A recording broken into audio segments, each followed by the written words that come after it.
Hey guys, welcome back to the channel. This is part 1 of our story. If you like this what if story and want to see part 2, let me know in the comments below.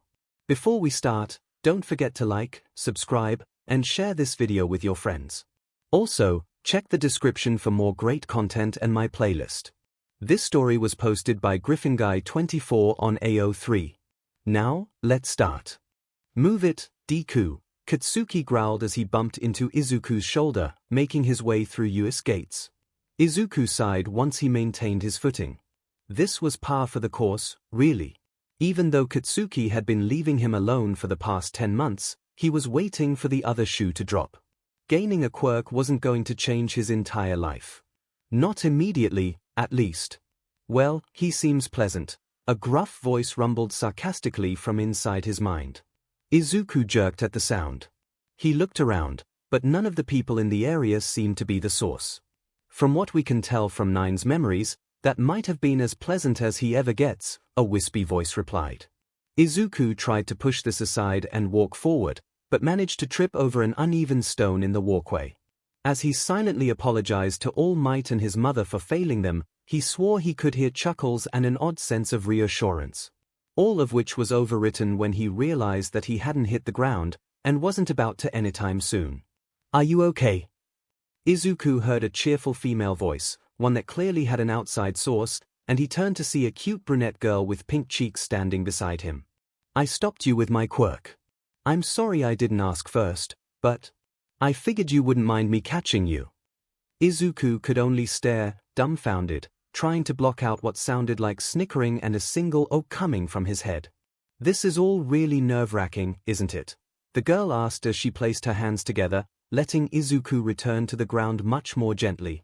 Izuku attempted to respond, but nothing coherent managed to come out. "Well, I guess I'll see you inside. Bye." She gave a friendly wave as she made her way inside. "I talked to a girl," Izuku shouted in his mind.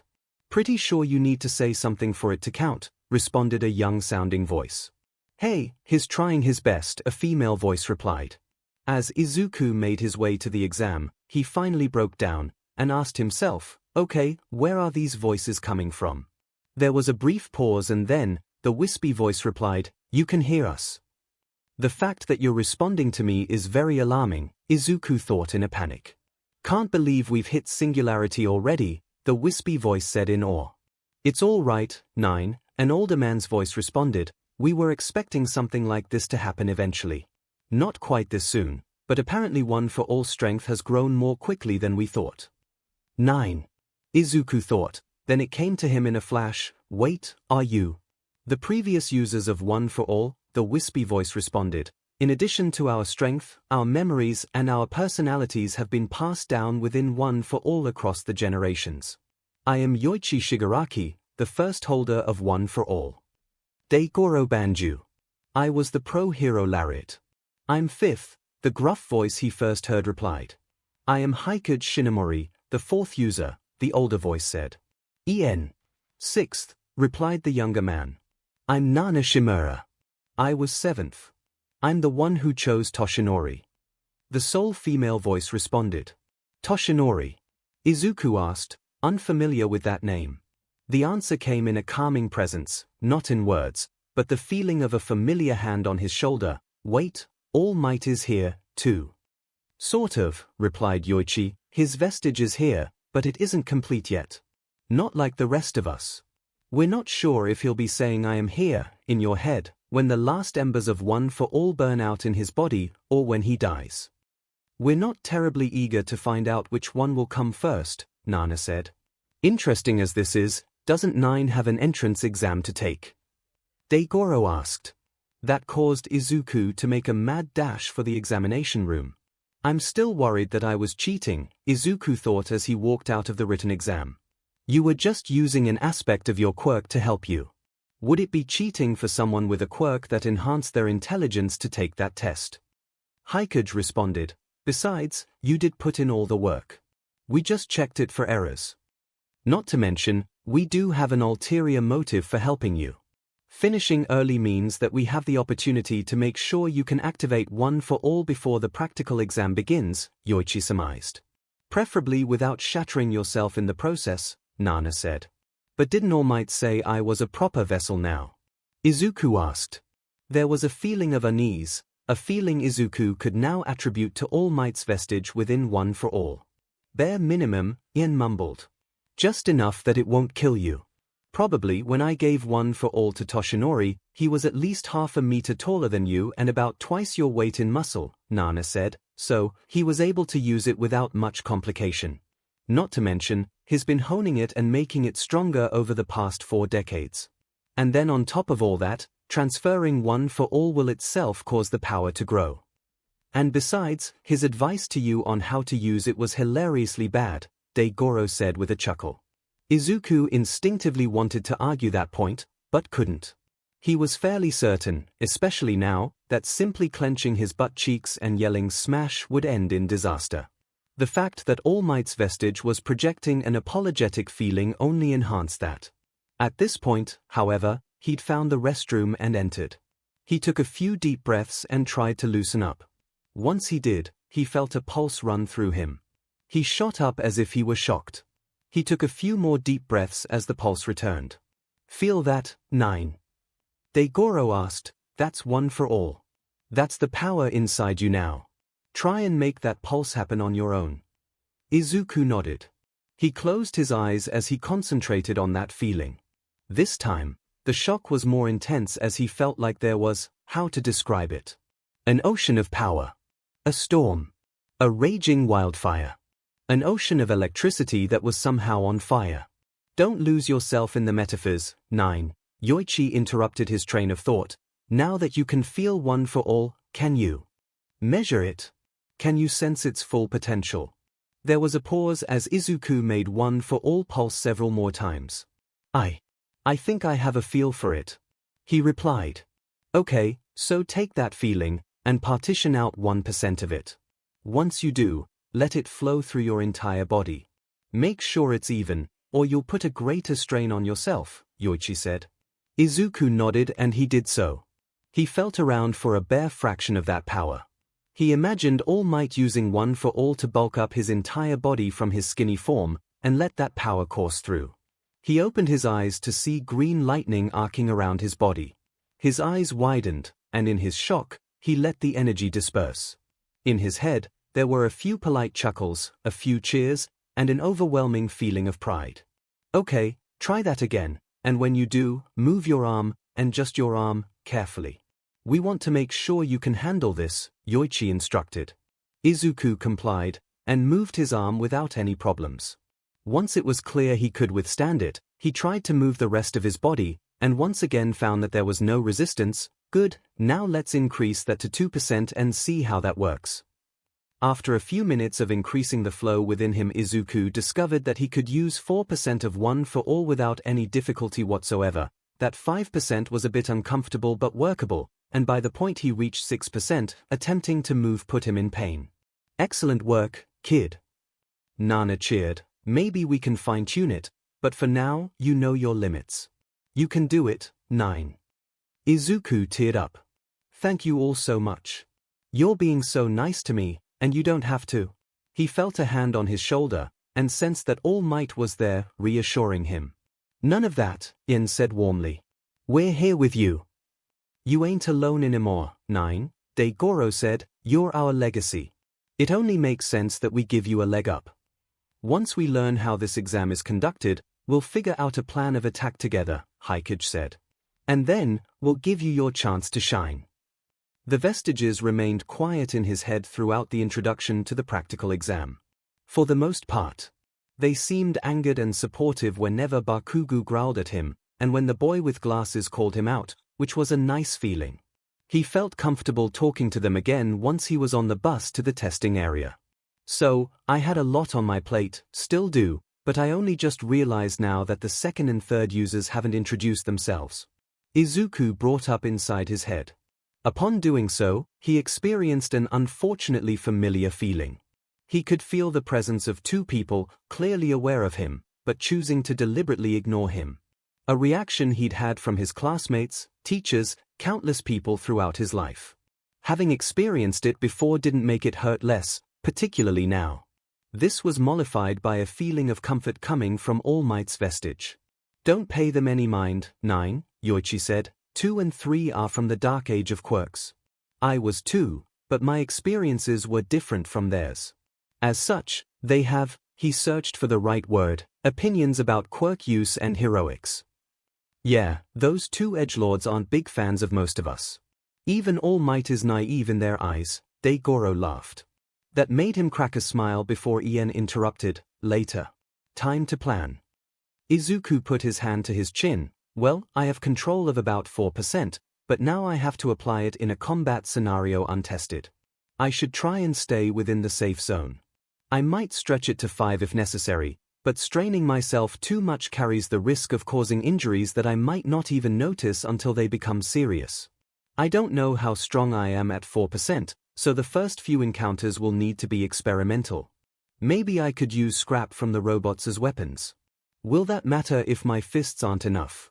What about, are you deliberately trying to sabotage us? With horror, Izuku turned and saw that the tall, blue-haired boy with glasses was on the same bus as him, and was shouting at him once more. Do you think that such tactics would be acceptable at such an august institution? ACK. Izuku squeaked, sorry. I didn't realize I was speaking out loud. Need to break that habit, In commented, as a number of other examinees began to chuckle. Dangerous in the field. Izuku took a breath and said, I was just strategizing.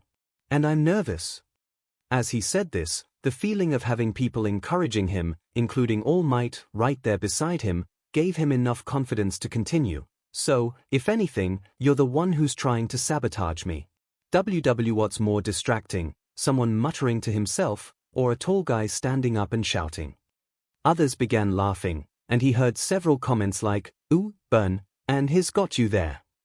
The bespectacled boy had a moment of silence, and then, to Izuku's surprise, sharply bowed deeply to him. You are correct. Forgive me. I was not attempting to sabotage you either. I suppose that my own nerves are causing me to act shamefully. Still, that is a poor excuse, and I apologize for my actions. This was a new experience. Someone his age sincerely apologizing to him. It's fine. Everyone reacts to stress differently, thank you for your graciousness. The other boy said, rising from his bow, my name is Tenya Ida, and I wish you the best of luck. Izuku Midoriya. And best of luck to you, too, Izuku managed to say, as Tenya sat down. Well, guy's got to stick up his butt, but at least he's not a JRK, Degoro said, laughing. The bus stopped shortly thereafter and Izuku took a look around at the other examinees. His quirk nerd instincts were going into overdrive as he scoured the crowd. He noticed a familiar face, it's the nice girl. The Vestiges tried not to snicker. They failed.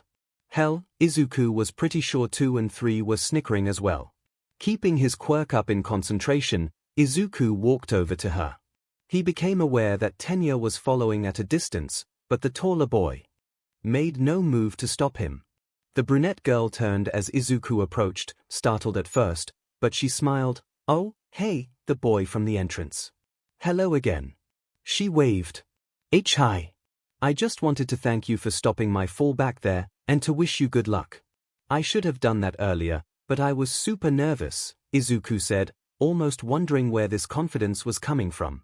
Well, that wasn't true. There were 6 ghosts in his head advising and encouraging him. That helped immensely. I get it, I'm super nervous too, the girl said. Midoriya, right? I heard you and the stiff guy on the bus. Yes. Izuku Midoriya. Nice to meet you. I'm Okako Uraraka. Good luck. She held out her fist and Izuku, still stiff from nerves, reached up and bumped it. Excellent work, 9. Nana cheered as Izuku turned towards the gate, cherry red. Now, get one for all, we need to be ready. Breathing deep, Izuku did so, electricity dancing around him and, he noticed now, a red glow coursing through his veins. Whoa, Uraraka said.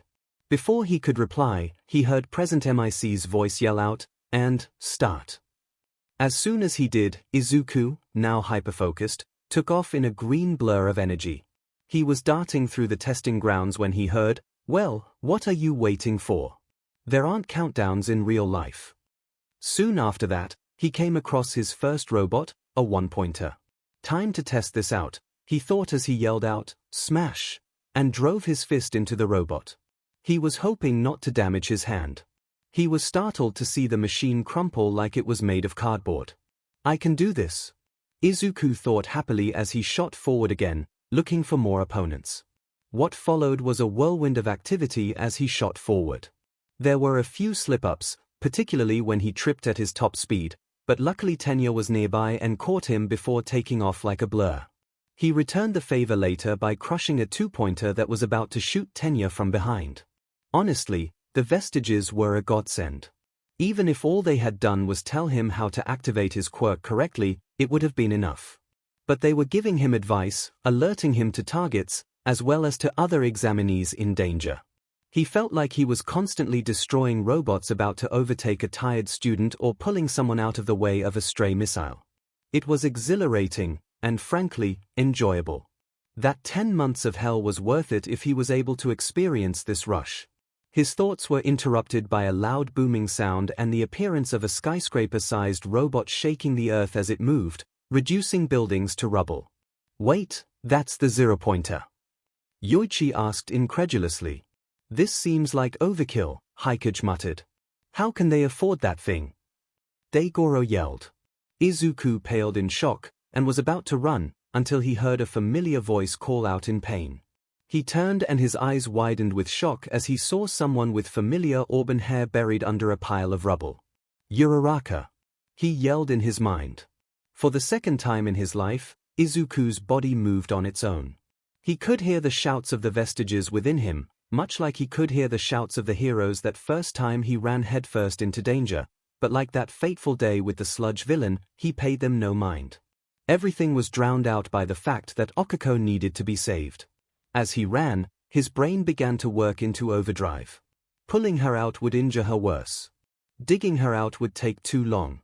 Even if he did manage to get her clear, the zero-pointer would still be a threat to them as they got away, not to mention that other examinees might be in danger. He'd need to get rid of that thing. Impacting it from the bottom would just push it back, or even force it to fall on top of them. No, if he wanted to make sure she was safe, there was only one option.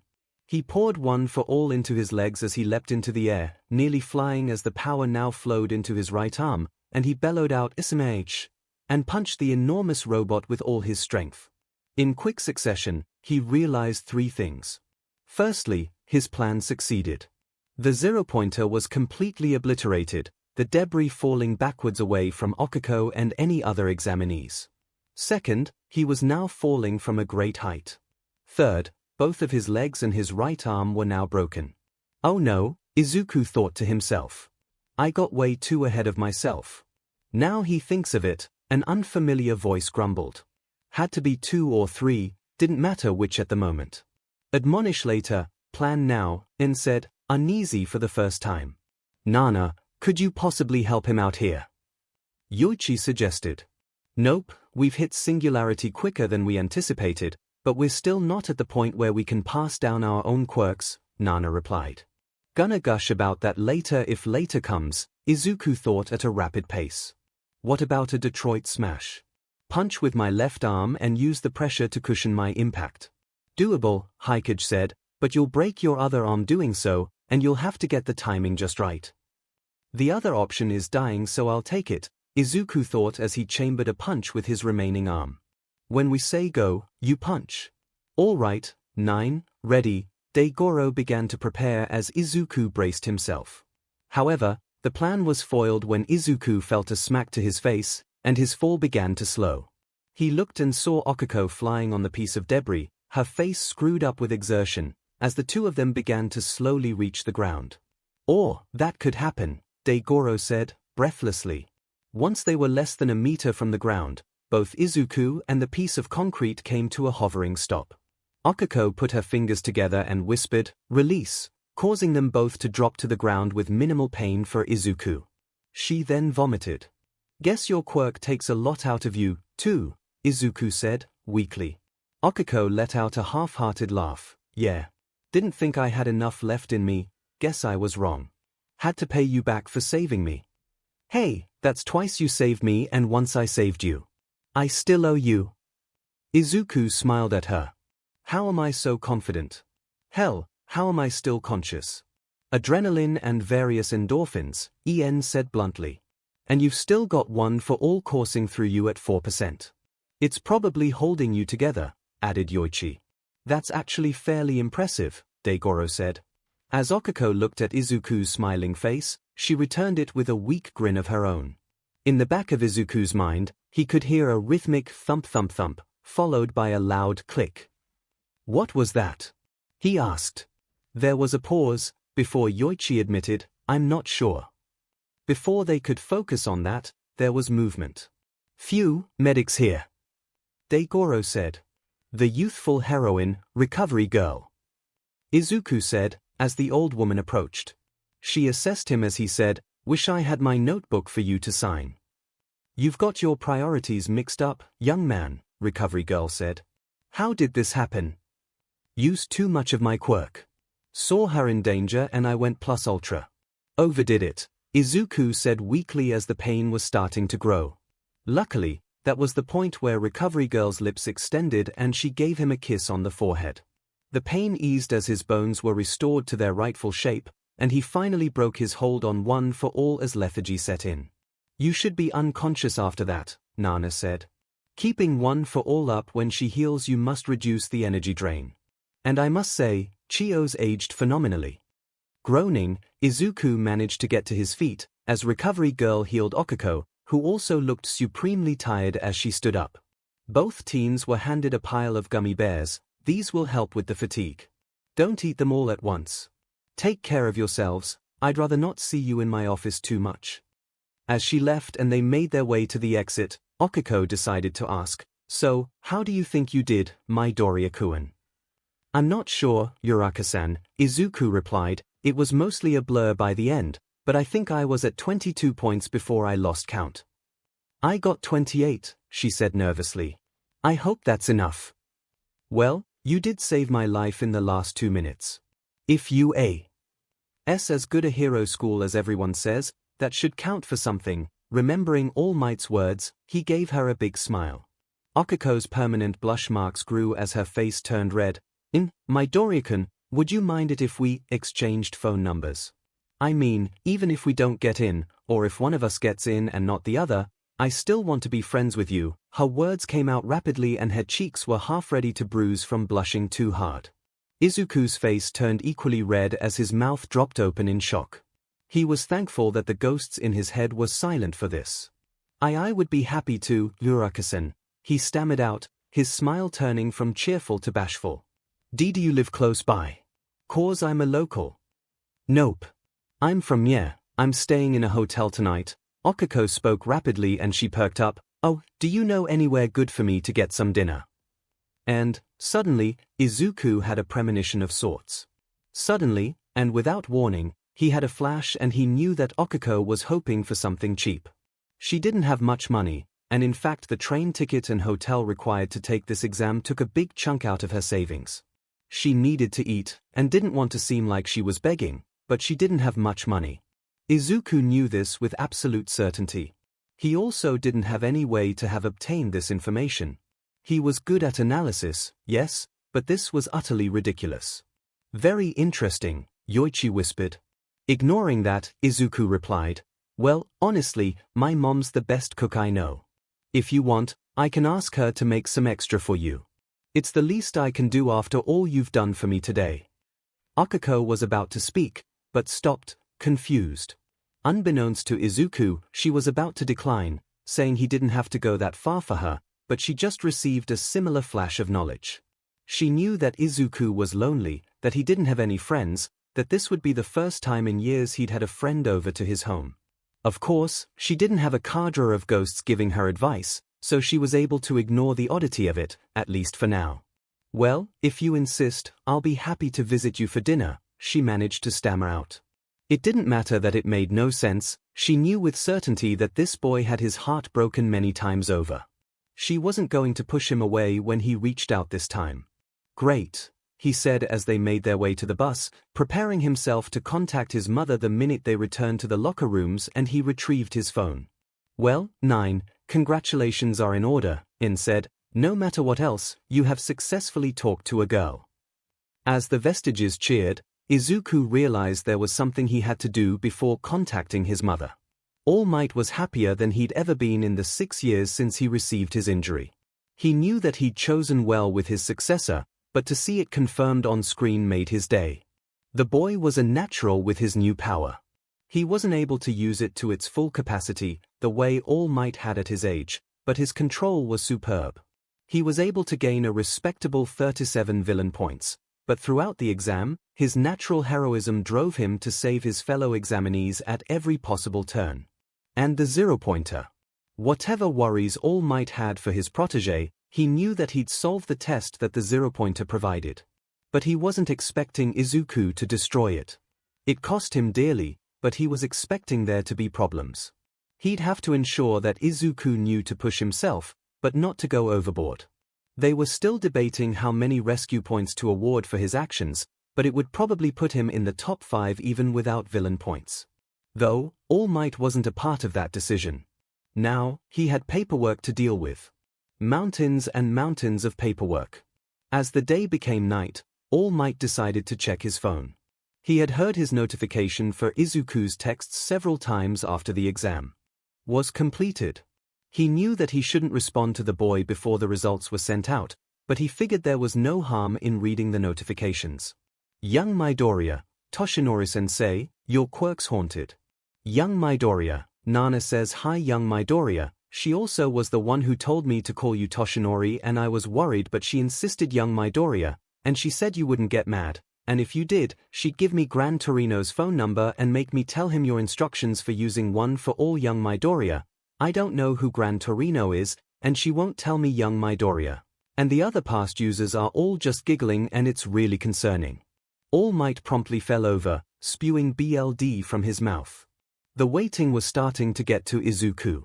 That first day was beyond belief. Gaining one for all, meeting and learning of the past users, experiencing a superpower for the first time, saving someone's life, making a friend, it almost felt like a dream. Dinner that night was amazing. He tried not to be embarrassed by his mom's tears and the crushing hug she gave both him and Okiko, or when Okiko insisted upon seeing his room. Thankfully, her mirth at his all-merch collection was drowned out by excitement when she saw his figurines of 13. The two of them gushed over the space hero while his mother cooked dinner, and he unthinkingly showed off his hero analysis notebook volume to his joy. Okiko didn't find it creepy. Instead, she was impressed by his knowledge, his insights on the black hole quirk, and added information he didn't have. He didn't know if his heart could take it. She was wonderful. Dinner was over way too quickly, and Izuku scraped together enough energy to walk Okiko to her hotel, return home, and collapse onto his bed. He was probably asleep before his head hit the pillow. You've done well today, 9, the familiar voice of Yoichi Shigaraki called out to him from the mists. Izuku wanted to respond but he couldn't. His mouth wouldn't move. Nor could anything else. He looked down and saw, to his great alarm, that his body was now a mess of what looked like shadows. In all likelihood, his mouth was the same. Don't worry, as time goes on and you are able to handle more of one for all, you should be able to manifest more completely. Yoichi emerged in front of Izuku. He was taller than the boy, but not by much, and he was skinnier than Izuku was when he first met All Might. His long white hair fell limply across his face, but his green eyes pierced through to Izuku's own. I mostly came here to reassure you. For one, you will have privacy from us, we won't be observing and commenting on your entire life. We've known for years that we can block our view of the outside world, and figured out how to communicate with each other without you overhearing. Relief flowed through Izuku, as that had been on his mind when he had to use the bathroom. His anxiety must have distracted him from the silence in his head. For another, we will continue to advise and train you. You have a good heart and a clever head, and with the exception of my immediate successors, we think you will do amazing things with our quirk. That said, some things have happened that are questionable, Yoichi said cautiously. Nothing that should concern you too much, but one for all is more powerful than we anticipated. We expected that it would take months for you to acclimate and add to its power before we would be able to communicate with you. Instead, it took minutes. Furthermore, there was that odd noise we heard while you were injured and the increased empathy you have towards Miss Uraraka. That power seemed like a quirk. We thought you might have had a dormant quirk yourself, but it appears to have originated from within One for All. The quirk factors of my 6 quirked successors are present in here as well, and have grown to the point that you will eventually be able to access them. However, that was not a power any of us ever had. Yoichi reached up and affectionately ruffled Izuku's hair. Don't worry too much about that, though. You have enough on your plate as it is. We'll help you with this and with any other issues that come up. The mists rose back up and began to swallow Yoichi's smiling face. Rest easy, 9. We're here for you. The next morning, Izuku noticed a text from All Might that came while he was asleep, saying that he was busy with a classified project for the next week. He would meet Izuku on his first available day at Dagobah Beach. It wasn't ideal, but it couldn't be helped. The week ahead was a blur of stress as he waited for his exam results. He kept up his training, using the Vestiges' advice to add One for All to his exercises. When he compared the feeling of One for All covering his body to a cape and cowl, he decided to call the technique Full Cowl. He pushed Full Cowl slowly, adding more power until 5% was fully usable without discomfort, and he was starting to reach towards 6%. Thinking in percentages that low sometimes brought him down, but progress was progress. When Toshinori got One for All, he could use it at full strength after a few days, but that caused a host of other problems, Nana told him at one point. He had to learn to tone his power down so that he wouldn't cause more damage than the villains he would fight. Not to mention preventing him from accidentally killing someone. It took a lot of practice to get to a point where he wasn't a weapon of mass destruction. You're honestly better off being familiar with it at a lower power and working your way up to the weather-altering punches. It certainly helped, as did the discovery that he could suppress the more obvious green lightning that accompanied use of One for All by holding it at around half of his maximum strength. He broke a couple of pencils as he adjusted to that strength, but he could keep One for All up during his time at school without anyone being the wiser. It helped his body acclimate, and would help him keep his concentration when in the field. Of course, school was the usual brand of terrible. Katsuki was bragging about the test and how easy it was, having scored over 70 villain points. The number made Izuku uneasy about his own score. Of course, Izuku was asked about how he did. No need to volunteer too much information, EN cautioned.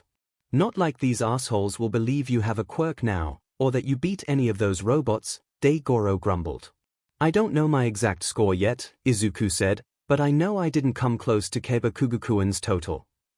That, of course, led to the usual cracks about him. Shitty Deku probably didn't get any points. What did you do, wet your breathes at them? Congratulations on not dying. That one was in a tone that implied Izuku should have. Katsuki was oddly silent throughout that. Probably because he thought that, with Yui in sight, there wasn't any reason to bother with Izuku anymore. Possibly because Izuku had referred to him as something other than Kaken for the first time in their lives. That was a tough conversation with the Vestiges. All of them had essentially staged an intervention about Katsuki's behavior towards him and called their relationship toxic. Even All Might's Vestige was worried, and felt protective rage towards the explosive boy. The final nail in the coffin was when even 2 and 3 chimed in that the best way to move forward was to cut himself loose from Katsuki, starting by abandoning that nickname. At least now Izuku had someone his own age to talk to. Okako was so nice.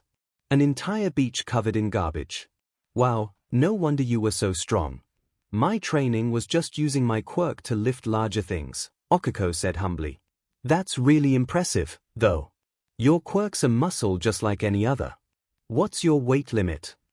Izuku wanted to ask more questions, but his new sense was telling him to stop and get an answer before continuing. At least he had his notebook out, to jot down further questions and record her answers. About 3 tons, at absolute maximum.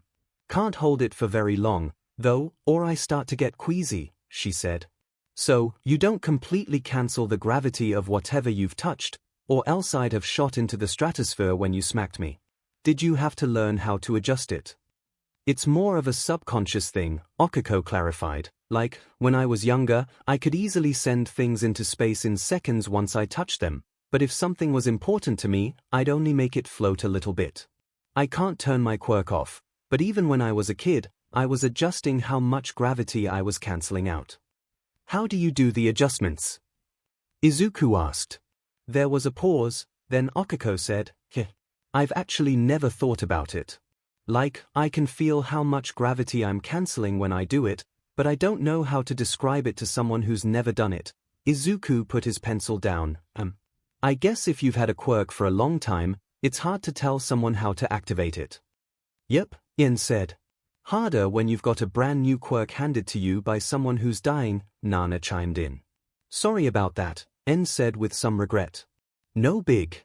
I was the first of us to deliberately choose an apprentice, and even I wasn't great at telling Toshinori how to do it, Nana said cheerfully. While 8's advice was subpar, we were only able to help you so well because we'd seen the new activations multiple times from multiple perspectives, 𝐻𝐻𝐫 added. There was a pause on 𝐻𝐿's end. Finally, she said, Midoriya, the way you said that. Did you mean that you haven't had your quirk for very long? There was a pause, and 𝐻𝐿 frantically replied, Why you don't have to answer that if you don't want to. We do have to practice the cover story, 9, Yoichi said, and there's no better place to start than with her. Yoichi was right. That connection between them might have been weird, making him skip steps, but Izuku knew, deep in his bones, that 𝐻𝐿 wouldn't judge him. No. I mean, my quirk didn't come in when I was 4 and I was quirkless for the longest time. But 10 months ago, I met my mentor. He told me that my quirk was too powerful for my body. I'd need to bulk up so that I could use it without it blowing my limbs off. And I managed to get access to it in time for the entrance exam. Everything he said was technically correct. 𝐻𝐿 sounded completely in shock. So, what you said about it being hard to tell someone how to activate it? Well, my quirk is completely different from my parents' and my mentor's quirk is basically the same as mine. Izuku said, the omissions of truth making it easier. But he had some pretty bad advice on how to activate it for the first time. If I didn't get into contact with some distant family members, I might not have gotten a single point in the entrance exam. Izuku was wholly unprepared for the wave of affection coming from the Vestiges. Most of the Vestiges. How long have you been able to access your quirk? 𝐻𝐿 asked, her tone hard to place, but definitely concerned. I could first detect it shortly after you stopped my fall the first time, Izuku admitted sheepishly. You saved my life with a quirk you only had for a few hours. 𝐻𝐿 was shocked. Wait, so when I went over to your house and your mom said I was the first friend you had over in years, Izuku winced. Yeah. No one wanted to be around the quirkless kid.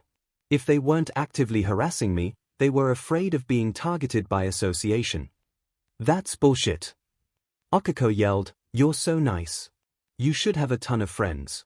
It doesn't matter what your quirk is, or if you don't have one.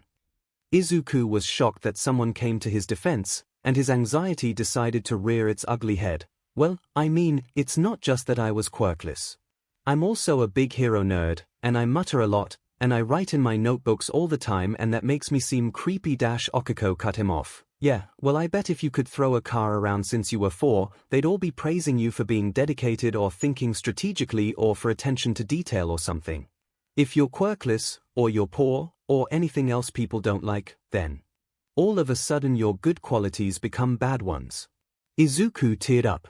He knew that, of course, she wouldn't judge him. He didn't judge her when she admitted that her family had been struggling financially all her life. But knowing that and hearing it were two very different things. Thank you, Uraraka-chan. You can call me 𝐻𝐿. Her tone was still filled with righteous anger. We're friends. You deserve it. Sure thing, 𝐻𝐿-chan. He stammered out, face as red as a tomato. You can call me Izuku, if you want. I will. I need to go help Mama with dinner. I'll talk to you later, Izuku-an. Later, Izuku replied as the call ended. He sunk into his chair, utterly overwhelmed. It was only a week, and they'd already gotten to a first-name basis. She'd given him a nickname. This was moving so fast. What was this? There was a lull. Izuku was expecting the Vestiges to tease him, but apparently if they had comments, they were keeping them private. For now. Still, that wouldn't last. So, we your family, are we Izuku? Nana asked. It wasn't teasing. Words failed him. He only nodded. And that was enough. I'm definitely the cool uncle. Degoro declared. I wanted to be the cool uncle, In said sullenly. You're pretty young to be an uncle, 𝐒𝐻𝐽 replied. Maybe an older cousin. I'm technically older than his grandparents, In said, but I guess I'll take it. I suppose that'd make me your several times great-grandfather, Yoichi surmised, though it does feel odd considering I never had kids. I didn't agree to this, 2 or 3 said. Me neither, the other grunted in response. You two are the crazy uncles we keep locked in the attic, Degoro replied. I thought that was me, 𝐒𝐻𝐽 said, a little miffed. You're the crazy uncle who lives in the woods by choice, but you come back occasionally and show off your whittling or whatever, Degoro said in a joking tone. Acceptable, 𝐒𝐻𝐽 relented, utterly serious. If 𝐒𝐽𝐽 weren't already here and perfect, I'd offer to be your mom, Nana chimed in. He can have 2 moms, Yen said. I did. His own dad's a no-show, though, Yoichi mused, who gets that role? Toshinori, said everyone else. Even 2 and 3. All Might's Vestige was embarrassed, but clearly agreed. Izuku wanted to comment on the surreality, but couldn't find the words. Luckily, his actual mom, not Nana volunteering as a surrogate, interrupted the train of thought as his exam results arrived from "You I am here." As a projection. All Might loudly proclaimed. As Izuku stared in shock, his mentor continued, while I wish to speak with you right after the exam, it turns out that, with great power comes a great deal of paperwork. My apologies, young Midoriya. The truth is, I didn't come to this city just to fight villains. You're looking at the newest UA faculty member. Izuku could only stare in shocked silence as he heard the news. All Might's Vestige gave a proud chuckle.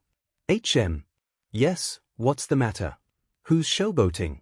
Oh, sorry, I'll wrap it up but I have to tell him something first. Wait, I need to do how many of these things? There was a cacophony of laughs from the Vestiges, along with All Mights being quite miffed at their reactions. Well, young Midoriya, you've done fantastically on the written exam. You were in the top 5th percentile among participants. And you managed to earn 37 villain points on the practical exam. A very good score, much higher than average, but sadly that score alone wouldn't earn you a spot among the 36 hero course seats. Briefly, Izuku faltered. He didn't make the cut. And if 37 points wouldn't make it, then Okako would also be disqualified with her score of 28. He'd have to do something to cheer her up. That thought barely crossed his head before he could feel the smug chuckling of the Vestiges. However, villain points weren't the only metric we were measuring. You see, while a panel of judges were watching you, determining how many villain points you earned, they were also monitoring your other actions. Heroes are not judged on combat alone. The camera cut to various scenes of Izuku punching a robot about to attack another student, or pulling someone away from an attack. The final scene, of course, was the leap where he annihilated the 0-pointer, reducing it to pieces. He couldn't appreciate it at the time, with the fear and adrenaline, but seeing it from the outside was extremely cool. How could a hero course reject someone who is committed to saving others, no matter the consequences to himself? After all, that is what makes a hero. And that's what my alma mater is all about, training those who would risk their lives for the greater good. So we have rescue points. For your selfless actions, our panel of judges have awarded you a whopping 75 rescue points. The highest number of rescue points in the history of the school. Congratulations, with a total score of 112, you've not only earned first place in the entrance exam, but you've beaten my own previous record of 110. The projector showed the top 10 scoreboard as All Might spoke. Sure enough, he beat Katsuki Bakugu's second-place score of 77 villain points, 0 rescue points. He noticed that Okako was also on the board, having earned 45 rescue points and reaching 4th place. Tenya Ida was there as well, coming in 6th place with 59 villain points and 14 rescue points. None of the other names were familiar. He could hear the cheers and applause and the feeling of pride coming from his internal support system. Welcome, young Midoriya. This is your hero academia. This was fantastic.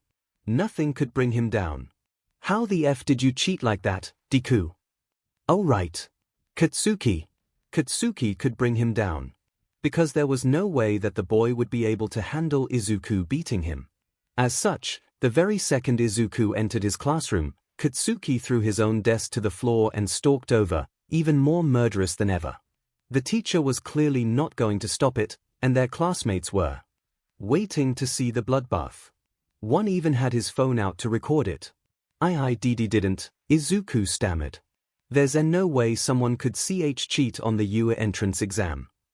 Then who did you bribe? What did you offer?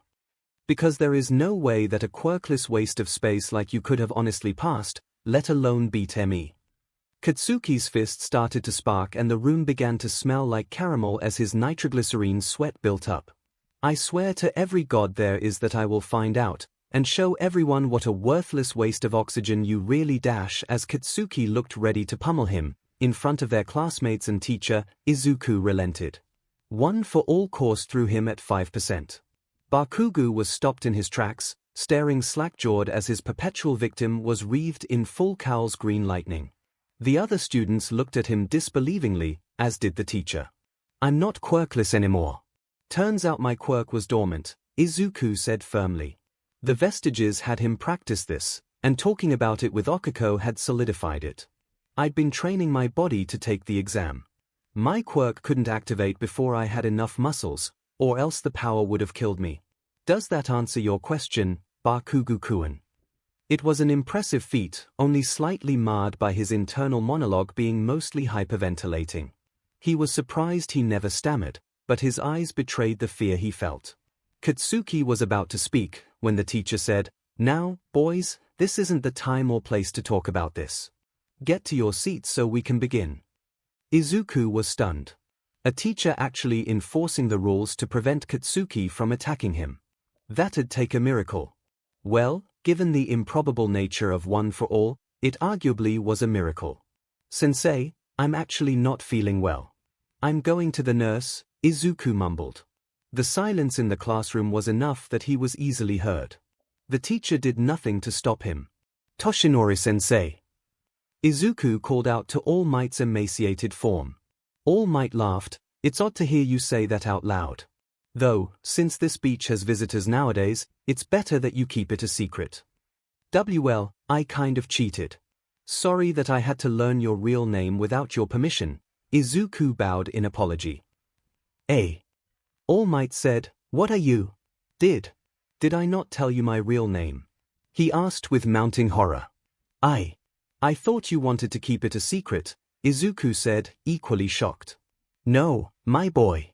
I thought I told you ages ago."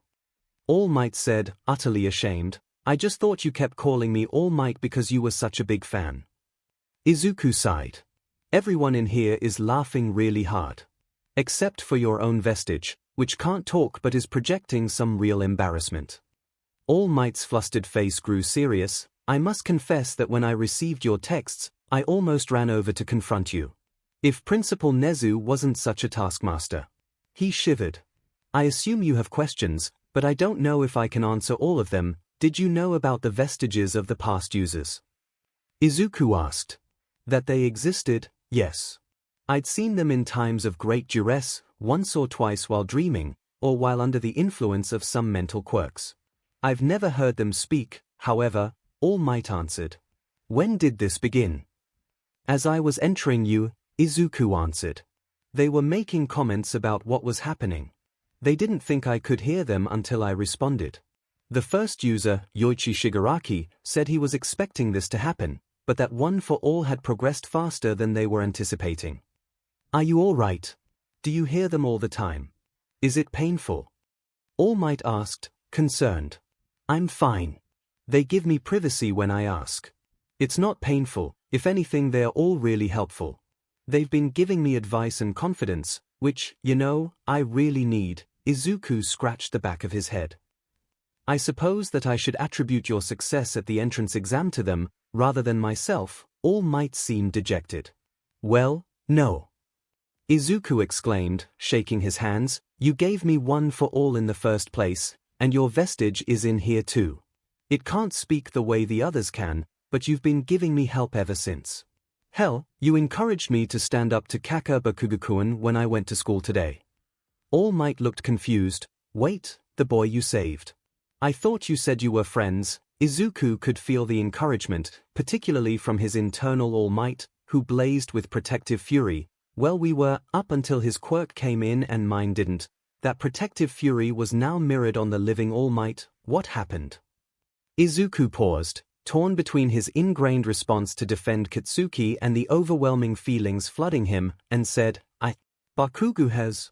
He'd constantly say horrible things to me, destroy my things, use his quirk on me. Today, he demanded to know how I beat him. Accused me of cheating, or bribery. I showed off one for all, just the lightning, and got him to back off. I left afterwards, claiming I was sick. I don't want to hurt his chances of getting into you, Izuku suddenly said, his eyes swelling with unshed tears. He has the potential to be a great hero. It's his dream. I don't want to be responsible for destroying anyone's dream. As he talked, he started to curl inward. As he finished, he felt as though he was being hugged from all sides. All Might's vestige was first, followed by Yoichi, 𝐻𝐸𝐽, Daigoro, Ien, and Nana, and finally, as he finished, All Might in the flesh. I'm so sorry, young Midoriya. No one should have to endure that. If you insist, I will not have him barred from attending UA. However, you will not have to worry about him again. Because I am here, All Might said, reassuring him in an embrace that was as strong as his muscled form. All Might pulled back, his own eyes teary as he asked, so, you've spoken to Nana? Izuku's tears fell as he said, I have. She says she's proud of you. So proud. All Might chuckled, I've missed her so much. I wish I could speak to her. I can relay any message you want. But she says that she wants to wait a bit longer before you speak to her, Izuku replied. Then I suppose I'll have to be patient, All Might said. I do have a question, though, Izuku said. Anything, my boy. Who's Gran Torino? All Might instinctively shuddered in fear. All Might had spoken to Nezu before attending the meeting to determine the makeup of the first-year hero classes. It hadn't taken much to convince him that there were problems between his apprentice and Bakugo. He soon realized why. While in the meeting, Nezu played a certain video, posted on social media by a third-year student of Aldera Middle School. The faculty was shocked at the display of aggression. So, we're rescinding Katsuki Bakugo's acceptance, 𝐎𝐸𝐽, aka Eraserhead said. It wasn't a question. I don't believe that is in our best interests, Nezu replied. I don't see how letting him attend is in our best interests, said Ken Ishiyama, aka Cementos. Behavior like this is utterly unbecoming of a hero. His aggressive nature at the entrance exam, combined with his total lack of rescue points, was already a red flag. This is appalling. Not to mention this throws the records of both Bakugo and Midoriya into question, Ryu Inui, aka Hound Dog, added. The events on the screen were disturbing him to the point that his speech was starting to devolve into animalistic growls. The teacher was clearly unwilling to stop Bakugo until Midoriya could prove he wasn't quirkless. Does anyone know when Midoriya's quirk actually manifested? Nemurai Kiyama, aka Midnight, asked as Hound Dog took out a STRP of rawhide and began to chew it to calm himself down. The day of the entrance exam, All Might answered. As everyone turned to stare, All Might continued, it's going to come out eventually. I have been training young Midoriya for the better part of a year. He was involved in an incident with a villain and I saw potential in him. I, too, was a late bloomer, thought to be quirkless until I was 15, and I could recognize the signs. Both of our quirks were too powerful to use until our bodies were strong enough to handle them. I wanted to make sure he had the same opportunities one had. Eraserhead leaned back. That would explain why he was holding back throughout the exam. And why he broke his bones against the zero-pointer. All Might winced. Yes, imagine that sort of power in a 4-year-old's body and you'll see why it took him so long to access it. A teen with the power of a god and the experience of a preschooler, 𝐎𝐳𝐵 sighed. You're going to throw him in my class, aren't you? I'm considering it, 𝐻𝐻𝐻 said. Khan, would you be willing to take Bakugo? I don't know why we're still considering him, Sekijiro Khan, aka Vlad King, said. Bringing someone like him would be a bad look. We'd certainly lose face against the other hero schools if this gets out. He would have to be admitted on probation. A single incident and he's out, 𝐻𝐻𝐻 said with utter seriousness. The boy is motivated to become a hero, and he has proven himself competent. My primary concern is that if he isn't given the opportunity to learn from his mistakes and change his behavior, his explosive rage will find another outlet. Deny him a chance to be a hero, he may become a vigilante, if not an outright villain. There was a heavy pause. The man only known as Snipe broke it. So, we're making sure the kid stays inside the tent pissing out rather than outside the tent pissing in. All Might, a longtime fan of all things American, was constantly in awe of Snipe's ability to convey a Western American accent in Japanese. I suppose I can agree that it's best to keep a struggling child away from the path of villainy, Vlad King acquiesced. And it's clear that keeping Bakugo and Midoriya separate is in their own best interests. I'll take him in Class B. Excellent. 𝐻𝐻𝐻 clapped his paws together. Now then, onto our next time bomb. I hope that's not literal, Hisashi Yamada, aka Present MIC, joked. I almost wish. You see, upon seeing the video and realizing the fabrications 𝐎𝐪𝙢𝙢 clearly made to its students' records, I decided that our typical background checks needed a personal touch. 𝐻𝐻𝐻's eyes glinted as he said this.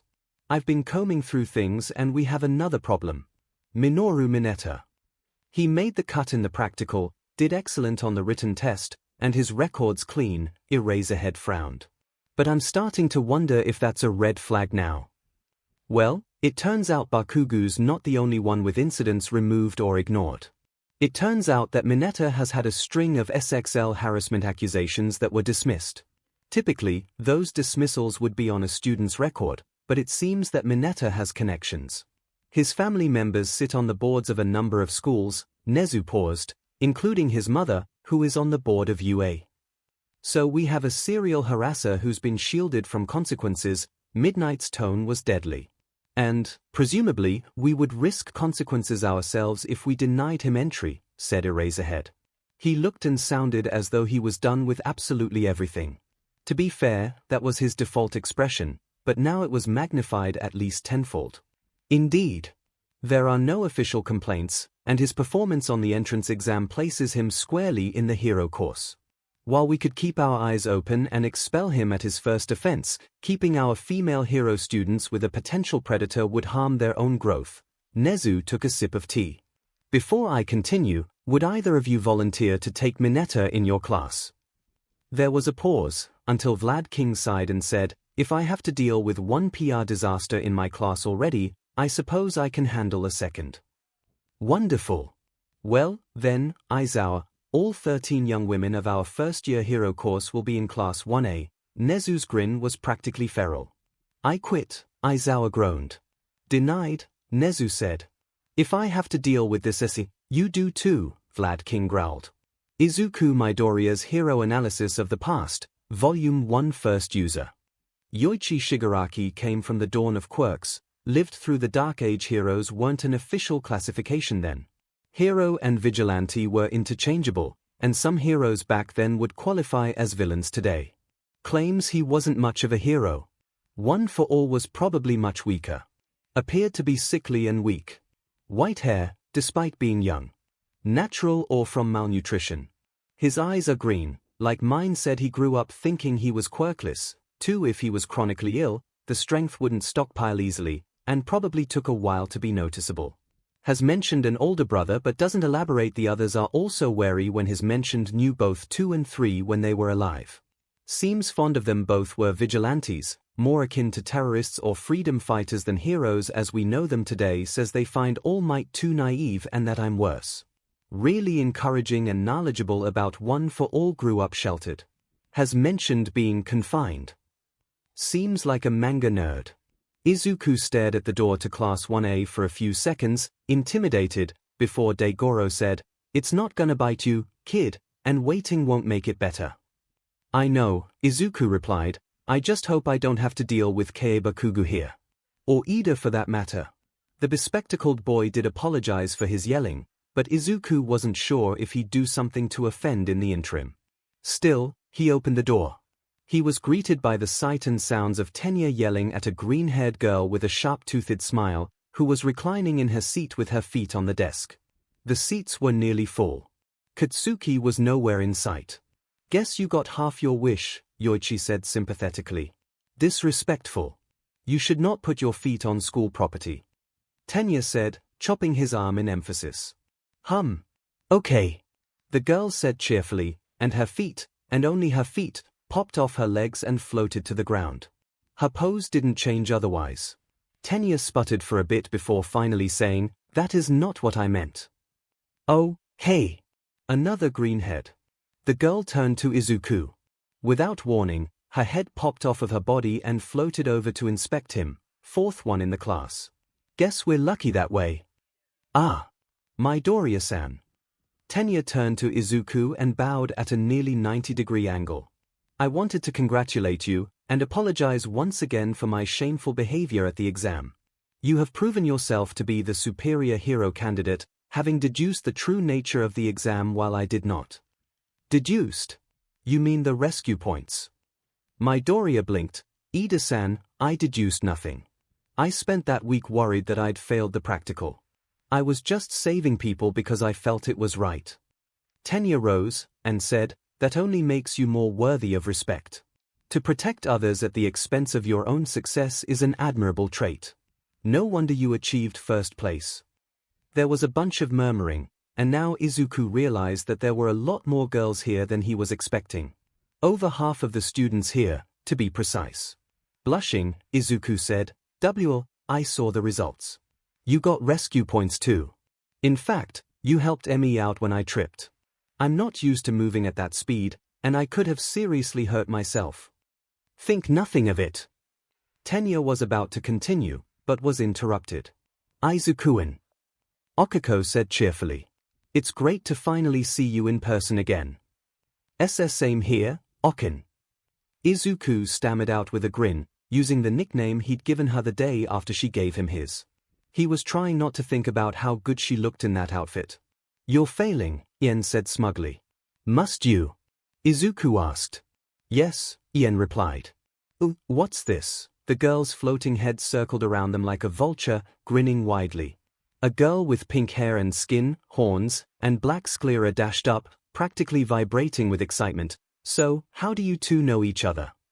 Okiko began regaling them with a brief tale of how she and Izuku met and rescued each other, complete with sound effects and dramatic reenactments of his punch. Izuku merely blushed as he received positive attention in a classroom for the first time. That all came crashing down when he heard 𝐻𝐽𝐫 say, "Behind you." He turned to see a tired-looking man in a yellow sleeping bag crawling into the classroom like a caterpillar. Good instincts, Izuku heard the man mutter, before he said more loudly, "If you're here to socialize, you'd better leave right now." The class turned to stare as the man calmly took a sip from a jelly drink. "It took you lot 9 seconds to calm down," the man stated in a monotone, quite irrational. He stood up, shedding the sleeping bag, revealing himself to be clothed in a black jumpsuit and a long scarf. "I am 𝐬𝐽𝐫 Aizawa, your homeroom teacher. Now," he took out a blue 𝐬𝐽𝐫 gym uniform, "put these on and head outside to our athletic field." "What about orientation?" A girl with orange hair in a long ponytail asked. "Irrelevant ceremony." "Hurry up, now," Aizawa said. The class didn't take long to head out the door. Izuku was the first to the field, followed shortly by Tenya. They were 2 of only 7 boys in Class 1A. The others included a blonde with a black lightning bolt in his hair, a boy with red spiky hair, one with large eyelashes and silver hair, one with the head of a black bird, and one whose head resembled a rock outcropping or a dinosaur. He'd learn names later. "Good thing Toshinori warned us about him," Nana said. "If Aizawa's as strict and expulsion-happy as he said, you'd best stay on your guard." "I wonder which hero he is," Izuku thought. He'd need to be a pro-hero to teach at UA. His minimalistic costume and the fact that no one else seems to recognize him either would indicate that he's an underground hero. That would also explain his disheveled appearance and tired demeanor. There's no outwardly distinguishing mutations to identify him. That scarf seems familiar, but I can't quite place it. Midoriya-kun, you're mumbling again. Tenya interrupted him, though thankfully he didn't do so angrily like last time. Izuku's mouth shut with an audible click of his teeth and his face grew red. More of their classmates had arrived and some were staring at him. He noticed a smile from Okiko as their eyes met, though that made his blush deepen. Aizawa gave Izuku a look, but didn't say anything. When the last student arrived, Aizawa sighed and checked his stopwatch, 10 minutes. In that time, hundreds of civilians may have died. We'll have to work on that. Welcome to your quirk assessment test. There was a brief commotion before Aizawa threw a ball towards Izuku. Midoriya, you managed to beat the previous record on the entrance exam. How far could you throw a ball in middle school? A little over 40 meters, Izuku responded, trying to ignore the murmurs about him breaking the record. Then stand in the circle here and do so while using your quirk. Izuku gulped as he stood in the circle and brought up full cowl. He strained it to the highest percentage he could without it hurting him, and sent the ball flying. Once it landed, Aizawa's tablet let out a ping. He turned it to show a score of 538. 6 meters. Over 500 meters, the boy with the lightning bolt hair exclaimed, "Nice. We get to use our quirks. This will be fun." The pink girl exclaimed. Aizawa had a glint in his eye as he chuckled, "Oh, you think this is all fun and games? Well, let's make it even more fun, shall we? You'll be competing with each other in 8 physical challenges to determine your potential. The one who comes in last will be judged to have none and will be expelled." Everyone paled. Izuku felt numb as anxiety threatened to overtake him. He wasn't expecting an expulsion to happen already. He could vaguely hear Okiko claim it was unfair, and Aizawa made a speech about the world being unfair and that the job of a hero was to correct the unfairness of the world. As the speech happened, Izuku heard the Vestiges commenting. Not every useful quirk would necessarily be useful on this test. 𝐒𝐻𝐽 grumbled, "Danger sense and smokescreen wouldn't have helped here," Ien snapped. "Dude, Izuku, you got this, kid," Degoro said, and he felt a pat on his back. The Vestiges had stopped calling him Nine and started calling him Izuku after he'd referred to them as family. "You have one for all, and you've got a good grasp on it." "Some of the other students are looking bad, though," Nana said. There was a hint of expectation there. And that made Izuku snap to attention. "We fought TT Tooth and Enanail to get here, Aizawa-sensei," Izuku said, trying to overcome his stutter and reassure his new classmates. "And none of us are leaving without a fight." Aizawa looked at Izuku, but his face was unreadable. The other students, however, started to perk up. Some of them who looked sick to their stomach now looked confident. He heard 2 of the boys, the ones with red and silver hair, say "so manly," in unison, giving each other a look as they did. Letting Izuku shine by framing it as helping others. "You caught on to his thoughts well, Nana," Yoichi said proudly. "What can I say, he's got the mom-friend instinct," Nana bragged. "Wouldn't it be the dad-friend instinct?" 𝐒𝐻𝐽 questioned. "Can't we at least call it the hero-friend instinct?" Izuku asked them. If not for the threat of expulsion, Izuku would have been having a blast. Not so much the physical tests as seeing everyone else's quirks in action. He wished he could have had his notebook out to record his thoughts on them. He'd have to do it later that day, which soured his thoughts as he realized one of them wouldn't be returning. He pushed himself as far as he could go, and while he wasn't first in any of the events, he was at least on the higher end of average in all of them. His classmates, however. Tenya's leg engines allowed him to dominate the 50-meter dash. A girl with vines for hair was able to use them to get over 700 kilograms on the grip strength test. The girl who could detach and float her body parts cleared the long jump with ease. Okiko broke the curve on the ball throw by simply touching it and sending it out of the atmosphere, earning a score of infinity.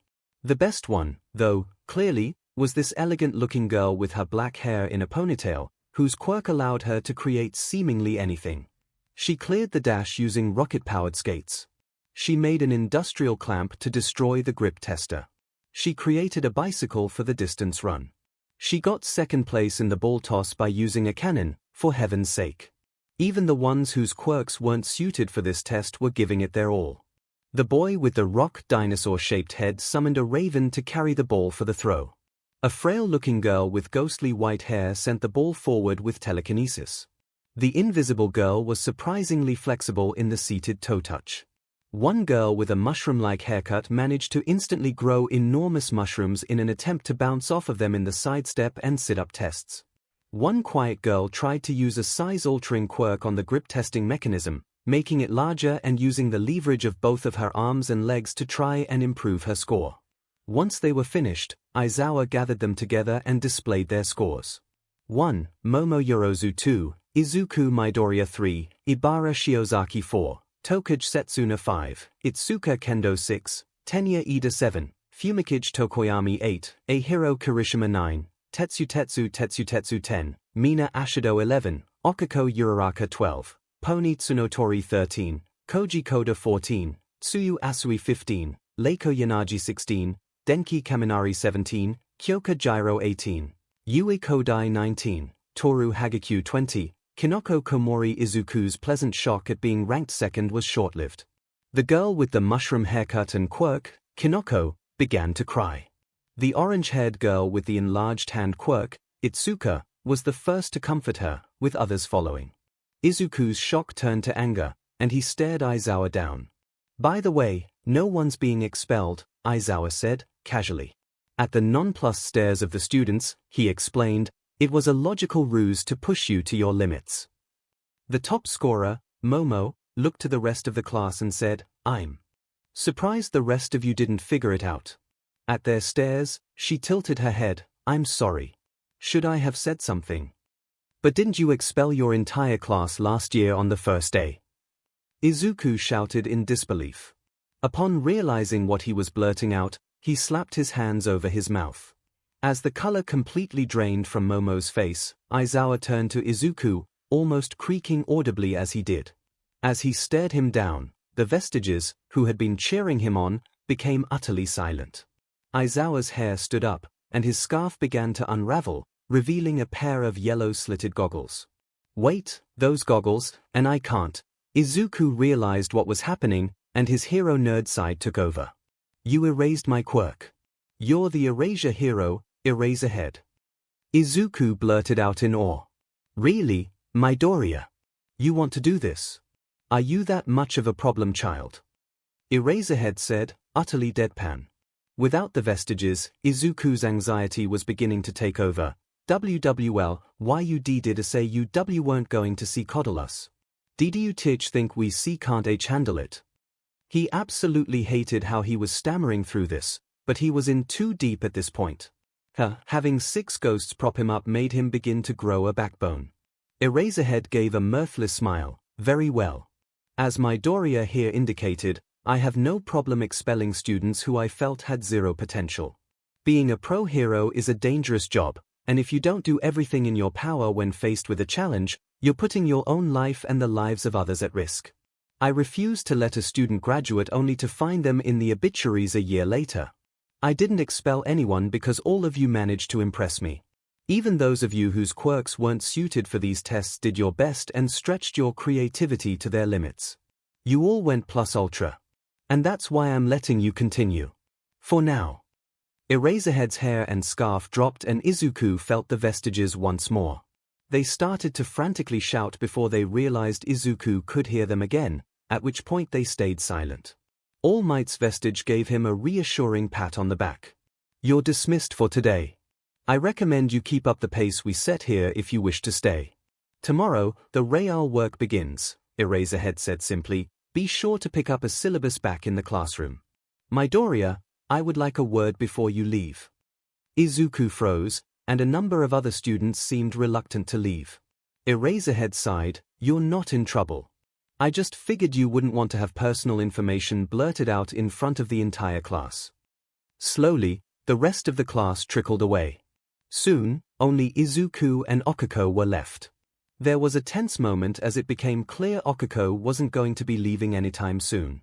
"If this is about my quirk's late appearance, I've told her about it," Izuku said. "Fine, if you insist," Eraserhead said. I figured that was the maximum amount of power you could use without hurting yourself. I'm at about 5%. I was around 4.5 at the entrance exam. I've been straining it by 0.5% or so, enough to push my limits but not to the point that I'll break anything, Izuku explained. Good. I don't want you to think you can rest on your laurels. Making sure you could maintain control was the main thing I was looking for when observing you, Eraserhead said. I was hoping we could schedule you for quirk counseling since you wouldn't have had that in the past. Izuku was stunned. He struggled with an answer. Izuku, I think he'll need something, Yoichi prodded. Izuku's mind was racing. I know that I need proper counseling, but can I really trust him to do it? I mean, he's already proven that we can't take him at his word. And I mean, he's a teacher. Sure, I have a quirk now, so maybe he won't be like how teachers usually are. But he was willing to use his quirk on me just for asking a question. Again, nothing new, but that still means that I need to be as wary of him as I would be for any of my past teachers. Particularly since this session would be after school and away from prying eyes, so who knows what he'll be willing to do if that's the case. Still, Aizuku-an, Okiko said, interrupting his train of thought.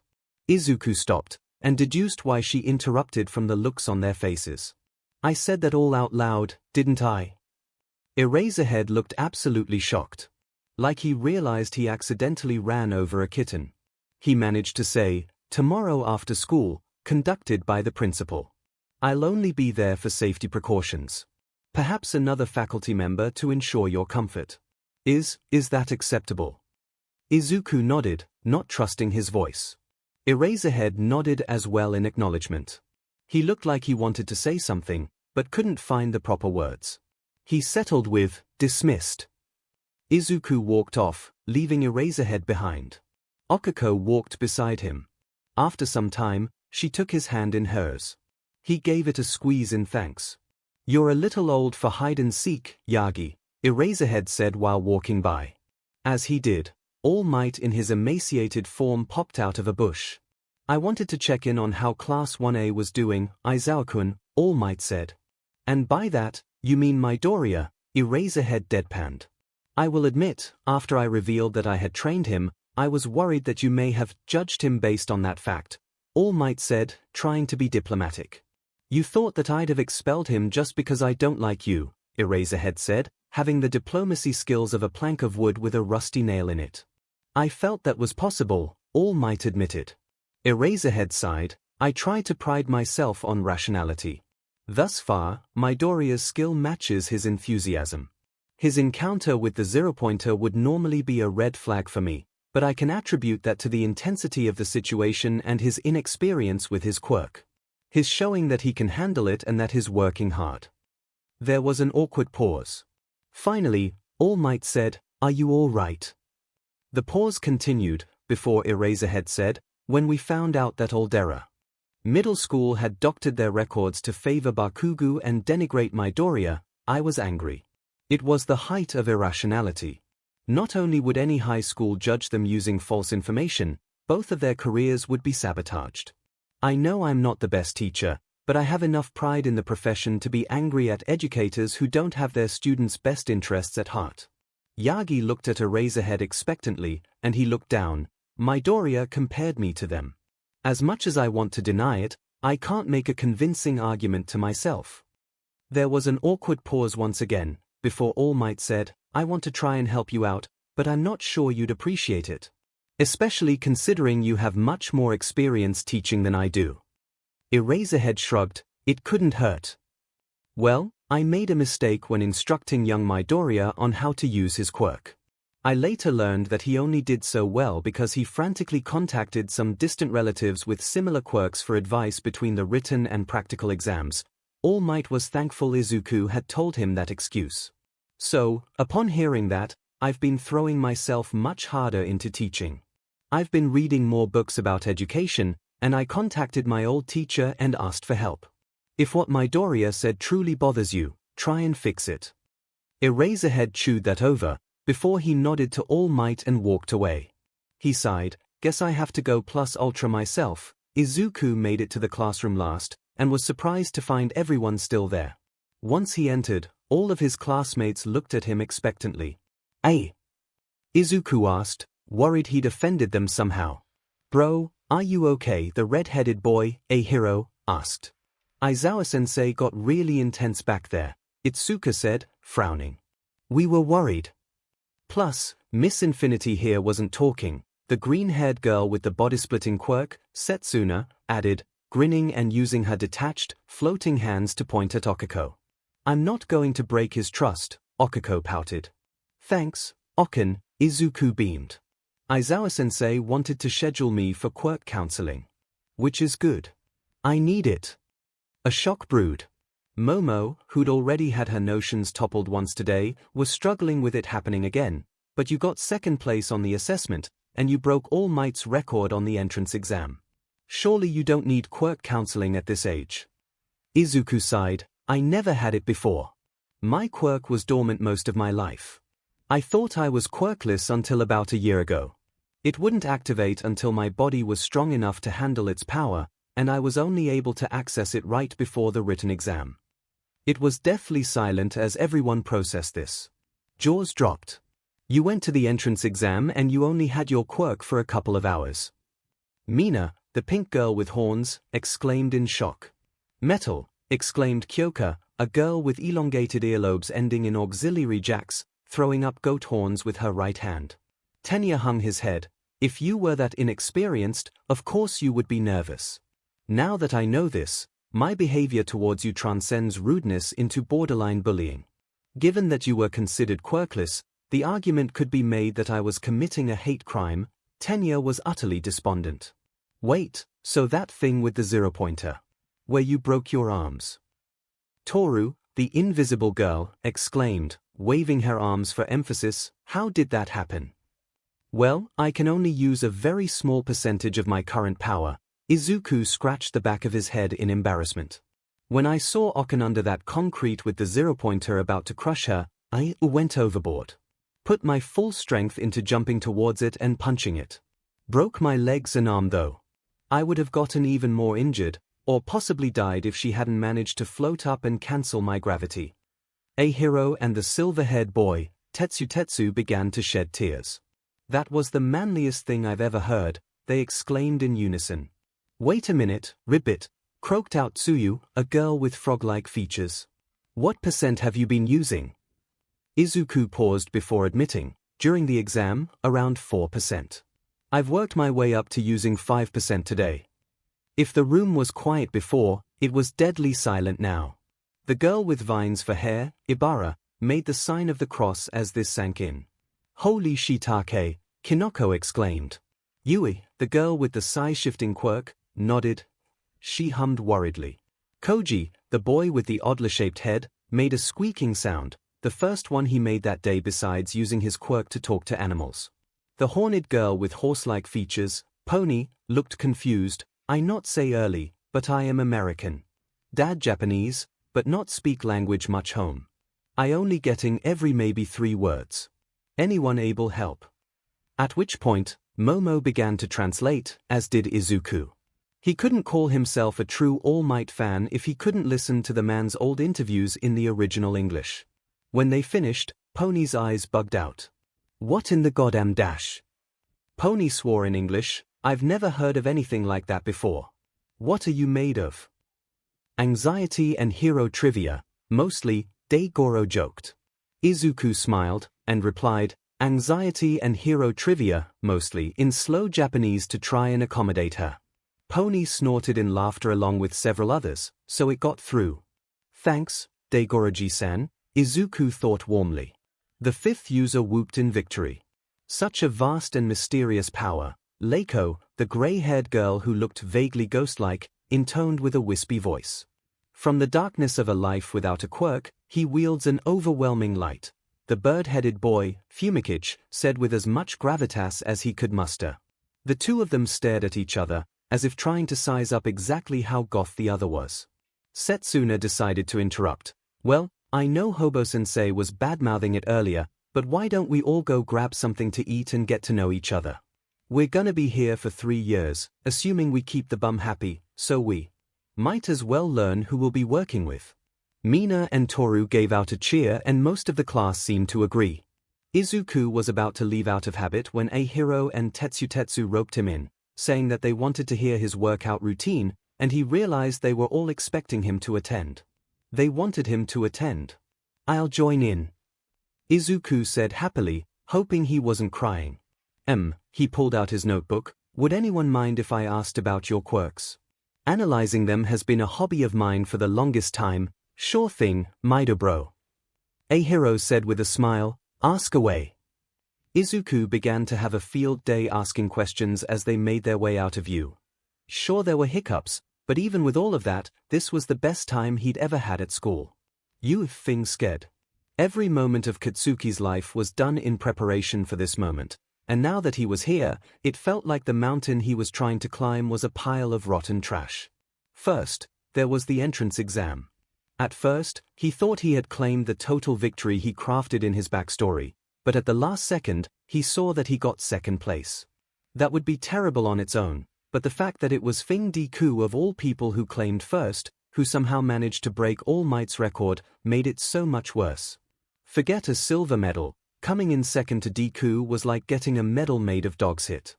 What the F even were rescue points? That CRP didn't matter, they were there to kill the shitty villains. Why bother with the extras he was there to beat? Why put any emphasis on that irrelevant SHT? Then he went back to Aldera, seething. He was supposed to be the conquering hero and Deku ruined it.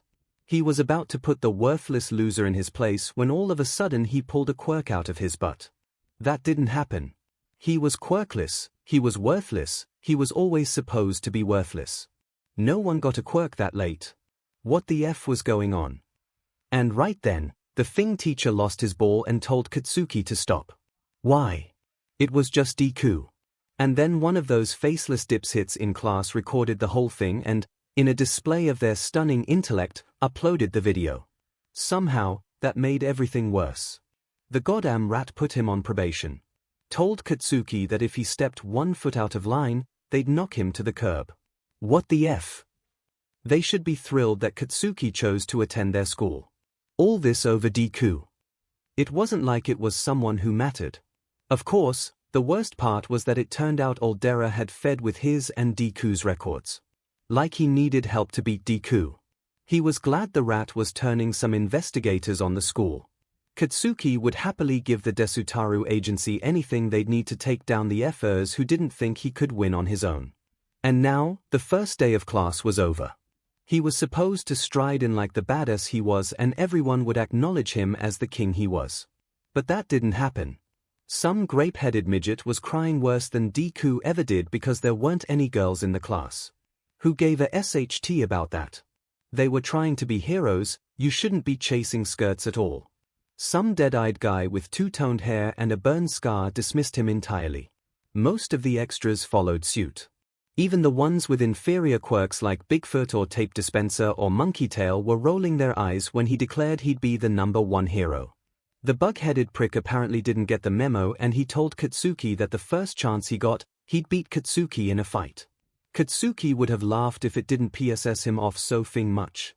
Worst of all was this utterly smug blonde beach boy who tried to make some waste-of-time talk about showing that their class was better than the other one.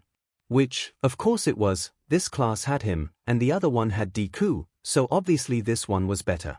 But he was obviously trying to bring Katsuki down to his level, so Katsuki told him to shove it. At which point, the jackass started laughing like Katsuki was the deluded one. If there was one consolation, it was that for once in his life, he didn't have to put up with Deku. Of course, if Deku were here, then at least someone would know how great he was and tell these extras that he was going to be #1. And if he got angry he'd always be able to scare the worthless runt and feel better. Where the F did that come from? Orientation scared? Obviously. Always did, but that was par for the course in a new school. At least the teachers were heroes, so unlike the teachers he had before, they actually mattered. Though, as the rat droned on and on, Katsuki could swear that this skeleton-looking effer was staring daggers at him like Katsuki'd shat on his sushi. He noticed the other hero class wasn't there. On the way back, the smug boy asked why, and Dracula-sensei said the other teacher always skipped it in favor of testing his students' quirks. And Deku got the kind of luck to get into that class while he was stuck here. What a ripoff. Of course, Dracula decided to do something similar. They went to a field and did the standard physical tests they always did, but this time they were allowed to use their quirks. Katsuki kicked butt, because of course he did. His quirk was the strongest. He'd show them all that he was number one. And then he got third place.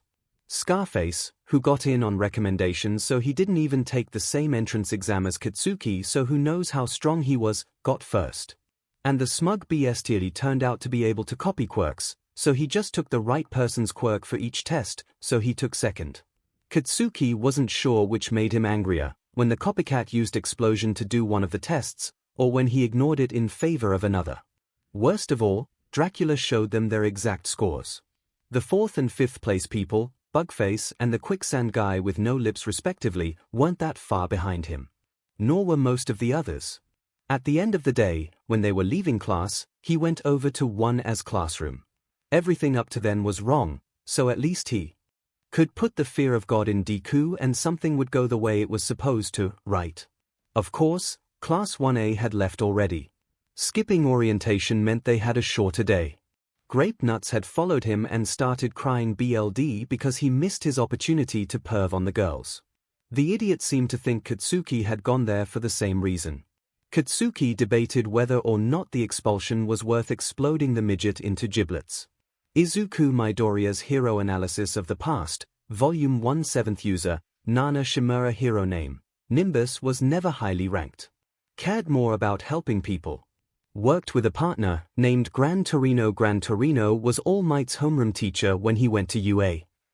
Haven't been able to find any other info on him. Quirk, float before gaining one for all, she could only levitate. Moving up or down was easy and quick. It took a lot of effort to move horizontally in midair, and was never quick. One for all powered it up so she could fly at high speeds. Top speeds comparable to running speed with one for all active weight. They said I'll get their quirks when I acclimate to one for all. I'm going to be able to fly. Wait, if I get access to float before I can use 100% of one for all, would my top speeds be based on how much of one for all I can channel? Quirks are physical abilities, but float doesn't have any dedicated body parts. Could I potentially channel 100% of float even if I can't fully use it otherwise? Nana says we can test this when it comes up. Carefully. High-speed mid-air collisions can end rather poorly. Tall and muscular. Very pretty. She wears her hair like my mom does, and looks a lot like mom did when she was younger. We aren't actually related at all. I checked our family registry. Yes, I was disappointed. Had a husband and a son. Her husband was killed by a villain who she was hunting down. She had to give up her son to protect him from that villain. I volunteered to look him up. She said not to bother. She sounded sad, though, so I'm still going to do it. Kind and supportive received one for all from Ien. Ien was killed in battle and he gave it to Nana as he was dying. That was apparently how most of the users received it. Gave one for all to All Might. She was the first one to deliberately find and train a successor to use one for all. Chose Toshinori because she wanted him to fulfill his dream of being a hero, despite being quirkless. Said that she kinda wanted to punch All Might when he told me I couldn't be a hero without a quirk. Not too badly, though didn't have too much time with him before she died. When Izuku finally got home, he was overwhelmed. Prior to today, he'd never experienced that much social interaction. He never had the time or the opportunity. Things went off the rails when Momo decided to take charge, saying that she knew of a casual eatery within walking distance that would take them all, and that she would treat them. That translated to her booking a private room at a restaurant that most of the class's families would be able to eat at once a year, possibly, if there was a really special occasion.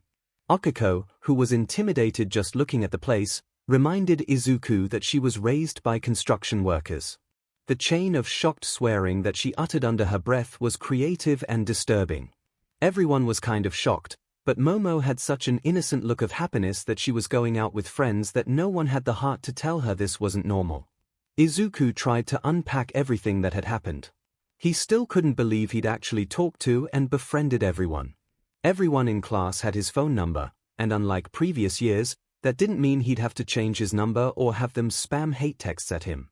Still, it was interesting to see friendships start to form as the class managed to gravitate towards each other.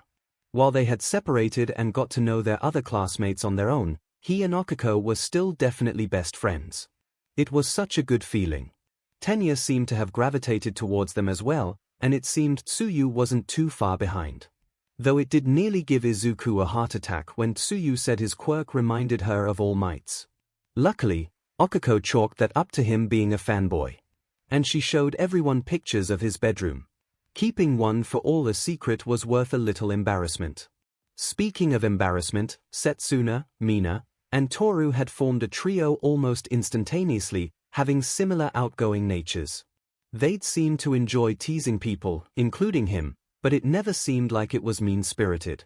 They were also convinced that he and 𝐻𝐿𝐵 were dating, and seemed to take great joy in shipping one as power couple, as Mina put it. 𝐻𝐸 and Tetsu had obviously become best friends nearly immediately. Izuku was flabbergasted by how the two of them had quirks with vastly different mechanisms and nearly identical results. He was thrilled to share workout tips, as he'd basically been following All Might's plans and needed improvement, and the two were in awe when he told them about Dagobah. 𝐿𝐴𝐿 and 𝐵 had been talking a lot, and most of it seemed to revolve around folklore or horror movies. And they seemed to speak entirely in overly dramatic sentences.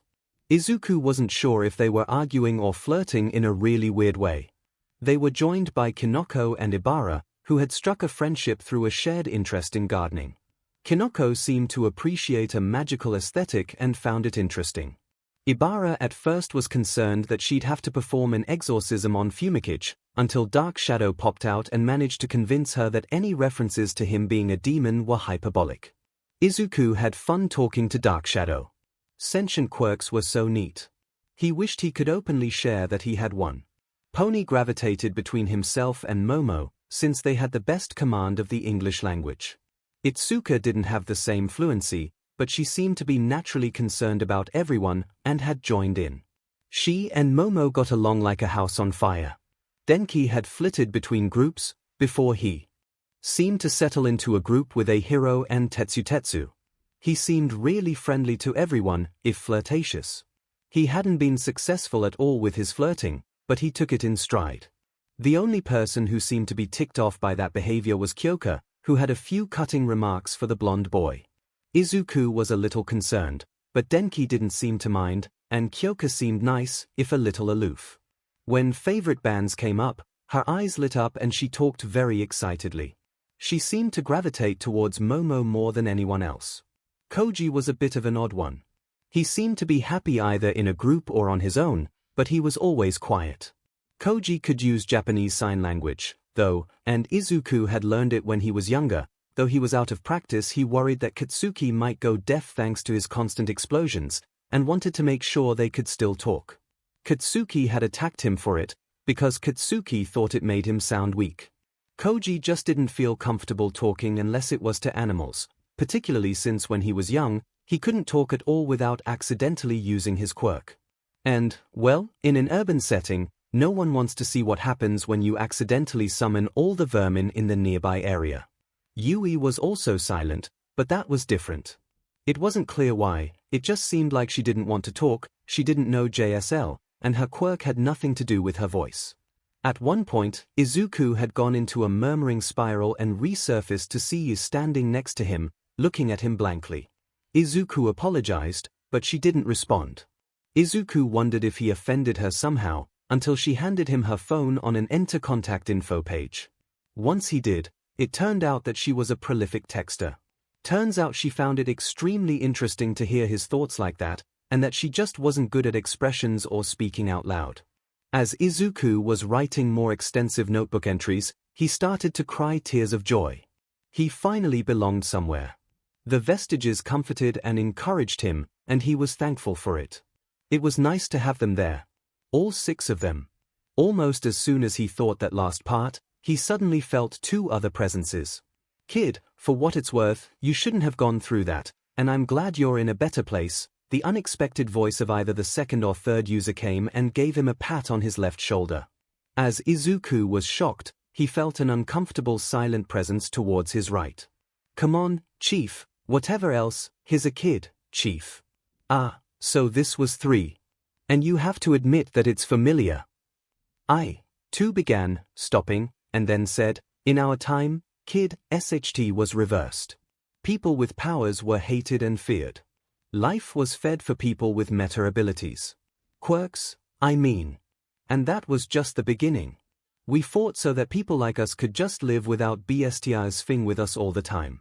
It shouldn't have meant that a kid like you had to deal with the same exact horseshit. It wasn't much, but it was enough to put a smile on Izuku's face. For the second day, the first true day of school, Izuku arrived early. He had a task to complete, and there was only one way to do so. He steeled his nerves and prepared to enter unknown territory. Kid, I can sympathize, but it's just the support department, Degoro said, trying to calm him down. I'll admit that you guys have helped immensely, but over 10 years of negative experience doesn't quit easily, Izuku groused, annoyed mostly at himself. He was still tempted to follow his instincts and leave the homemade costume with a note saying who it was for. But, if he'd had the nerve to talk back to Eraserhead, he could talk to Power Loader about support items. He shook himself limber, took a deep calming breath, and went to knock on the door of the support lab. Before he could get close, an explosion blasted the door open and sent Izuku on his back. Closing his eyes on instinct, he could feel a weight pressing down on him. He opened them as the smoke began to clear. A pink-haired girl with amber eyes, wearing coveralls, a tank top, and steampunk-style goggles was lying on top of him. He suddenly realized what felt so soft, so close to his face, as he looked down at her chest. As soon as he did, he yelped, "Are you all right?" while red as a strawberry. "Yup," the girl said cheerfully, not seeming to care that her melons were that close to Izuku's face. "There was something to break my fall this time." "This time?" Izuku asked for clarification. "Oh yeah, can't make an omelette without a couple of explosions here and there." She got up, dusting herself off, and made her way back into the lab. She left Izuku there, seemingly uncaring about his well-being. Izuku managed to get up and make his way in, smoke venting out fairly quickly. Damn it, Hatsune. The excavation hero, Power Loader, came into the lab from the back, wearing a helmet shaped like an excavator's claw and enormous gloves. "Can you at least save the explosions until after I've had my morning coffee?" "I promise nothing," the pink-haired girl said, still cheerful as she returned to her workbench and began to get her soldering iron ready. "Oh wow, it's actually Power Loader, the only currently active hero to simultaneously have a support license, and the third in history to ever do so. Hello sir." Izuku began a fanboy mumblestorm until a number of ghosts cleared their spectral throats in his head, bringing him back to reality. Power Loader turned to Izuku. "Hey, you're a new face. Were you hurt by the blast?" "I'm fine. Not the first explosion I've had to deal with, and it certainly wasn't the worst." He scratched the back of his neck awkwardly, hoping that the tone was joking enough. "I'm Izuku Midoriya." "Ah, one of the first-year hero students," Power Loader nodded. "We usually don't see you kids around here this early. What's the occasion?" "Well, 2 things. First, I wanted to turn in my hero costume." He grabbed his backpack and retrieved the green jumpsuit his mother had made for him. Power Loader looked at him quizzically. "You do realize we have access to support companies who will make your initial costume for you. They'll be able to tailor it to your quirk registry." Midoriya flinched. "Yeah, that's the thing.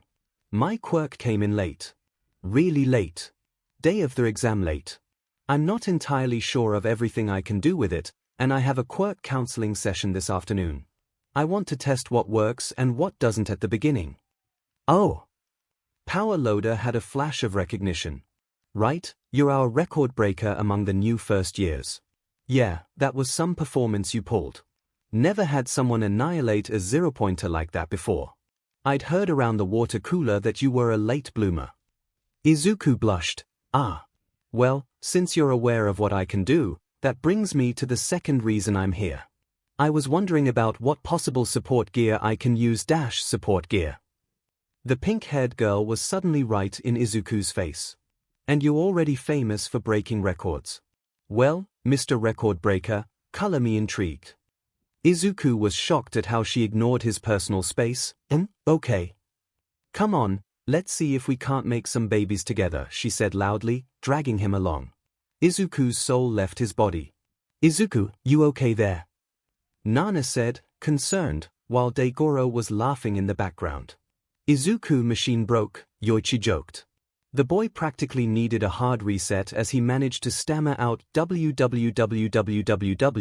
in an endless chain without ever managing to actually ask what. When she finished dragging him over to a pile of machines in varying states of completion, bringing up a metallic backpack object, she showed it to Izuku. Here, this is one of the babies I've been working on. Izuku blinked, then shook himself. Oh, you mean your inventions? Of course. I pour my blood, sweat, and tears into my inventions. They're my children. She stuck out a hand. My 𝐻𝐸𝐽, future CEO of 𝐻𝐸𝐽 Industries. And I want to be your personal support technician, record breaker.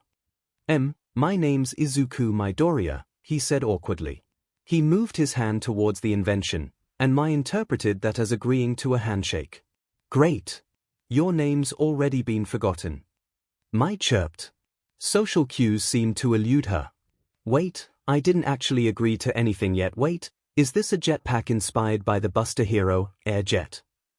Izuku's attempts at disagreement were quashed by his analytical side.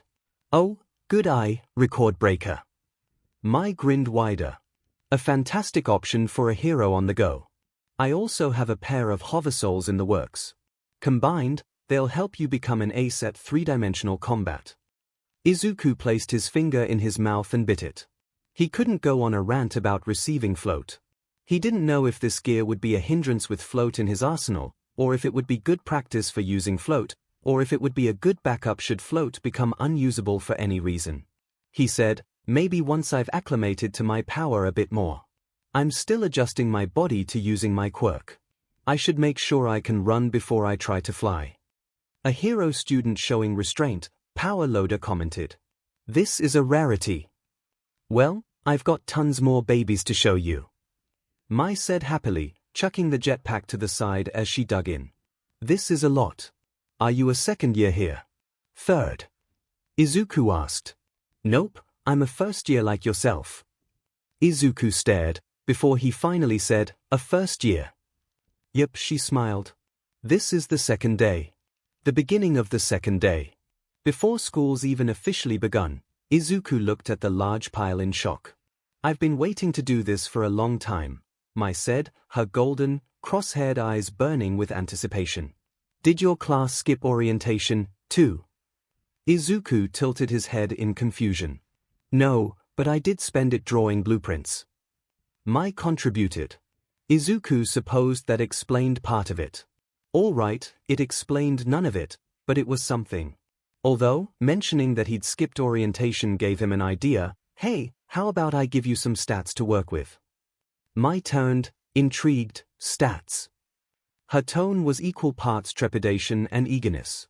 Izuku nodded, pulling out a spare notebook and tearing out a blank sheet of paper.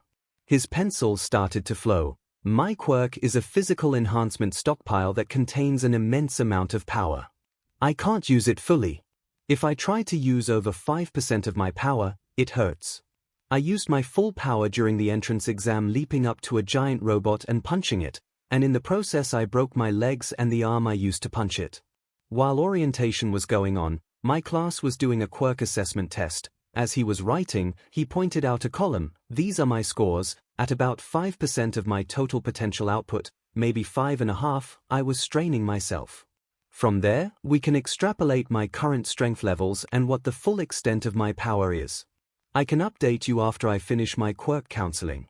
I'll try to find out relevant information like how much weight I can lift or the force behind my punch in newtons. My current goals are to reduce the strain on my body if I ever need to go above my current limit, pack more force into my punches at the moment, and give myself ranged options. As he looked up from his info dump, he saw that Mai was paying attention. She was following every word. She looked excited. Sure, he'd had conversations with Okiko about it, but now, here was a person hanging onto his real-time quirk analysis and wanting to hear it all. She was vibrating with excitement and bouncing on the heels of her feet. This is perfect! She cried out, snatching the paper once Izuku stopped writing. This is exactly what I need to design some of the most amazing babies. And I'll make sure none of them explode on you, Power Loader says. Assuming you want to let her experiment on you. We usually don't let first-year support students work on any hero student's gear, but she's the top scorer in our entrance exam the way you were the top scorer in yours. Not quite as record-shattering, but close. Still, we want you to be comfortable here. Izuku paused, then looked at Mai, who was brimming with hopeful excitement, and said, I'm willing to give her a chance. If she's this dedicated, I'll be happy to try out her babies. That sounded wrong to say, somehow, but he was sure about this. She listened to him, wanted to hear more. That was a good feeling. He could hear Nana cooing over the whole ordeal. As Power Loader nodded, Midoriya heard something he thought he wouldn't ever hear again in the back of his head, thump thump thump click. What? Yoichi asked suddenly. Again. Degoro seemed shocked. All right. Mai cheered. She got out a tape measure. To properly make some babies for you, I'll need your exact specifications. She then began to measure his arm span. Wow, you're pretty muscular, Herr Izuku. Feeling her touch, not to mention she'd actually called him by his name, made him feel embarrassed. Thankfully, she finished with the measurements before the warning bell. He dashed to his classroom, hoping that his blush would disappear by the time he got there. The strangest thing about you was the normality of it all. The coursework was advanced compared to a typical high school, but most of the subjects they were being taught were mundane. The fact that the teachers were also pro-heroes merely contributed to the surreality. Lunch followed their art history class with Midnight, who had left the class flustered, particularly one as minority of male students. That seemed excessive, Yoichi said disapprovingly. Hey, heroes have to be prepared for anything, Degoro said cheekily. You have to desensitize yourself to a lot of things like BLD or SXL innuendo lest a villain use that against you. Yoichi could only grumble at that. Oi, Ida. Setsuna popped off one of her hands and poked one as tallest member as they ate. You didn't seem to react much to Midnight Sensei. I know you've got mechanical parts, but I didn't think you were a full-on robot. If Tenya knew Setsuna was teasing him, he chose not to give in. I am not. I am merely more familiar with Kiyoma-sensei than most. She and my brother are close friends. In the past, I have called her Nemuran, though calling her such would be highly inappropriate in a classroom. Wow, having such a close relationship with a teacher, that has to be weird, Okiko said. Izuku felt a bit guilty about that, which made Okiko look at him. Oh man, right, the empathy thing worked both ways. He blinked and tried to change the subject. Well, our first heroics class is coming up. That's pretty exciting, isn't it? Izuku said. Yes, though I am a bit concerned that the syllabus made no mention of who the teacher was going to be, Tenya said. I suppose that after the rescue points and Aizawa's test, you is more duplicitous in their curriculum than I had previously believed. Yeah, who do you think it's going to be? Asked Mina, expectantly. It's got to be a retired pro, a hero said. Perhaps we'll have a rotating schedule of heroes teaching us various specialized topics, Momo surmised. Izuku blinked. Wait, you haven't realized it. Everyone stared. Realized what, Izuku-in? Okiko asked. Izuku looked at everyone. You all got holographic letters of acceptance, right? Most people nodded, but Momo looked confused. No, what are you referring to? Setsuna leaned back. Me neither, but hey, we were recommended students. We just got told we were in after our interviews. Izuku now felt uncertain. Did All Might actually record that many acceptance letters? And who told you you were accepted? All Might. A hero cheered. It got me so pumped to hear him say I got 3rd place. Same here. 8th place for me though, Kiribro. Tetsu added, and the two of them high-fived. Yeah. Mina added. I mean, I wasn't told my ranking, guess it was just the top 10. But hearing All Might say I was going to U was the best thing. And he told you he was joining the US staff, right? Izuku said. There was a deathly silence. Everyone from 1A stared at him. Izuku paled. He did tell you that, right? No, he did not, Tenya said. I thought it was just something he was doing as an alumnus. Why would he tell you he was joining the staff? Momo asked. Izuku was unsure until he heard the Vestiges, and he started to repeat what they said. I was involved in a villain attack about 10 months ago and All Might saved me. He was actually the one who told me I had a quirk. I think he must have told me because I broke his record. He did say he was proud of how far I came, such a man. A hero thumped his chest, remembering the people he saved and checking up on them. Indeed. Tenya concurred, chopping his arm for emphasis. Truly, he is the example we should all follow. Then, if his joining the staff of Momo connected the dots, the most likely position for him to teach would be. Everyone felt overawed by this knowledge. It took some time before conversation restarted, and it turned to what they believed the class would entail. Izuku stayed mostly silent. When lunch was finished and 1A returned to their classroom, Okiko pulled Izuku off to the side. Once they entered an alcove with some privacy, Izuku asked, "What is it, Okin? You told me you had a mentor who instructed you about your quirk. Is it who I think it is?" Okiko asked. Izuku winced. Of course she'd recognize it, it is. I'm sorry I kept it from you. Don't be. Okiko reassured him. I'm guessing he wanted you to keep it a secret. When Izuku nodded, she continued, then don't worry about doing what was asked of you. Besides, it's not like I would have believed you, she then blinked. Actually, I might have. You are pretty amazing, Izuku-an. After blurting that out, both of them were blushing like mad, looking away from each other. Okiko tried to change the subject. You said he'd given you some bad advice before the entrance exam. What was it? Izuku smiled. That to activate my power, I should clench my butt cheeks and, from the depths of my heart, yell smash. There was a pause, before Okiko let out a P of 50, and started laughing like a hyena on nitrous oxide. Izuku joined in, and they made their way back to the classroom. Laughter mostly subsided but still grinning madly. Izuku's prediction was correct, but he still trembled with excitement as All Might entered the classroom, told them they would be starting combat trials, and that they would be changing into their costumes for the first time. Izuku wasn't expecting anything different from the suit he dropped off that morning, but he saw a note on top. Record breaker Izuku, I only managed to get you one baby before you'd need the costume today. Power Loader insisted we stick to things that have less chance of exploding and insisted on accurately testing it. Lame. Anyways, you've got new gloves. They'll act as compression gloves to ease stress on your joints and knuckles, and there's a layer of a proprietary liquid that'll cushion your knuckles when you punch. They're a bit basic, but I hope you like 'em. Your support technician, myheroacademia, CEO 𝐎𝐻ATSUME Enterprises. Izuku tested the gloves, finding them to be very comfortable.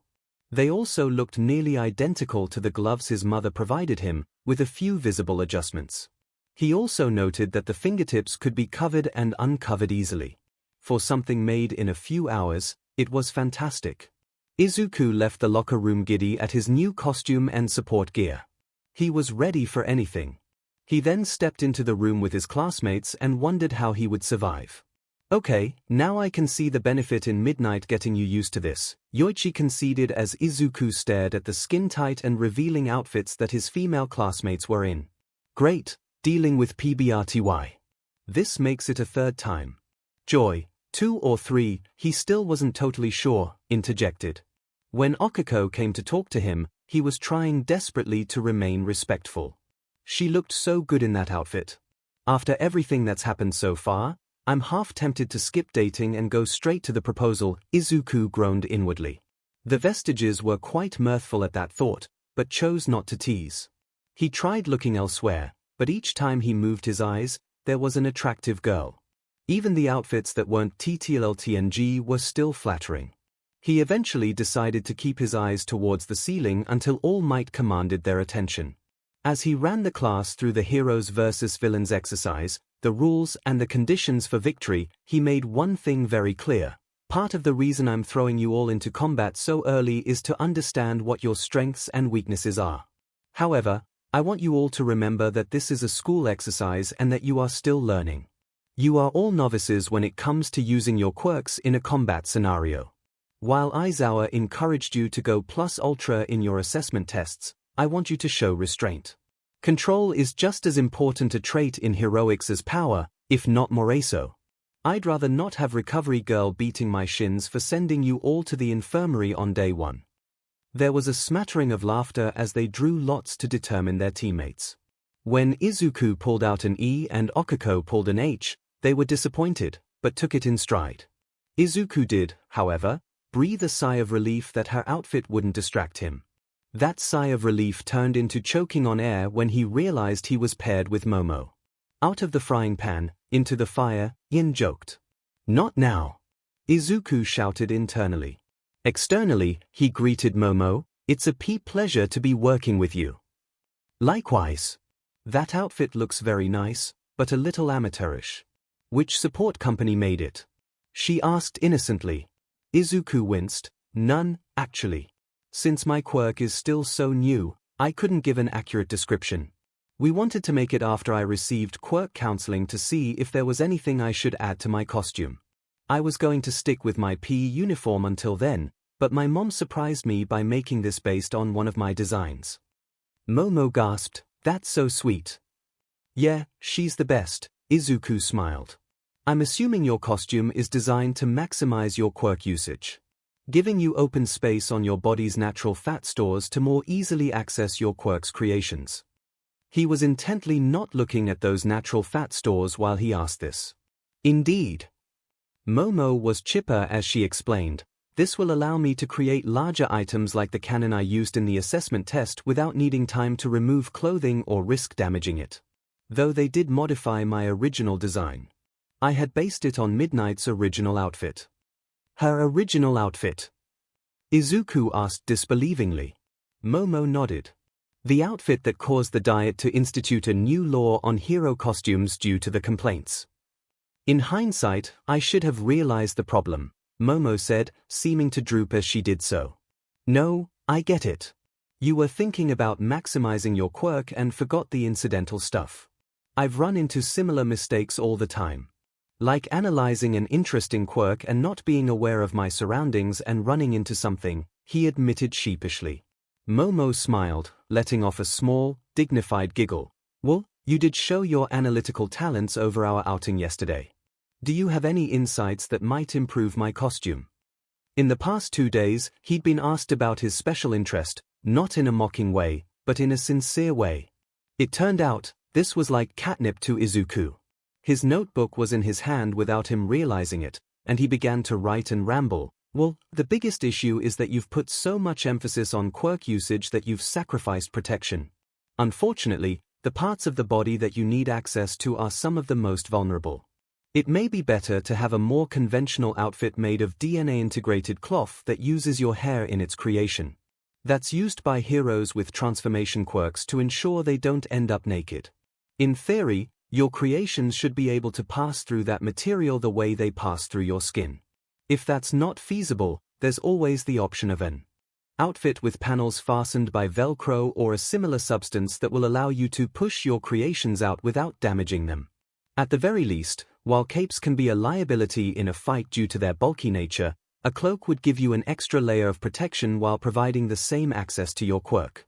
And, lastly, there's your encyclopedia. I know that having blueprints and chemical formulas on hand is vital for your quirk's usage, but you're carrying an incredibly heavy book on a rigid shelf mounted on your back. That's a huge danger. Land from a fall the wrong way and you could break your spine.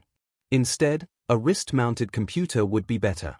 Or, perhaps a visor with a heads-up display that can show what you need immediately.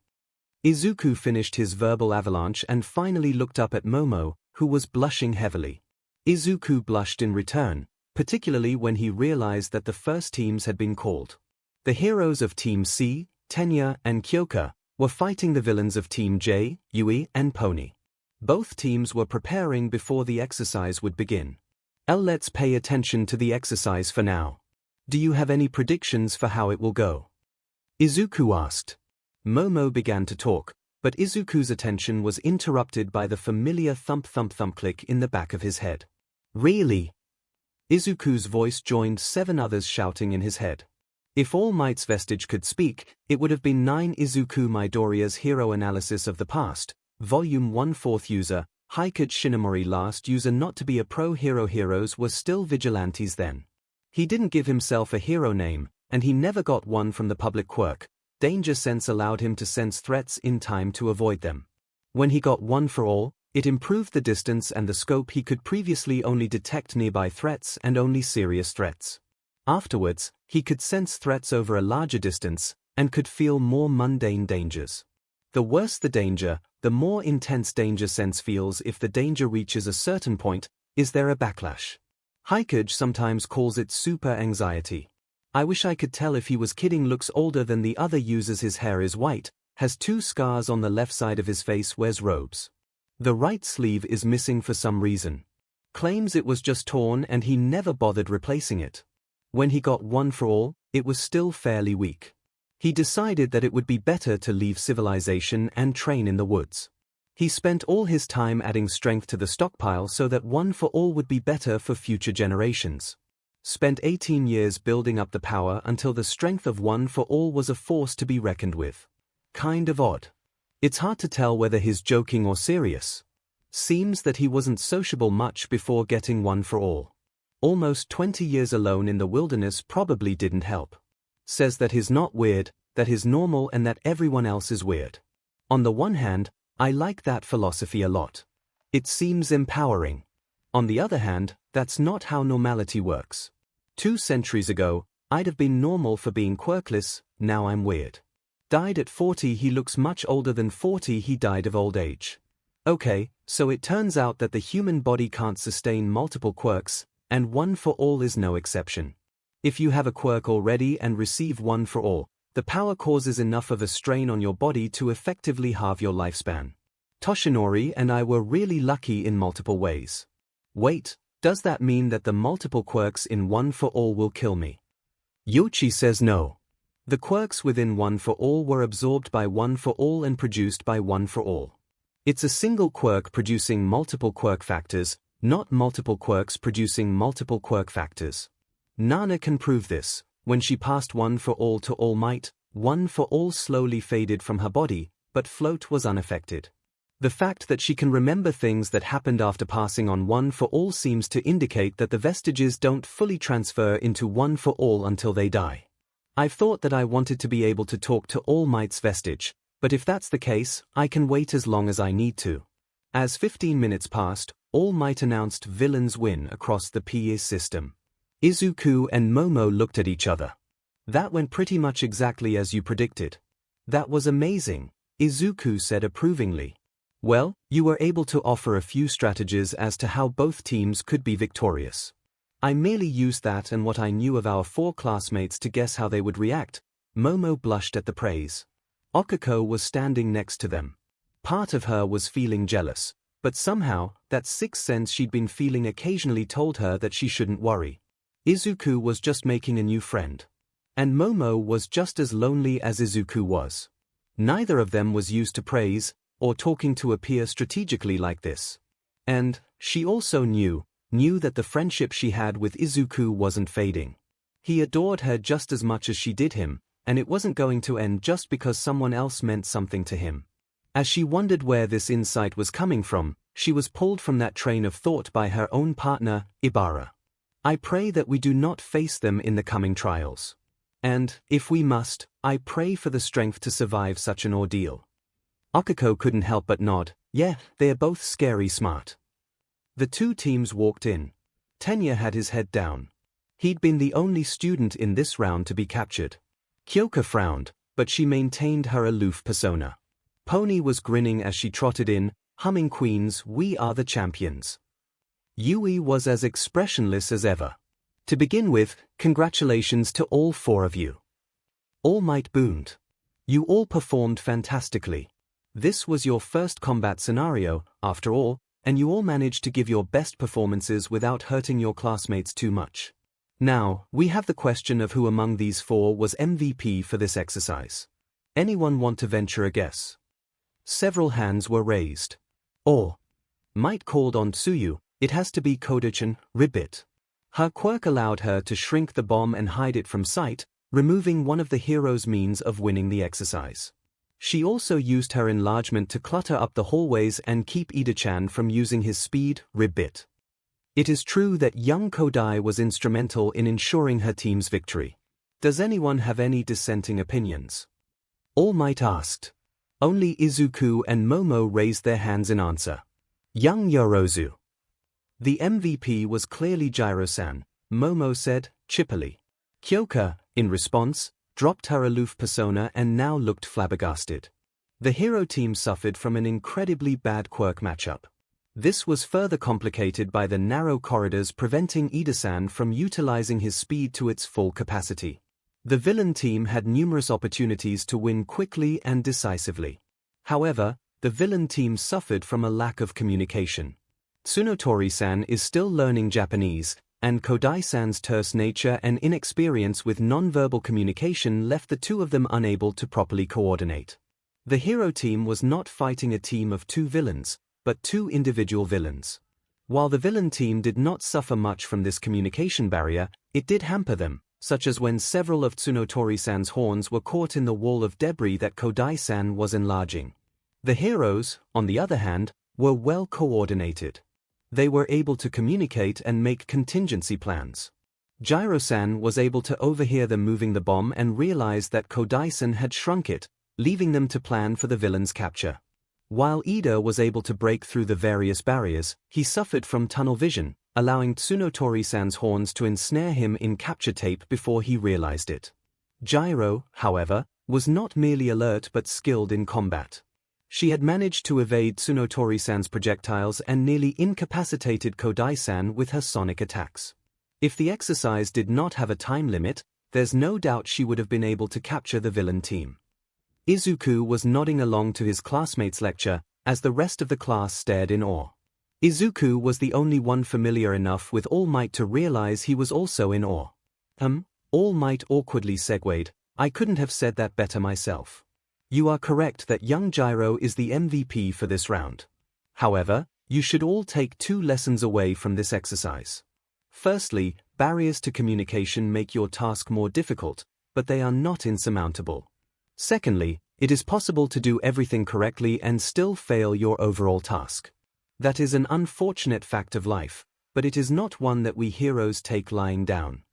All Might removed two other balls from the box. For round 2, Team A will serve as the heroes, and Team E will serve as the villains. Momo clapped her hands together in anticipation. Splendid. Let's prepare, Midoriya-san. Izuku could only nod as they walked towards All Might and received their headsets and floor plans. Team A, consisting of Itsuka and 𝐒𝐴𝐵, looked out at their classmates. All of whom looked at them with sympathy. When the two teams left, Denki sighed in relief and wiped his forehead. Better them than us. Kaminari-kun, that's very rude. Ida chopped, as Kyoka poked him on the temple with one of her jacks. Oh. Well, we were all thinking it. Denki retorted. No one disputed him. What a mad banquet of darkness, 𝐒𝐴𝐵 grumbled as he and Kendo both approached the building. Itsuka blinked. I'm sorry, but I'm not sure what you mean by that. It's just something Fumi likes to say when situations get bad. Or good. Or, really, just any situation, really, Dark Shadow interjected, popping out of 𝐒𝐴𝐵's cloak. Be silent, 𝐒𝐴𝐵 told his Quirk, sighing, have you any insights as to our plan of attack? I can imagine they will have filled the building with traps thanks to Yorozu-san's Quirk. Yeah, that's the most likely situation, Itsuka nodded, putting her hand to her chin. It would be a bad idea not to exercise caution at all, but at the same time, we have only 15 minutes to find the bomb or subdue them. We can't afford to waste time checking for the inevitable traps. We should probably sacrifice caution for speed. I don't necessarily know our opponent's plans, but if I may hazard a guess. 𝐒𝐴𝐵 pointed to the top floor on the map. This room would be my pick to plant the bomb. The top floor would be the most difficult for us to reach, and its central location prevents us from spying through the windows or entering directly through them. Itsuka looked at the floor plan and nodded, that's a decent idea. We should try that first, but as a backup, let's look at the 4th floor room right below it. They could anticipate us trying to go through the roof. We cannot plan for every contingency, or assume that they have anticipated all of our plans and developed counters for all of them. They are clever, not omniscient. 𝐸𝐵𝐼𝐺 looked towards the building. Though we must also prepare to face the monsters within their own den. Izuku blinked, but said, "You mean fighting them, right?" When 𝐸𝐵𝐺 didn't contradict her, she said, "Well, we know that Midoriya-kun is really strong and he's only going to get stronger, but that doesn't always translate to knowing how to fight. I've studied martial arts, so I know I have experience in hand-to-hand brawls. And Yorozu-san is intelligent, but she lives among the elites. Dark Shadow is a feral beast, a force of nature. I will prioritize her in battle," 𝐸𝐵𝐺 intoned. "So, we'll try for the roof first." Izuku noted on the map, "There's a fire escape here. Sound good to you?" 𝐸𝐵𝐺 nodded. Dark Shadow popped out, "I'm a check for movement on the top floors." "Good call," Izuku agreed. "We can't approach the building, but let's see if we can't get some clues." Unfortunately, their vantage point didn't help them much, even with Dark Shadow stretching as far as his link would allow. Soon enough, All Might told them to begin, and Team A made their way to the fire escape. 𝐸𝐵𝐺 directed Dark Shadow to grab the ladder and pull it down, only for the sentient shadow to cry out in pain, wreathed in electricity once it made contact with the metal. The quirk whimpered and retreated into 𝐸𝐵𝐺's body. 𝐸𝐵𝐺 grunted and curled inward. "Are you okay?" Izuku came over, concerned and checking for injuries. "We'll be fine," 𝐸𝐵𝐺 said as he recovered. "Dark Shadow took the brunt of it and she is more resilient than I am." The shadow poked her head out, looking miffed but no worse for wear. "She?" Izuku asked, then shook her head. "Not the time." So they electrified the ladder. "All right, Plan B," she enlarged her hand. "Fastball special." 𝐸𝐵𝐺 nodded as he hopped into her hand. Izuku then threw him towards the roof with all her might. Dark Shadow gripped the edge of the roof and pulled 𝐸𝐵𝐺 safely onto it, then stretched down and grabbed Izuku, pulling her up. As they approached the door into the building, 𝐸𝐵𝐺 said, "I ask you to test the waters once again." "No problem," Dark Shadow replied, moving to the door. She tentatively grabbed it. "No shocks this time." And, "Hey, it's unlocked." "Wait." 𝐸𝐵𝐺 called out too late, as Dark Shadow swung open the door. In response, an extremely loud noise and a burst of searing light emerged as a flashbang grenade attached to the other side of the door detonated. Dark Shadow fled into 𝐸𝐵𝐺's body once more, as the two members of the hero team recovered from the blinding light and disorienting noise. You all right?" Izuku asked. "A child of the darkness is burned by the light," 𝐸𝐵𝐺 intoned, attempting to sound deep but coming across as childish. "Still, I can proceed." "Right?" Izuku looked into the stairwell. She sighed. Ball bearings on the stairs. They greased the stairs too. A symphony of pain. "The railings?" 𝐸𝐵𝐺 asked. "Also greased, but that can work in our favor." Izuku enlarged her hands, grabbed both guard rails, lifted her legs, and slid down the stairwell. Before she lowered her legs, she noticed what looked like a bear trap on the floor. She kicked it out of the way and gestured for 𝐸𝐵𝐺 to follow. Dark Shadow gripped both rails and propelled the boy and Shadow down. The Shadow slid down with an overjoyed 𝐎 before they landed. The two of them carefully opened the door to the top floor, covering their eyes and ears as best they could in case of another flashbang. This time, there wasn't one, but they still remained cautious as they entered the hallway. The hallway filled with high-intensity flood lamps. "This is wrong. I am supposed to revel in the dark," 𝐸𝐵𝐺 said as Dark Shadow slunk into his cloak, unable to come out into the incredibly bright light. Izuku squinted and enlarged her hand slightly to block out the light. She sent out another, but hissed as her fingers came close, "They're burning too hot for me to smash them up as is. We'll have to find something to use as a weapon." They began moving towards the room they were assuming the bomb was when they heard slow clapping. As they rounded a corner to a long hallway, Izuku leaned against the wall. His face was obscured by his mask and respirator shaped like a smile. "You have done well to get this far, heroes. Surrender, leave now, and you can spare yourself the humiliation of your loss." Luckily, his costume hid the nervousness on his face. The Vestiges were coaching him, but they couldn't hide the mirth they felt towards the situation. "We aren't letting you get away with this," 𝐻𝐻𝐼𝐳 cried out, enlarging her fists. Izuku lifted himself off the wall. "A pity." Green lightning danced across his body as he reached into his pocket and threw a handful of ball bearings their way at high speeds. 𝐻𝐻𝐼𝐳 swiped with one enlarged hand, generating a gust of wind in hopes of blowing the projectiles off course. It merely slowed them down. She blocked the ball bearings with her other hand, which stung but did not seriously injure her. As the first salvo was blocked, Izuku threw another flashbang directly at them and sped away. The noise disoriented the hero team, but they quickly recovered. "Kendo-san!" 𝐒𝐭𝐴𝐲 cried, elbowing a hole into the wall. "Pull out some drywall or a stud. If he approaches again, we can use those to disable the lights." Nodding, 𝐻𝐻𝐼𝐳 did so, enlarging her hands, ripping out a portion of the wall. She then tore one of the wooden beams from the wall and tossed it to 𝐒𝐭𝐴𝐲. They then rushed in the direction Izuku went. Soon, the two of them were in a room with Izuku and Momo. Momo looked tired, but she was still in the fight. The floodlights were as bright as they were in the hallway. And, they noticed, they were in the same room as the bomb. Or, rather, 3 identical copies of the bomb. As soon as they entered the room, Momo had a shotgun drawn on them and blasted 𝐒𝐭𝐴𝐲. The beanbag rounds hit him square in the chest, but his cloak provided enough coverage for Dark Shadow to take the impact. Dazed but mostly uninjured, 𝐒𝐭𝐴𝐲 took his piece of wood and set about destroying the lamps. Which is when he learned that Momo was prepared for that, having created a metal staff from her body, poking him in the side and sending him falling into one of the bombs. He smacked right against it. For a second, 𝐒𝐭𝐴𝐲 hoped that this was a win, and that Momo had made a fatal mistake. That notion was immediately disabused when he tried to move and realized he was now completely adhered to the decoy's surface. Momo then wrapped the capture tape around him, which was superfluous considering he was unable to free himself. However, All Might had not announced 𝐒𝐭𝐴𝐲 was captured until the tape was on his body, so he supposed that it wasn't an insult.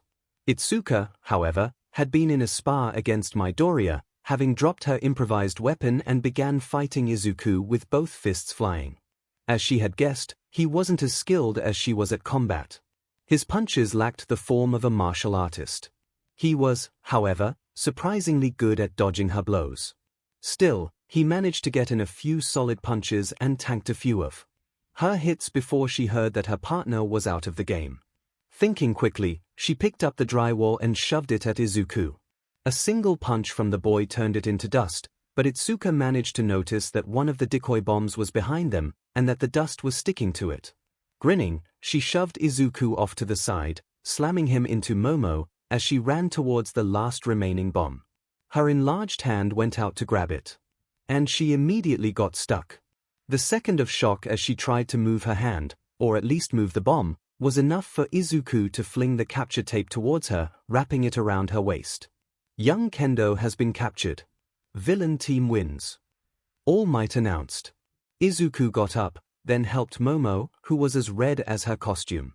The two of them produced spray bottles and began to dilute the adhesive around the two teams. All Might-sensei, do you need us to disable all of our traps? Momo asked, a bit tired. No, we're going to use a different building. Just retrieve the actual bomb, if you would. Once 𝐻𝐻𝐼𝐳 and 𝐒𝐭𝐴𝐲 were freed, the sticky substance completely dissolved. Izuku and Momo led them out. After disabling a few more traps in the hallways and the stairs, they made their way to the 4th floor, their second choice of a possible hiding spot for the bomb. There were 3 copies of the bomb here as well, but Izuku walked past all 3 of them and punched the wall behind them. The wall turned out to be a fake, and once he'd broken it down, he lifted the actual prop bomb and brought it outside. To begin, all 4 of you performed excellently, All Might said proudly. Obviously, the villains were able to secure the win through careful planning and preparation, but the heroes were no slouches. Both young Kendo and young Tokoyami proved themselves cunning and able to adapt as the situation changed. They knew that the situation was dangerous, took risks, and worked to evade and overcome their opponents' tricks and traps. That they did not succeed is of little matter if there is something that can be learned from this. Indeed, 𝐒𝐭𝐴𝐲 stated. I learned that I am too reliant on the tools provided to me by the darkness. Cast into the light, I was left adrift. I will need options for if I am move into such a situation again. Excellent! All Might exclaimed. If 𝐒𝐽𝐽𝐲 wording was odd to him, he didn't show it. As heroes, you are often thrown into situations where using your quirk might be dangerous, or impossible, or if your quirk is weakened somehow. In a classroom setting, we can chalk that up to a bad matchup. In the field, the consequences are much more severe. Now, for the villain team, both of you worked together flawlessly. A bit too flawlessly, the class sweat dropped at All Might's observation. While the villain team was working to set up, All Might whispered way too loudly as he wrote a note to not place Izuku and Momo on a team again. 𝐒𝐽𝐽𝐲 felt a tinge of jealousy at that statement, but that was squashed by the sheer feeling of embarrassment coming off of the duo in waves. It was so intense that she let out a giggle instead. Still, there can be only one MVP, and it is young Yorozu, All Might stated. Most seemed to agree, Izuku nodding along. What? Momo realized she was stammering and contained herself, but she was still in disbelief. But Midoriya-san was the one who came up with the plan to succeed in the first place. He was the one who thought to trap the doors with flashbangs so that we would know from which direction our opponents were coming. He even had high-calorie protein bars available when I was running low on fuel for my creations. Having the protein bars on hand was just a habit I got into while training that I never dropped. Izuku scratched the back of his head. And the plans I made revolved entirely around you and your quirk. You were able to produce all the materials we needed to make that plan successful. You had the plans for the flashbangs and flood lamps available, you knew of an adhesive strong enough to immobilize the hero team, and you had enough strength and stamina to face Tokoyami in melee combat. While he was weakened by the brightly lit room, you were also weakened by the sheer amount of materials you created. You definitely were the MVP here. Momo was shocked, but the praise was tempered by the absolute sincerity she could feel from Izuku. The synergy they had throughout the exercise was phenomenal. So, she gracefully bowed in acceptance of her status. The class applauded. Now, for our next round. Team H will be the heroes, while Team B will be the villains. All Might announced. 𝐒𝐽𝐽𝐲 and Ibara were up. As they passed by Izuku, 𝐒𝐽𝐽𝐲 held out her fist. Wish me luck. Izuku bumped her fist with his own.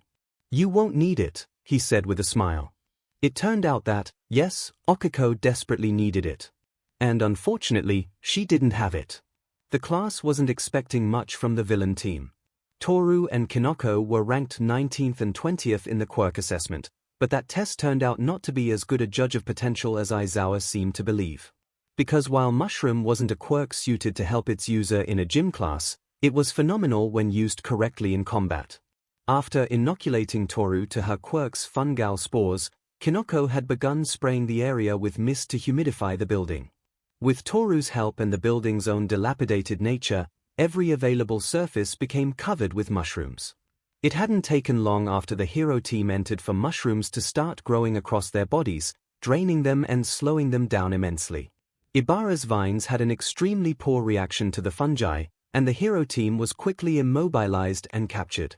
Kinoko was swiftly declared MVP and Momo set about creating a fungicide to treat them. 𝐒𝐽𝐽𝐲 felt torn. The quick loss to the villains was humiliating, but having Izuku fuss over her was nice. The fourth round had Tsuyu and 𝐒𝐻ERO as the heroes, Tetsu and Denki as the villains. Predictably, 𝐒𝐻ERO and Tetsu became embroiled in settling this like men, going all out against one another in hand-to-hand combat. With the class's defensive muscleheads locked down fighting one another, Tsuyu went to find the bomb. When she found the bomb, and Denki guarding it, the blonde boy instantly attacked her with a blast of electricity. The frog girl responded by hopping out of the room at full speed. She was able to evade getting directly hit, but the power surge throughout the building was probably going to start a fire. She returned to the bomb room to find Denki gibbering with a blank look on his face. Tsuyu quickly touched the bomb, lassoed Denki with her tongue, and leapt out the window, telling her teammate to evacuate immediately.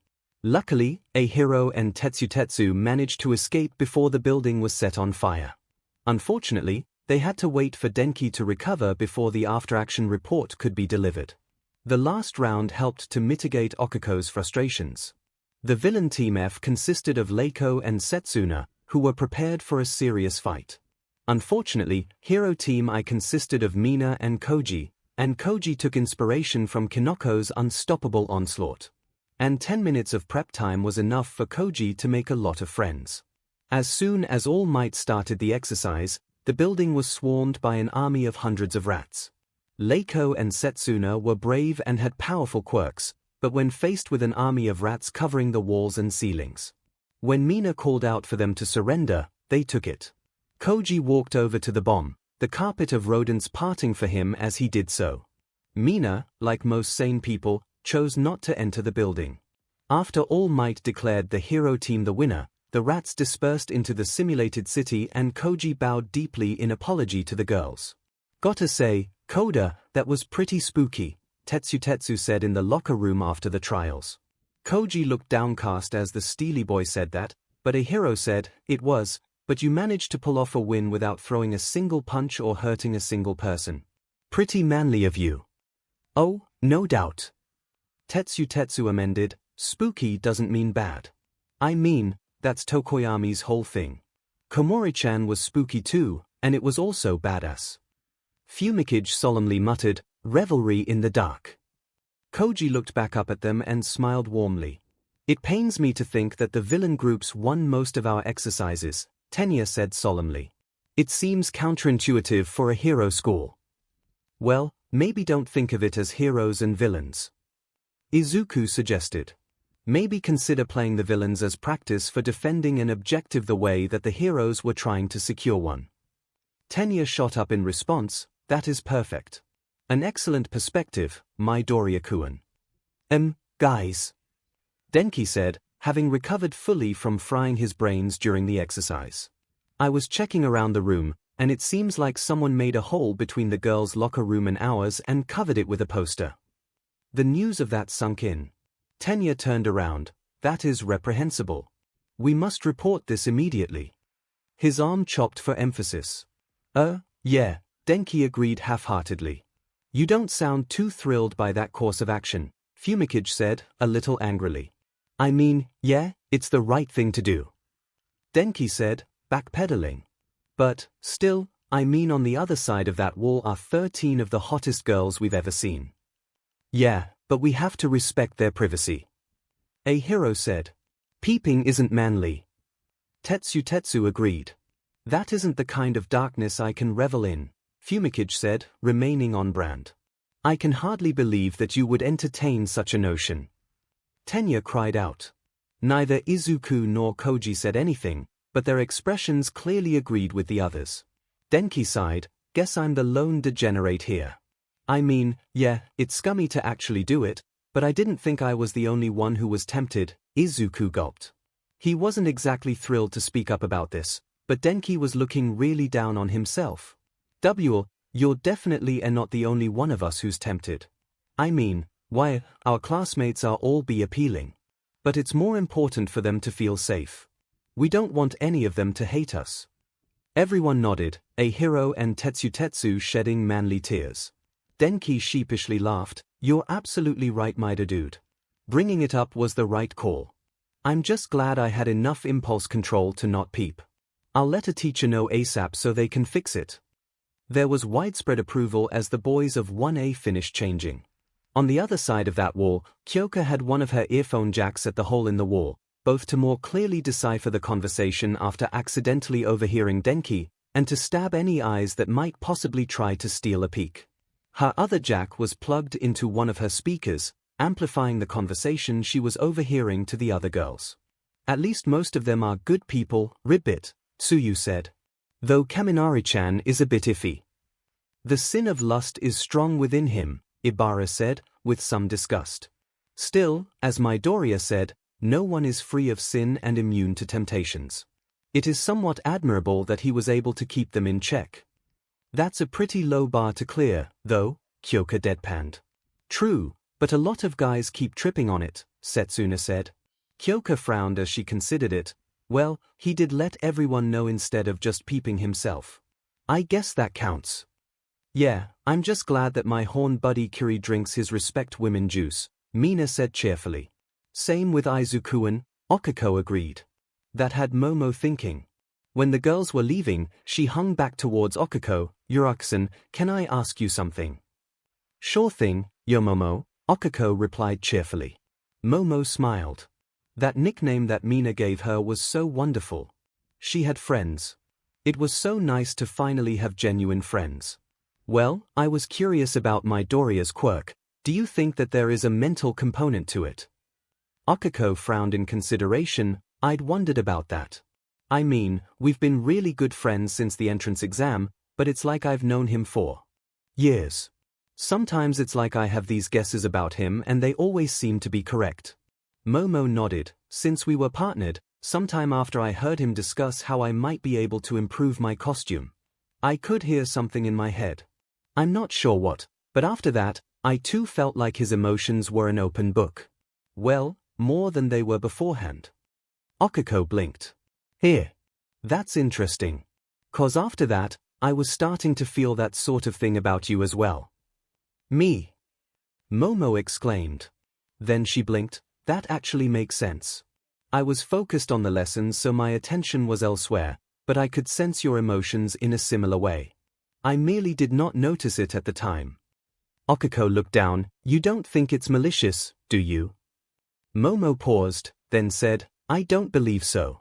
Even before I felt this connection, he was easy to read. This may be some byproduct of his quirk. I hope that it comes up this afternoon during his quirk counseling. Okiko smiled. I'll ask him at dinner tonight. Dinner? Momo ped her head to the side questioningly, then after an awkward pause said, You're currently living in a studio apartment on a limited budget and have a standing invitation with Midoriya and his mother to have dinner with them as often as you'd like. She wanted to confirm that this intuition was correct, but somehow knew that it was. Bingo, Okiko said. She looked into Momo's eyes and said, a little overwhelmed, Your family is wealthy. Like, super wealthy. My current apartment is smaller than your bedroom closet. My family's apartment is smaller than your bedroom. My parents do have building projects in Mie, Momo said. I'm more than willing to recommend your family's company for them. Okiko seemed conflicted. I want to say that we don't need pity, but this doesn't feel like it. Momo shook her head. It isn't. Okiko paused. This is so weird. It really is, Momo agreed. I like it though, Okiko said, blushing lightly. Me too. Okken, Momo hesitantly said, also blushing. Okiko's smile at the use of Izuku's nickname for her was blinding. Am I a mouse, a dog, or a bear? What's important is, I'm the principal. Principal Nezu cheered, popping up in front of Izuku as he entered the gym. All Might and Eraserhead were seated on folding chairs. Welcome to your first quirk counseling session. Izuku recovered from the surprise, and turned quizzically to look at Nezu. He is rather hard to identify. Is he truly a single species? Rumors about his time as a laboratory experiment have indicated that he's been spliced with the DNA of several animals, but what was his original species? The name Nezu would indicate that he's a rodent of some sort. Maybe not a mouse or a rat, but something like a marmot or a gerbil.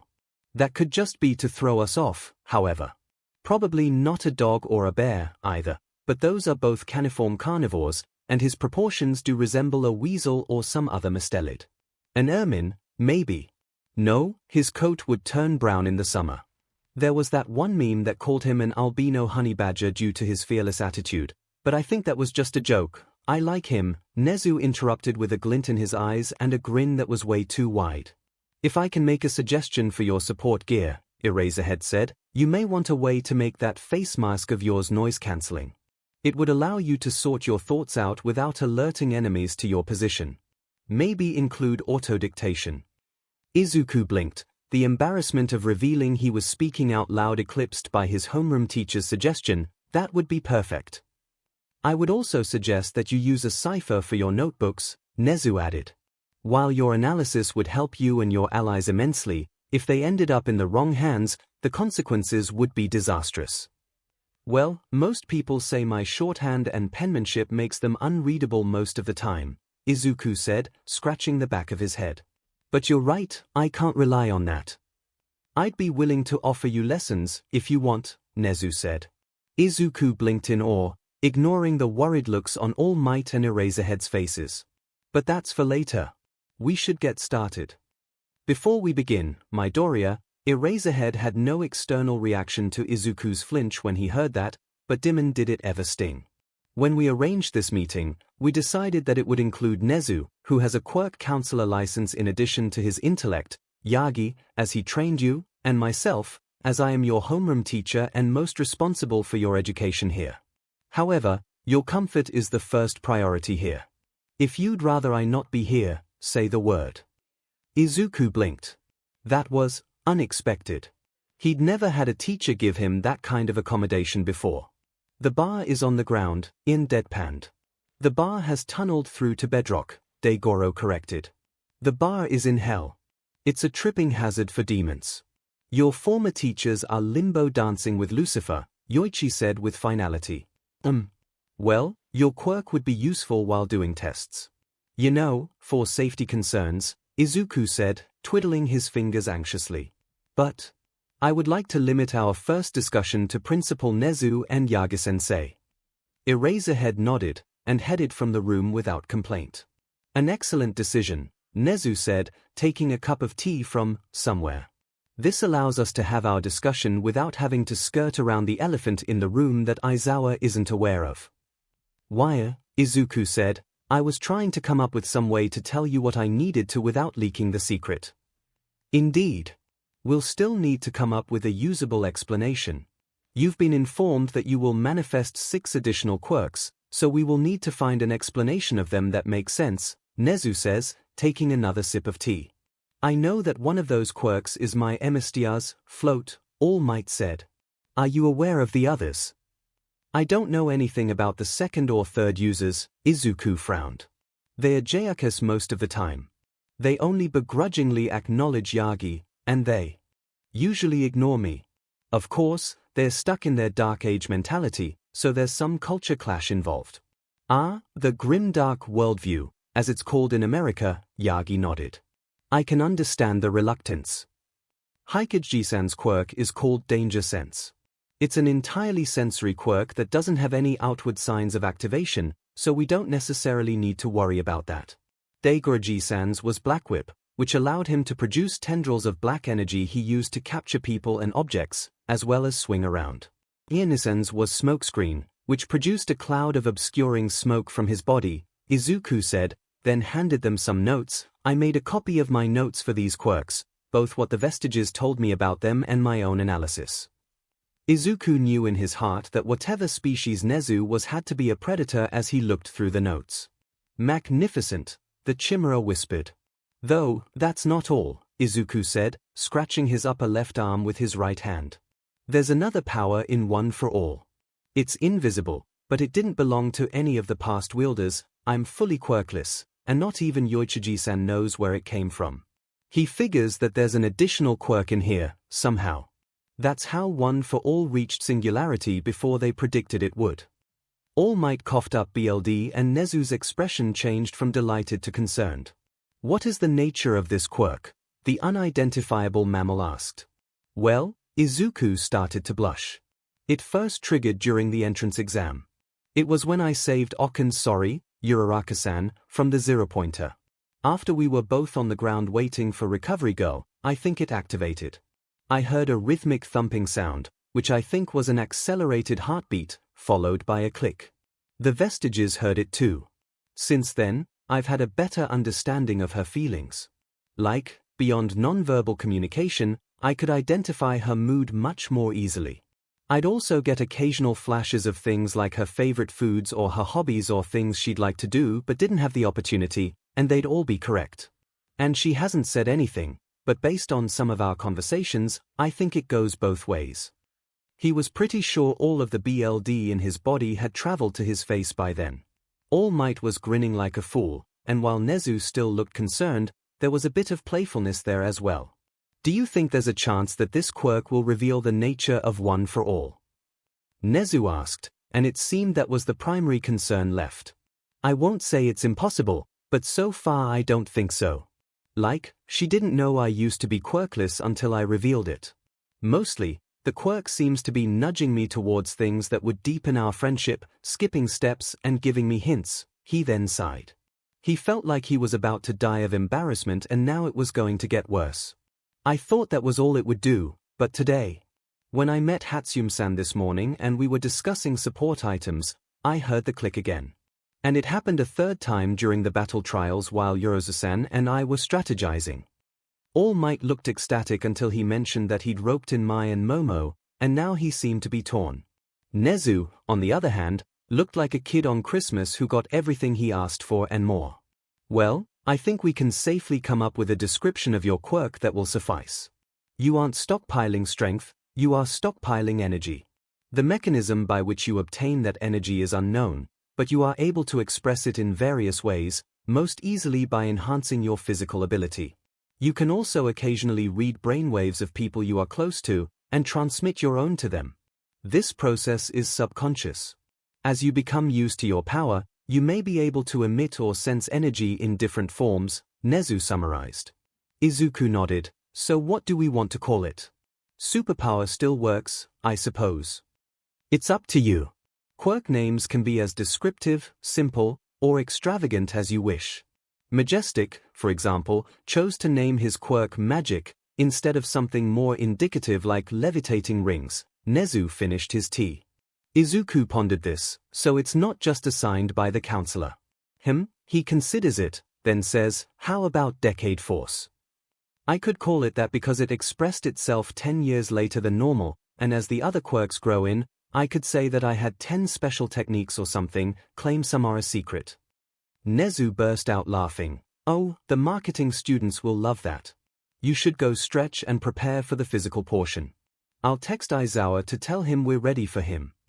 Izuku bowed to them and left to do so. Once he was gone, Nezu tried not to cackle wickedly as he began to type. All Might paled, please spare young Midoriya of your plans. Relax, nothing I'm considering is unethical. Wait, I forget. Do humans consider it unethical to be brought into mated couplings based on the likely physical attributes of their potential offspring? Nezu asked. All Might wasn't sure if Nezu was joking. On the one hand, Nezu was intelligent enough that he should know the answer to that question. On the other, Nezu wasn't human and there was ample evidence that he struggled with the exact nature of human morality. Erring on the side of caution, All Might said, yes. That's eugenics. It's considered a huge violation of ethics, and instances like that are, if not always outwardly illegal, highly frowned upon in society. Nezu frowned. Ah. Well, there goes that plan. A pity, he said with an air of disappointment. On the plus side, that confirms that my next project for the Desutaru Agency will be going after Endeavor. If my potential experiment is unethical, buying a woman in the hopes of producing a child with a specific quirk would certainly fit the bill. Yes, that's a good wait, what? All Might exclaimed as that sunk in, BLD cascading from his mouth. Izuku Midoriya's Hero Analysis of the Past, Volume 1 5th User, Daigoro Banju Hero Name, Lariat the first user to be a professional hero. The system wasn't in place until after 𝐒𝐭𝐽𝐻 retreated to the woods. Did he name himself after the rope or the wrestling maneuver? His response was yes. Quirk name. Black Whip produces a black energy that takes the form of ropes he could control. He used them to grip objects, capture people, and swing from place to place. One for all increased the WHP's strength and maximum length. Daigoro says that Black Whip is controlled and powered by the user's emotions. Anger makes it extremely powerful, but harder to control. Using Black Whip while confused or emotionally unstable also makes it go out of control. Has a presence similar to All Might's, tall and muscular. His head is shaved, but he has a beard. Wears a leather jacket and breathes, with no shirt. Has a bandolier. He doesn't have a gun, though. Why does he need the bullets? He says because it looks cool. And that they're not bullets, they're compartments to store various tools and medical supplies. But they're shaped like bullets because it looks cool. Has a very rough and brash personality. Calls himself super funky. Most easygoing of the past users. Loves to joke around. 𝐒𝐭𝐽𝐻 specifically picked him to be a successor. This makes him unique among the users. This wasn't like Nana choosing All Might or All Might choosing me. 𝐻𝐸𝐽 didn't train Degoro. 𝐻𝐸𝐽 didn't have that much time to vet his successor. All 𝐻𝐸𝐽 really knew was that Degoro was a hero, that he was a decent person, that he could handle one for all, and that he was willing to fight the good fight. Died fighting a villain. Most of the past users did. 𝐻𝐸𝐽 was the exception. Gave EN one for all by mixing their BLD. Makes sense. He doesn't have much hair. None of them are willing to say much about who ended up killing each of them. I mean, it makes sense. I wouldn't want to talk about it. So, Izuku-kun, are you sure that you and your mom don't have a tear-based quirk? Okiko joked. It might actually be a minor heteromorphic trait we share. Izuku grinned. But she's really happy that things are going so well for me. Particularly news about my quirk. The two of them had finished dinner and their homework before he walked her back to her apartment. He was surprised at how close it was. He suddenly got a flash of insight. The family friend who'd given her the studio apartment had several apartments in a number of buildings she could have chosen, and she deliberately chose the one closest to his. That was humbling. The connection between them was that strong already. Speaking about your quirk, Okiko said, plunging Izuku's heart into a bucket of ice water. Is there some sort of mental component to it? Even if he could lie about it and with their connection, there was no way he could. Izuku wouldn't. She deserved to know. Why's? I had no idea it was a thing, but it turns out the energy that I'm stockpiling can manifest itself in weird ways. Like, I mentioned that we think I'll be able to fly, but it's also forming connections between me and other people. Linking our brain waves or something. I thought it was kind of weird how we were getting along so quickly, but I wasn't really questioning it because it felt nice, Okiko said. Guess your quirk decided we should be friends. And Yaomomo, too. It's involuntary. Izuku said, waving his hands frantically. I can't control it. And, wait, you know I've bonded with Yaomomo. I could feel her emotions and got the same correct guesses that I did with you, Okiko admitted. She's really nice. If I had to choose someone, she'd definitely be on that list. Izuku sighed, you should know it's not just the two of you. I went to the support department to meet with Power Loader about my costume. While there, I met a first-year support student named Hatsune Mai. We bonded after I agreed to let her help make support items for me. Okiko took this in. She wasn't thrilled, but at the same time, he couldn't control it. She'd have to roll with the punches. I wonder how many people this will include. Can we meet this Hatsune girl? Sure. Izuku thought about it, though she's a little odd. Doesn't really care about social niceties or personal space. And she calls her inventions her babies. So if she talks about making babies, it's building support gear. His face was completely red by this point. Okiko's was too. That's certainly a thing. She realized they were at her building. I'll see you at school tomorrow, Izuku-kun. Okken, are you worried at all about this whole bonding thing? Izuku said cautiously. I don't want to make you uncomfortable. If anything, this has made me more comfortable, Okiko replied. You can't help what your quirk does, and I've got an amazing friend out of it. That's a complete win in my book. Yeah, Izuku said, tears starting to form. It really is. Good night, Okken. Good night, Izuku-kun. Okiko responded as she entered her building. As he walked home, his tear quirk expressed itself that night. Once again, he entered the odd misty dream space to see the Vestiges. He'd been there often. He could see them, place faces to the voices he heard, and they'd tell him a bit more about themselves and one for all. Tonight, for the first time, he saw several of them together. Yoichi, Nana, and 𝐻𝐸𝐽 all stood before him. He still didn't have a mouth, but one of his arms below the elbow was solid. Hey there, Izuku, Yoichi said, ruffling the boy's hair. You've been progressing nicely. We have a few things to discuss. First of all, we figured something out about the bonding quirk, Nana said. I barely noticed it, but when you and Okiko-chan bonded, I could feel something through that link. I thought the others felt the same, but we just learned that wasn't the case. I didn't feel what Nana felt, but after you made your bond with Hatsune, I could feel it, 𝐻𝐸𝐽 said, stroking his chin. And I could feel it when you bonded with Yorozu, Yoichi said. While we're still uncertain as to what this is, I hypothesize that we're the medium through which the bond is made. Each of us is similar to the girls in some way. I mean, my float and 𝐒𝐻𝐽 zero gravity are two similar quirks, Nana said. Hatsune and I both have sensory quirks. 𝐒𝐽𝐽 nodded in agreement. That made sense to Izuku. The mechanisms between the I mutation in myheroacademia were different from the emitter properties of 𝐒𝐽𝐽's danger sense, but there was a similarity. My and Yorozu-san's quirks aren't too similar, Yoichi replied. However, there can be an argument that me forming the legacy that is one for all is thematically resonant with her creation quirk. Nana giggled a bit. Wish we could get your commentary while you're in here. Hope you can form a mouth soon. Izuku could only look on with an expression that made it clear he agreed. In any case, you have acclimated well to one for all, in part thanks to your constant use of your invisible mode. Yoichi referred to how Izuku used full cowl at half power to remove the more blatant indicators of use like his lightning or red veins. Between that one for all reaching singularity and these bonds, we believe the time is right to start giving you some of the stored quirks. If Izuku had a mouth, he would have squealed in delight, and it showed. Danger sense is going to be your first additional quirk, 𝐒𝐽𝐽 said. This quirk comes with a terrible downside. However, you already have anxiety, so it should be fine. Shinomori, Nana groaned, exasperated. Danger sense can't necessarily be turned off, but you can learn to tune it out. I should also note that vigilantism is still a crime, one that's frowned upon more now than it was in my time, so you can't go herring off to stop crimes just because you can detect them more easily, 𝐒𝐽𝐽 continued. Izuku gave a thumbs up. Izuku, we need to be able to trust you with this, Nana said in her mom voice. Whether it was his actual mother or his new ghost stepmom, Izuku was weak against the mom voice.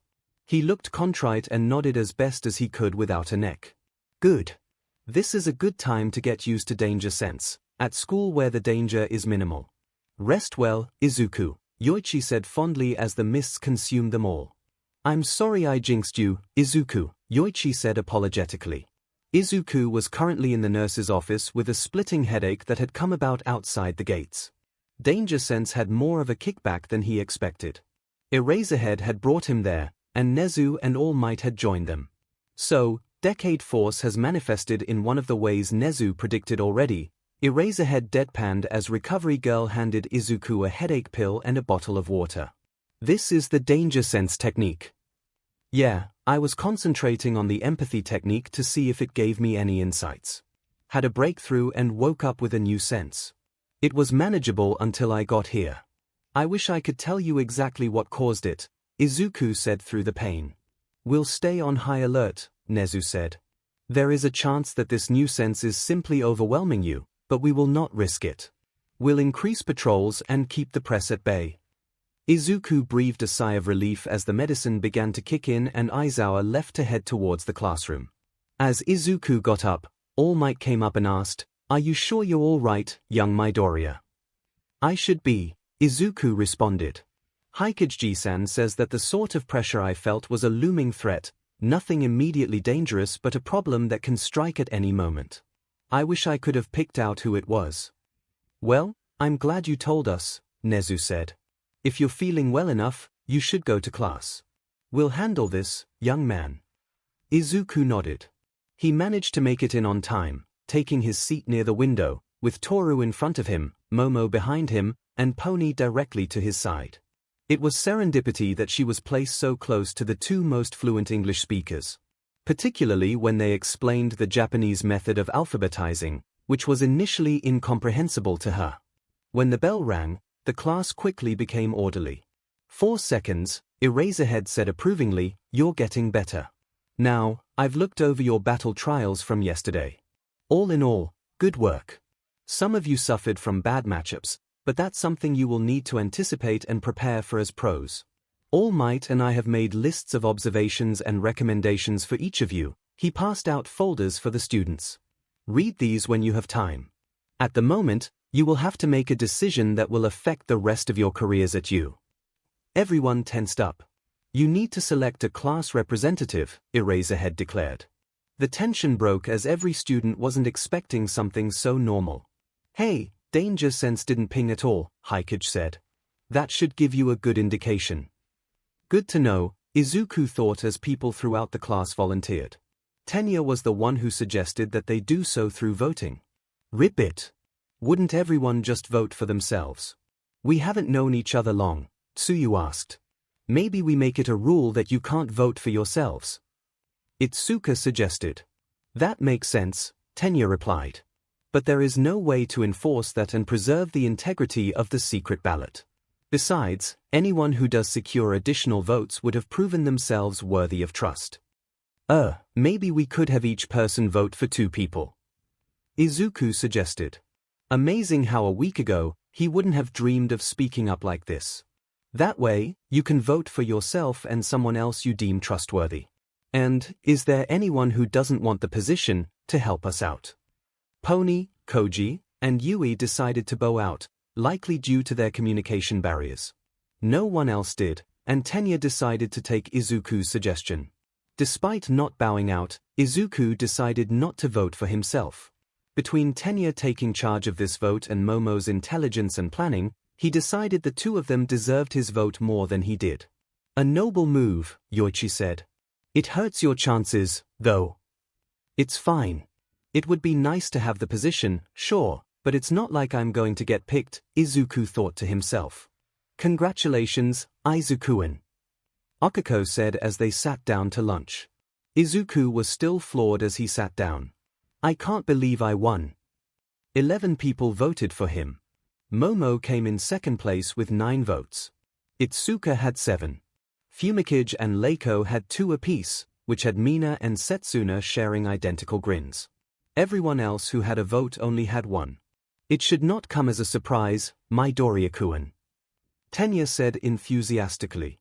From the first day, you have been propping us up, helping us better utilize our quirks, and overall have been a bastion of integrity and strength. Not to mention, the battle trials have shown that both you and Yorozu-san were incredibly adept at planning. That was why the 2 of you secured my votes. Wait, you didn't vote for yourself. Then who did? Momo asked. I actually did, Izuku said sheepishly. I thought that your organizing the vote showed the right instincts. Your Momo got my other vote. I will do my best to live up to your faith in me, Midoriya-kun. Tenya looked incredibly happy at the show of trust his friend had in him. As Okiko asked about his background, and Tenya began to talk about his brother Izuku had asked if Tenya was related to Ingenium on the first day, but was asked to keep it secret, Izuku ate and tried to calm his thoughts. I feel like a fraud, Izuku thought to himself. Izuku, you earned it fair and square, Yoichi comforted him. They all know you used to be quirkless, even if you aren't anymore, Nana said. They still chose you based on your merits. Izuku gave a small smile. They were right. He helped the class when they were scared by Eraserhead's expulsion threat and stood his ground when the teacher tried to intimidate him.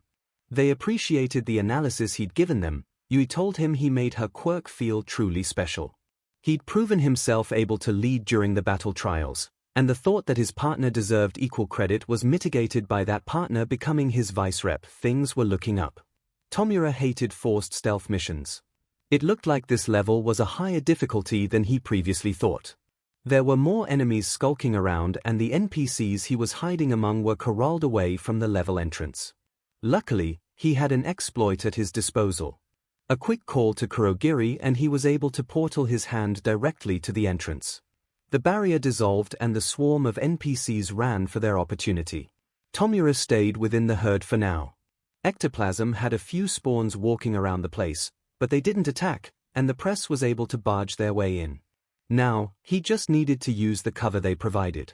A sharp, stabbing sensation rocked through Izuku's body as he jumped up and said, "Something's wrong." He regretted saying that when the alarm sounded off and the other students panicked and started to stampede. Izuku tried to help his friends, but danger sense was still going off. It wasn't hurting, but it also wasn't as generalized. He realized the source and tried to fight the crowd to get to it. Thankfully, Tenya was able to distract everyone by a stunt using Okiko's quirk. Izuku didn't pay attention to what his friend was saying, but used the stillness to make his way. He could feel that sensation grow as he got closer and closer to the source of this danger, of this wrongness. He managed to find it in the teacher's office. He saw a young man dressed in nondescript black clothes, with sickly-looking light blue hair, cracked, chapped skin, and hateful red eyes. He was clutching a folder, sticking out his pinky finger like 𝐻𝐸𝐽 often did. Their eyes met just as the man sunk into a purplish-black void and vanished. "You know, when I called you a problem child on the first day, I meant it to be a playful nickname. I dropped it because I was afraid you'd take it as malicious. I did not intend it to be a challenge," 𝐒𝐴ZHEAD groaned as Izuku finished telling the staff what he encountered. Present MIC suppressed a chuckle. "Look, listener, we appreciate what you were trying to do, but you can't just take off like that." Izuku winced. "I'm sorry, but you were keeping the press at bay and I didn't run into any other staff members on the way here." "What's done is done," Nezu said grimly. "We must impress upon you that, going forward, you cannot simply rush into danger like that. I can appreciate that you were sensing a threat and you did follow a hero's instinct. However, you are not a hero yet. You are a student with a quirk that you've only been able to access for less than a month. For now, rushing headlong towards a villain is tantamount to suicide." Nezu looked Izuku directly in the eyes. "Please don't throw your life away like that." As the principal's words sunk in, Izuku looked at the ground. "I understand, sir." "Now," Nezu said, much more brightly as he changed the subject, "you said that you believe a warp quirk was in effect here." "For the villain's escape, yes," Izuku said. "Not that the villain himself had a warp quirk. I noticed that he was holding the folder he took while holding his pinky finger out. That suggests a 5-point touch-based activation quirk, probably one with negative effects. It wouldn't make sense for that to be the source of his warping." "Good to know," Nezu said. "Now, the rest of us staff members need to discuss more about the investigation. Please return to class, Midoriya-kun." Izuku nodded as he got up. "Should I keep this from my classmates?" "The 𝐎𝐸 gossip mill's working overtime," Present MIC replied. "We might as well let you tell them. They'll have heard 5 conflicting stories by now anyway." Izuku nodded. When he left, Nezu said, "Well, this does shed some light on the situation. The security cameras were unable to show our intruder thanks to static interference, which a warp quirk could easily create. The behavior that Midoriya-kun described seems to indicate that the intruder was responsible for the destruction of the 𝐸𝐸 barrier, with a 5-point touch quirk causing whatever he touches to decay." 𝐒𝐴ZHEAD, meanwhile, turned on All Might. "Where did you find this kid, Yagi?" Looking at the various teachers surrounding him, All Might sighed and told the story of the day he met his successor, only leaving out the truth of one for all. When he was done, he was being stared at with some disbelief. Hound Dog had devolved into growling, and started worrying a bone to relieve the stress. 𝐒𝐴ZHEAD was utterly conflicted, and mostly exhausted, when he said, "On the one hand, I can agree that Midoriya did show the instincts and attitude necessary to become a great hero, and that with your similar histories, you were uniquely qualified to train him into realizing that goal. I can even sympathize with his interference. A child was dying and no one who had the authority or the training to do anything about it was acting in any way. On the other hand, at the end of an extremely psychologically damaging day, a young boy, who was told time and again he wasn't worth the air he was breathing, threw himself into a situation where he would most likely die. In the best-case scenario, I presumed he believed that it was worth the risk of dying if he could save even one person, even if that person was his longtime bully. In the worst case, that was a suicide attempt. In any case, after nearly throwing his life away, he was rewarded by his idol giving him the validation he needed for years and giving him the means to make his greatest wish come true. As a result, we have a young man who's been taught to throw himself into dangerous situations with little regard for his own safety," Nezu summarized. This was further illustrated during the entrance exam. Saving Uraraka was more important to Midoriya than his own well-being.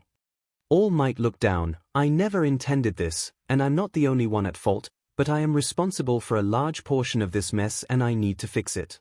I'm going to need help, though." With a crack, Hound Dog split open the bone he was chewing. He stopped, took a deep breath, and said, in a completely calm voice, "I think it would be best if I met with him. We've been giving him time to adjust to a new school, but the boy clearly needs therapy. We need to make perfectly clear that it's not a punishment, though. All Might smiled at the dogman. I believe that would be for the best. Though, I must warn you that what young Midoriya has gone through is rough. Hound Dog nodded. I'll make sure I have my compression shirt for the appointments and plenty of rawhide for afterwards. Nezu considered as he looked through the desk from which the intruder stole. Midoriya is looking to expand his support gear. Perhaps we could give him some sort of emergency signal. A device where he can press a button and alert the faculty when his danger sense goes off. Eraserhead nodded. That's a good call. Give him an outlet so that he doesn't have to rush in when he senses trouble. Normally, we'd have to impress upon him the dangers of abusing such a privilege. Present MIC contributed. In his case, though, it's more important that we teach him to use it. We can't worry about the boy who cried wolf when our problem is the boy going out to fistfight the wolves himself. Ah! Nezu exclaimed, I believe that I know what has been taken. We're missing a copy of the teacher's schedules. Everyone paused, then looked at All Might. I have a plan. Nezu responded cheerfully. Since this invasion was precipitated by All Might's presence, we can assume that the purpose of the attack was gathering information on him, most likely to attack him. We aren't sure exactly when they may plan to strike, but we shall keep to the schedule and prepare for an attack during any of All Might's classes. We'll include at least one additional faculty member with All Might whenever he is with our students, preferably 2. There was a consensus, and Nezu began to draft out the altered plan before the group of teachers dispersed. As All Might became the last to leave, Nezu made a noise to get his attention. You understand that this means you must keep to the schedule, Nezu said gravely. I do. If there is an attack, I cannot leave my students undefended. And besides, All Might smiled, it would be hypocritical of me to try and convince young Midoriya that he need not take on every burden and use up my precious time. I need to have faith in my fellow heroes to pick up the slack. Nezu nodded. Speaking of your successor, is his mother in on the secret? All Might jerked back, a trickle of blood coming from his mouth. She is not, he admitted as he wiped his mouth with a handkerchief. You should remedy that. Tonight, if possible, Nezu said firmly. I will, All Might agreed. This was going to be a simple task. Everything would go swimmingly. 𝐻𝑡. All Might swore in English shortly after he arrived at the Midoriya apartment that evening. In All Might's defense, it had been a hectic day. After the break-in and the meeting, he had the first foundational heroics class with 1B. And that was, one might say, a 𝐻𝑡 tsunami. Vlad King was in attendance. His face was the picture of exhaustion and his eye bags could give Eraserheads a run for their money. He was drinking from a coffee cup that All Might suspected had been spiked. Given his students, he could sympathize. All Might had tried to judge young Bakugo on his own merits, to be as fair as possible, but he was certain that his distaste was clear. The fact that this boy had bullied his son's successor. He meant successor. Made objectivity difficult, but he was a teacher and he had to at least give him the opportunity to grow beyond what he was. Unfortunately, his fragile ego and competitive nature was beginning to fracture the class. The only good thing that happened in that match was that young Bakugo was partnered with young Bondo. The larger boy was quiet and not prone to argument, which was the one good thing. Unfortunately, he had to face young Kamakiri and young Monoma. Those two clearly wished to see Bakugo defeated. Kamakiri saw Bakugo as a rival that he wished to overcome, while Monoma wished to crush Bakugo's fractious behavior so that the class would work towards his own goal of 1B surpassing 1A. Predictably, Bakugo went off on his own to fight his opponents, leaving Bondo alone to guard the bomb. The fight was fierce, but ended with Bakugo captured, caught without recourse between the blades of his two opponents. He suspected that the boy would have let off a lethal blow with his gauntlets, who decided that a student on probation should have those. If not for the fact that the storage tanks were cut to ribbons early in the match. The villain team won the exercise, Bondo having trapped and stalled the heroes with his glue as time ran out. If anything, the fact that his team won despite his capture made Bakugo's mood worse. Other students had similar issues. Young Todoroki won his match in minutes by simply freezing the entire building, and his partner, young 𝐒𝐽𝐽, had been sullen and foul-mouthed towards the recommended student. Young Mineta had disturbed young Shoji with odd mutterings about a closed portal to untold wonders in a tone that the tallest boy in the class found unsettling. Teamwork throughout that class was poor, something that was clear throughout the exercise. Attempts to pick a class representative earlier that day had been so fractious that eventually, Vlad King appointed young Shoda as representative and young Shishida as vice representative simply on the grounds that they were the only ones trying to defuse the infighting. It was a long, stressful, taxing day. So, perhaps All Might could be forgiven for forgetting a few things. Like, for example, informing young Midoriya that he was coming to visit that evening. As such, completely unannounced, shortly after dinner, All Might had knocked on the door of his son's successor's apartment and shifted into his heroic form for the brief amount of time he had left. When Mrs. Midoriya opened the door, he bowed and said, "I am here to discuss your son's education." He had expected that Mrs. Midoriya would be shocked. He did not expect her to faint. He also didn't expect young Uraraka to be there. "Izuku-kun, is this normal?" young Uraraka said in awe as they tended to the Midoriya matriarch. "Mom fainting when she's shocked?" "Yes." "All Might visiting me at my home?" "No," young Midoriya responded, his eyes wide as the implications set in. "Come on in, Sensei." He welcomed the hero to come inside. All Might began to sweat as he removed his shoes and walked inside. "I wasn't expecting to see you here, young Uraraka." "Oh, since I'm living alone while attending you, the Midoriyas have invited me to stay for dinner whenever I want," Uraraka said, equally nervous about intruding. At that, Mrs. Midoriya came to, and looked around. Is that All Might?" "Here. In our home." She shouted in panic. "I am indeed here. After today's events, one situation has come up for all of you to hear," All Might said, keeping himself together for the moment. Izuku made sure the door was closed and locked. "Sensei, are you sure?" "It's not ideal, but unfortunately, I am out of time," All Might said sadly. "Okay then. Mom, Okken, let's sit down. It's going to be shocking, but please don't freak out." Once they were seated, All Might finally let go of his transformation, steam escaping as he returned to his shriveled true form. Both Mrs. Midoriya and young Uraraka looked at the hero in stunned silence, their jaws reaching the floor. "Please don't yell," young Midoriya pleaded. "I don't know if I even can," young Uraraka squeaked out, still in shock. Mrs. Midoriya, for her part, muffled her mouth with her hands as she let out a shriek, then rushed over to the man, whisper shouting, "What happened?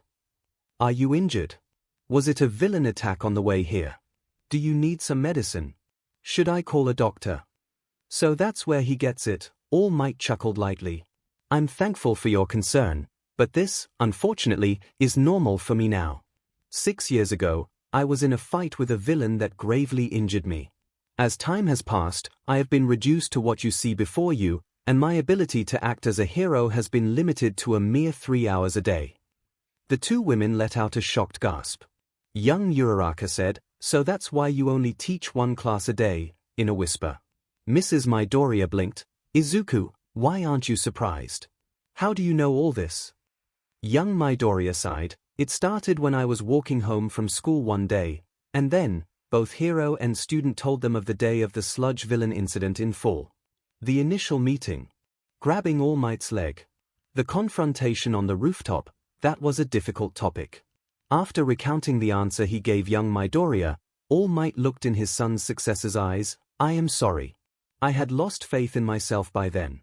I thought that if someone with as powerful a quirk as mine could be reduced to this, what could become of a quirkless kid, scrawny as a twig and nervous, against the villains I faced? I felt that if I had said yes, I would be sending you to your grave. But I was wrong. And I would learn why shortly thereafter." The story shifted to saving young Bakugu's life, and of the offer, and, finally, of the nature of their shared quirk. There was a shocked pause as both Mrs. Midoriya and young Uraraka looked at All Might, then Izuku, then back and forth. Finally, Mrs. Midoriya started to cry. Instantly, young Midoriya was at her side, hugging her. "I'm sorry I didn't tell you, Mom. I felt it wasn't my secret to tell. I thought you might get hurt if you knew." Between sobs, Mrs. Midoriya said, "It's not that. I know you'd try and keep a secret as important as this. I'm so proud of you, my brave, sweet, kind boy. I'm so happy your dream finally came true. All Might prostrated himself in apology, forehead touching the floor. I am sorry for asking that this be kept secret. In hindsight, I should have informed you from the beginning. Mrs. Midoriya shook her head. You're absolutely forgiven. You told my son he could become a hero when even I couldn't. You've given him opportunities he could never have had otherwise.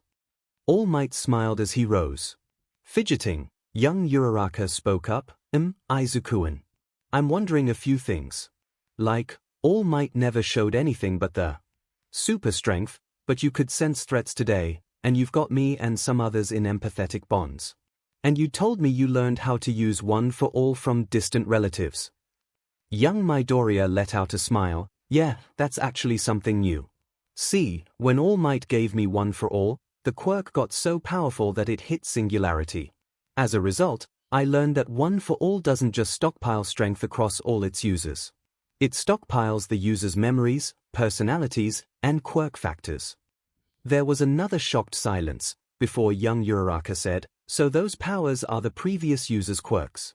And the relatives, Uraraka blinks, you're talking to their ghosts. Young Midoriya looked at her, then at his mother, and said, you're taking this better than I thought. I thought you'd be forcing me into a straitjacket. Izuku, the #1 hero, just walked into our apartment and deflated, Mrs. Midoriya said. At this point you could have told me you were abducted by aliens and I'd believe it. Are you doing okay with it? Do you have any problems with them? No, most of them are very nice, young Midoriya said, and the two who aren't tend to just stay quiet. They give me privacy and respect my boundaries. But they've been helping me out, telling me how to use one for all, giving me advice, lifting my spirits. I know this sounds weird and creepy. Izuku, I might not be here if it weren't for you. I might not have made it to you. I might have been maimed. I might have died. Uraraka was determined as she stared into Izuku's eyes. And you're saying that maybe you couldn't have done it if not for them. Well, if they are listening, thank you. All of you. Izuku's eyes shone as he smiled at her. They say you're welcome. Well, except 2 and 3, they're not too sociable. That led to a long discussion about who the previous users were and what they were capable of doing. All Might shared his own stories about Nana. The conversation lasted until All Might excused himself. At that late hour, young Midoriya was helping prepare a futon for young Uraraka, the intrusion at you causing them to be wary of walking around late at night. At the door, All Might turned to the matriarch, Mrs. Midoriya call me 𝐒𝐽𝐽, the short woman beamed at him, it's the least I can do after all you've done for my son. If you insist, 𝐒𝐽𝐽-san, All Might smiled. And you, in return, may call me Toshinori. I'm glad that you are being so supportive. As a result of my actions, young Midoriya's life has become a lot more dangerous. I will do everything in my power to teach and protect him. 𝐒𝐽𝐽 frowned, it was always dangerous. The world wasn't kind to him for his differences. He was treated like a second-class citizen because of a DMN joint in his pinky toe. Now, he's doing so much better. He's pursuing his dream. He has new friends. He has new family members. All Might laughed. I was worried that there would be an issue when he said that Nana volunteered to be an additional mother. I raised my Izuku alone. I'd have loved a second mother before now, 𝐒𝐽𝐽 said, giggling. All Might didn't know how to respond, and 𝐒𝐽𝐽 continued, more solemnly, and even before all that. Hisoshi still supports us financially, but he's not a part of our lives anymore. My Izuku's never had a father before. All Might's eyes shone with tears. I will strive to live up to the title 𝐒𝐽𝐽-san. And so, he walked away from his successor's son's home. Izuku Midoriya's Hero Analysis of the Past, Volume 1 6th User, 𝐸𝑛 Rokubu Hero Name. 𝐸𝑛 He used his given name as his hero name. Who does that? 𝐸𝑛 responded to that with I did. To be fair, his name does mean smoke. And he was an underground hero. Quirk, Smokescreen generates a thick cloud of smoke from his body. 𝐸𝑛 could control how much smoke he released, and he could cover a large area with it. One for all increased how much smoke he could release, and how dense it was. 𝐸𝑛 says Smokescreen could be difficult to use. It obscured his own vision, not just those of his opponents. Danger sense would mitigate most of the problems with that. Rather nondescript compared to the other vestiges. Fairly short, has average hair. Wears a long coat with a high collar that obscures his face. Looks almost like a clean-shaven, well-slept Aizawa sensei, typically quiet and terse. The exception is when he teases me. Is this what having an older brother is like? Yoichi says yes. He died the youngest out of all the vestiges. I asked them if there was anything they could tell me about their deaths to make sure I didn't make similar mistakes. Ken just told me, you don't have to worry about it anymore. I'm still worried, Momo said, looking down. Wouldn't there be economic repercussions to doing this? Progress requires sacrifice. Mai replied happily. Do you think that when Tesla invented the light bulb, he cared about putting the lamp oil companies out of business? No, he was too busy getting financially screwed over by Edison. And the SPM whales were certainly happy that they weren't getting hunted to extinction for their head goo anymore. I feel like we've gone off topic, Okiko said, tilting her head in amusement. The point is, no one is manufacturing carbon nanotubes and graphene in the quantities we need, Mai said. And that means that experimenting with it is frowned upon. Which, in turn, limits our ability to find applications that can use them effectively. So, that keeps people from manufacturing them, which leads to it still being expensive. If Momo here can produce enough that I can make some decent babies out of them, demand will increase, leading to increased manufacturing, leading to cheaper prices and more use. There's a lot more to it than that, but you do have a point. It's not like a single person having access to hard-to-produce materials will flood a market, Momo acquiesced. And it will help test the new costume. Both Momo and Izuku had come to the support department to try on their new hero costumes before that day's heroics class. Okiko was tagging along. It had been 4 days since the break-in, 5 since their first heroics class, and the costume upgrades were already in place. Izuku wondered if it was you or the Yorozu name that inspired such a turnaround. Momo's new costume incorporated all of his suggestions. Her leotard had been replaced by a red armored jumpsuit that had her hair incorporated throughout to key it into her genetic code. Silver lines accented her suit, which were adhesive panels that, should the suit's integration ever fail, would easily be removed to allow her creations to emerge. The belt that held her bookshelf was now a utility belt containing a lot of high-fat non-perishable foods for her to eat in an emergency. Her book itself had been replaced. Her left wrist held a computer with thousands of chemical formulae and blueprints. Her face was covered in a visor that could display this information directly at a verbal command, but the wrist computer would serve if the visor were destroyed. She decided to test the costume's compatibility with her quirk by creating what Mai asked for. In the end, she has a large ball of what looked like yarn and several sheets of thin, clear material. Mai squealed in delight as she looked at the haul, hugging Momo in thanks. Izuku managed to hide his chuckle behind his new respirator. As Eraserhead suggested, it was noise-cancelling to prevent all but the most sensitive of ears from detecting his mutterings. Izuku's new costume borrowed heavily from the one his mother made, the same forest green color with black and white accents. The material was durable and had a great deal of protection for his vitals. He had compression sleeves for his arms and legs, which had gel padding and strike points on the knees and elbows. Much like his gloves, they would absorb impacts if he were to use more of his strength, and would function similarly to brass knuckles if used in battle. His boots were similar, and reinforced with lightweight metal soles and toe coverings. He was, frankly, embarrassed when, during a practice session during their next heroics class, Itsuka had torn down his fighting style. He was well aware that he was new to actually fighting back, but his blush turned luminescent when Itsuka asked him if he forgot he had legs. Since then, he'd been looking into incorporating kicks into his style, asking Ida for advice there, and learned about the elbow and knee strikes of Muay Thai. At this point, he almost didn't SCK. No negative thoughts. Nana chastised him for that brief bit of self-deprecation. He turned off the noise cancelling from his mask. This is incredible, Mai-chan. Everything seems in perfect order. Well, yeah, given how often Power Loader made me test them, it better be, Mai huffed. Still wish I could have given you some of my flying babies to test, but since your report says you'll be flying soon enough, I guess I need to find a different guinea pig. Do you think there's any babies I could make that fits the bonding thing? Mai had taken the bonding quirk better than he'd expected. Actually, she barely acknowledged it. Her full response was, "Oh, that's why I remembered your name. And why when I was working I'd sometimes think he'd like it if I did this. That's neat."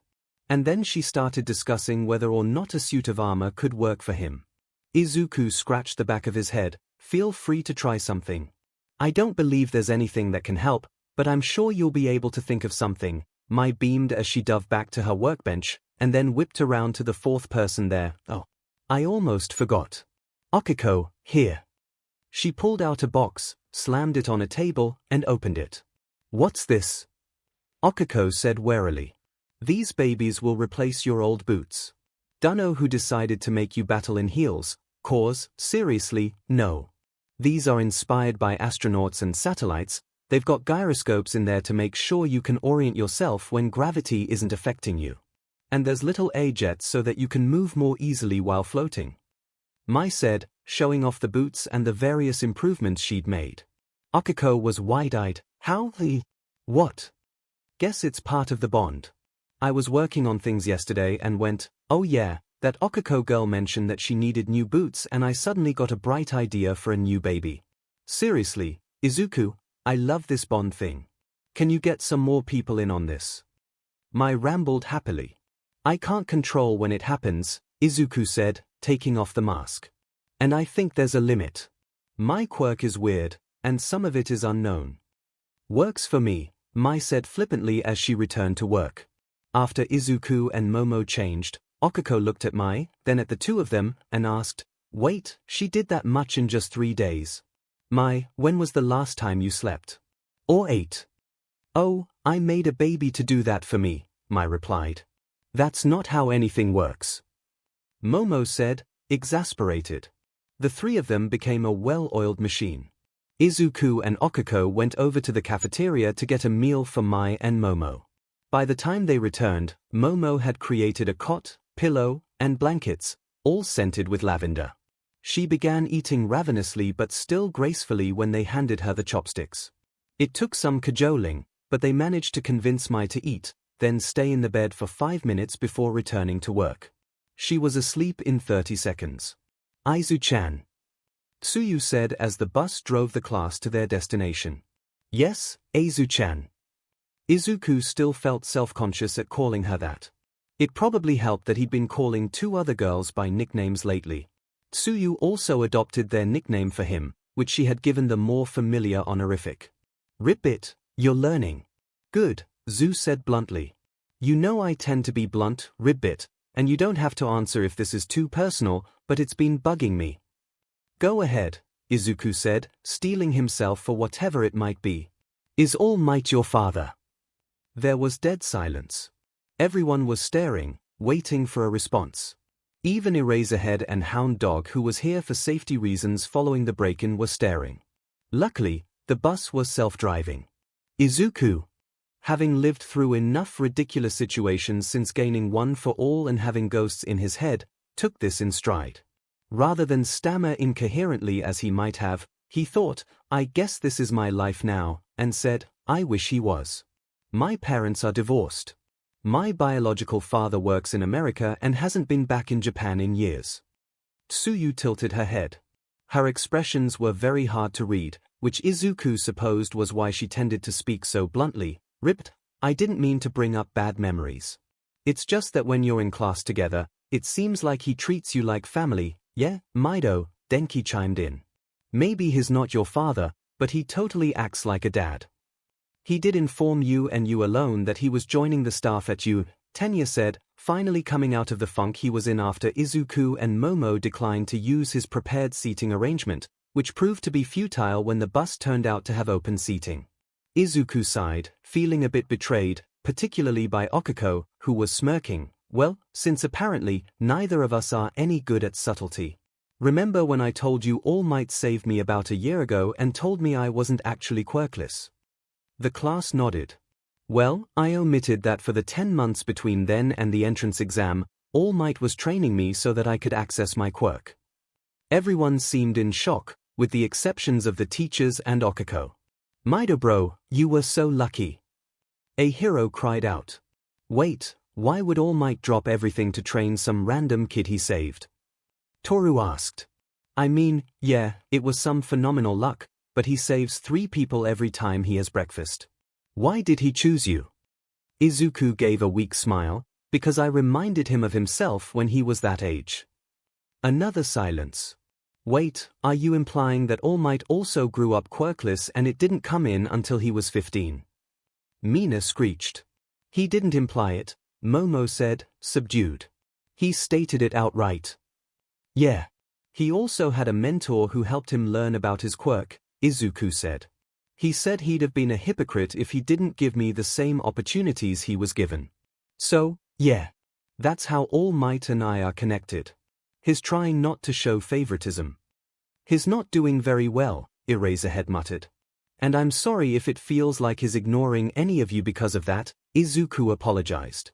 I'm not gonna lie, it does seem a little unfair, Ribbit. Tsuyu put her finger to her chin in thought.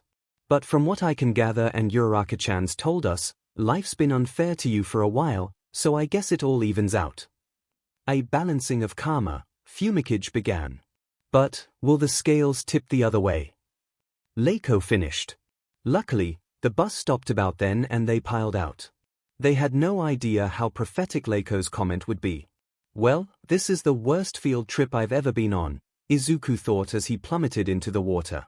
In the middle of 13's speech, as she was cautioning 1A about how easily their powers could kill, Izuku collapsed to the ground as danger sense pinged through his brain in a stabbing motion. He had the wherewithal to press the panic button Nezu gave him. He was helped up by Hound Dog when that black mist portal opened up in the middle of the plaza. Once they were there, the alarms were shut down, likely by the Warper. Aizawa, Hound Dog, and All Might charged into the fray of villains. Once his muzzle was off, Hound Dog proved a brutal opponent on the battlefield, and despite Izuku's fears that Aizawa's quirk wouldn't work in a scenario like this, he was mopping the floor with the villains. Though, those weren't the main problem. The main problem was the 4 nearly human creatures with exposed brains. The largest was oily black, with scars and bulging muscles and a bird-like beak. Another was similarly black and muscular, but smaller, with no eyes and a more human mouth. A third was pale yellow, with talons and bat-like wings. The last was a sickly pale green, with elongated arms and 4 eyes coming out of its exposed brain. The apparent ringleader, who under his costume of severed hands was clearly the young man Izuku had spotted leaving you, had called them Nomu. And All Might was currently trying to fight all of them. 13 was tasked with protecting the students, when the Warper, a man made of black mist, appeared. A hero and Tetsu had tried attacking him, but the 2 were quickly warped elsewhere. The villain then turned the portals on the rest of the students, scattering them to the 4 winds. Hence why Izuku had appeared several meters above the flood zone. Funnily enough, the adrenaline spike once the villains hit made danger sense so much more manageable. Once the larger threat was revealed, the smaller, more immediate threats weren't nearly as incapacitating. He turned towards a new source of danger, a man with a shark mutation, and prepared one for all. All right, full-fledged emergency. We need every tool in the arsenal. Everyone, try and see if you can give Izuku your quirks, Yoichi ordered. Black Whip's not working, Daigoro reported. Nor is Smokescreen, Ien replied. I'm not giving him my Fing quirk. Izuku could now recognize this as 2. Me neither, and we couldn't if we wanted to, 3 grumbled. Nana, however, happily shouted, floats coming through. It should take a minute or less. We'll see if he has that time, Yoichi said grimly. At which point, a familiar face in a green wetsuit dropped in and expertly kicked the villain in the head, grabbed Izuku with her tongue, and swam both of them towards the boat in the middle of the lake. Along the way, a vine snaked forward. Izuku grabbed it and helped pull Ibara along. 3 of the 4 green-headed members of 1A got to safety on the boat. Thanks, Zuchan, Izuku said, looking out at the villains in the water. None of them made a move towards them yet. No problem, Ribbit, Zu looked out as well. Yeah, though I walk through the valley of the shadow of death, I will fear no evil, for thou art with me, thy rod and thy staff they comfort me, Ibara began to softly pray. So, class. Rep, what's the plan? Zu said, knowing Izuku had won. There's no way they'd attack if they didn't think victory was possible. Sent Zu-chan here means they don't know our quirks. Also makes sense that they're not attacking. Izuku muttered a bit more, before charging up full cowl. I have an idea, he said. The plan went off without a hitch. Izuku leapt into the air and flicked his middle finger as hard as he could. It didn't break, but it was rather painful. The force of the concussive blast caused the lake to shift, forming a whirlpool in the center. As the villains were sked into the vortex, Tsuyu jumped overhead carrying Ibara. Ibara's vines snaked out and bound the villains together. Soon enough, the three of them were swimming towards the exit. Once the villains were dealt with, the three students began to swim back. Izuku tried to use danger sense, and found that no further threats were coming from the water. Are either of you two hurt in any way? Are your quirks exhausted? I'm fine, Ribbit, Tsuyu said, seemingly completely calm. I am well physically. My vines are still plentiful and shall return with the light of the sun, Ibara replied. I worry about our classmates, though. Should we double back around, Ribbit? Try to find them and let them escape? Tsuyu asked. We need to secure an escape route, Izuku replied. Danger sense had a looming threat all around him, but he was feeling more powerful threats from the severed hands guy, the mist, and the four creatures with exposed brains. Possibly by removing some of the threats our teachers are facing. Ribbit, you can't seriously think you can take on what's giving All Might trouble, can you? Tsuyu deadpanned. The sin of pride goeth before a fall, Ibara responded. No, but clearing some of the mooks so that Eraserhead and Hound Dog can help with the more serious threats would be helpful. We'll need to be quiet, though. I'm activating my mask, and, with that, he pressed a button and the sounds of his breathing, let alone any speech, were muted. I have a bad feeling about this, Yoichi said. That's a reference to something old, isn't it? Degoro commented. Not important. Is float ready? Any second now, Nana answered. The three of them reached the plaza, and what they found was disheartening. The beaked creature was facing All Might, the eyeless one was facing Eraserhead, and the four-eyed one was facing Hound Dog. All three of them seemed to be fighting a losing battle, not helped by the winged beast diving down to harry one of them and darting upwards to evade a swing. All Might let out a groan as his opponent's arm, which was shattered in a way similar to Izuku's during the entrance exam, knit itself back together. I thought you said that his quirk was shock absorption. I did, didn't I? The hand villain said gleefully. But I never said that was Nomu's only quirk. He also has super regeneration. No, Yen whispered in disbelief. It can't be, 𝐒𝐻𝐽 said. His face was a pancake and his side was torn open when 8 got him, Degoro spat out. I wasn't expecting much, but you heroes really are something else, the villain said. Eraserhead and Hound Dog, you managed to mop up the trash mobs I released on you. Quite impressive. Especially Eraserhead. I thought that it'd take you out, what with your quirk being more suitable for stealth and one-on-one battles. But here you were, taking that wave like a champ. I almost felt like Sensei was looking down on me for giving me 4 of these Nomus to play with you, but now, I almost wonder if that was enough. There was a sickening crunch as the eyeless creature, eyeless Nomu, broke Eraserhead's arm. Ah well, too bad for you. That Nomu you're facing is close to the upper tier. Not the same level as the anti-symbol of peace, but cut from the same mold. At that, the Black Mist villain appeared and addressed his ally, Tomura Shigaraki. It was a good thing that Izuku's mask was on because he screamed out what? Thankfully, Mai's baby was as superb as she'd advertised. No sound escaped. SHT, that confirms it, Yoichi said. His not actually, Nana began. Neither of us had kids. Even if we weren't both asexual, he never would have risked the creation of another quirk he couldn't control, Yoichi said in a clipped tone. We'll talk about it later, focus on the now. Demon it, Kurogiri, Tomura growled as Izuku returned his attention to the villain's conversation. If you weren't our ride out of here, I'd dust you right now. He was scratching the skin on his neck until it was red and raw. If a boss rush of pros show up, there's a good chance for a TPK. We're going back to the title screen. Let's go home, he's like a child throwing a temper tantrum, Izuku surmised. And it's oddly familiar, Nana whispered. But first, Tomura began. He turned towards the lake. Even if he walks out of here, let's wound the symbol of peace's pride. Danger sense flared to its full extent as Tomura ran up to them, quicker than expected, and held his hand towards Tsuyu. Get away from her! Izuku cried out, lightning flying as he raised a fist, ready to clock the villain in the jaw. As he did so, the winged Nomyu moved in front of the villain to intercept the punch. Unfortunately, this Nomyu did not have shock absorption among its quirks, so the creature was knocked away by the force of Izuku's punch. The wind pressure from the attack sent Tomura backwards onto his butt. You're the one that kept me from 100%ing that stealth mission. Tomura cried out. Wing, kill him! The winged Nomyu hissed and righted itself, diving straight for Izuku, its talons ready to eviscerate him.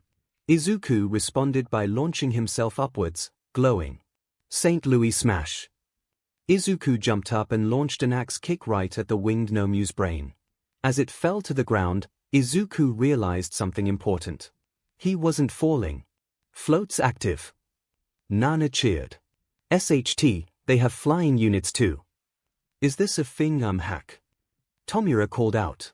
The winged Nomyu continued to follow its MSDR's orders, as Izuku pumped as much power into full cowl as he could when it started to hurt. He'd pushed it to about 8%, and he could feel the impact his strikes made. Unbidden, he remembered one of his earliest notebooks, about a childhood friend who tagged along with Katsuki. One of the first quirks he analyzed. Tsubasa, his doctor's grandson, had bat-like wings similar to this creature. There was an easy way to cripple him, though it was gruesome. Trust me, Izuku, if these things still can think, you'd be putting it out of its misery, Yoichi said grimly. Deciding to trust his honorary grandfather even if they needed to have a serious conversation when they were done, Izuku flew towards it, weaving around, and aiming his metal soles at the creature's wings. The patagium, the thin skin that formed the wings of bats and pterosaurs, was fragile, and if it tore, flight would be inhibited, if not outright stopped.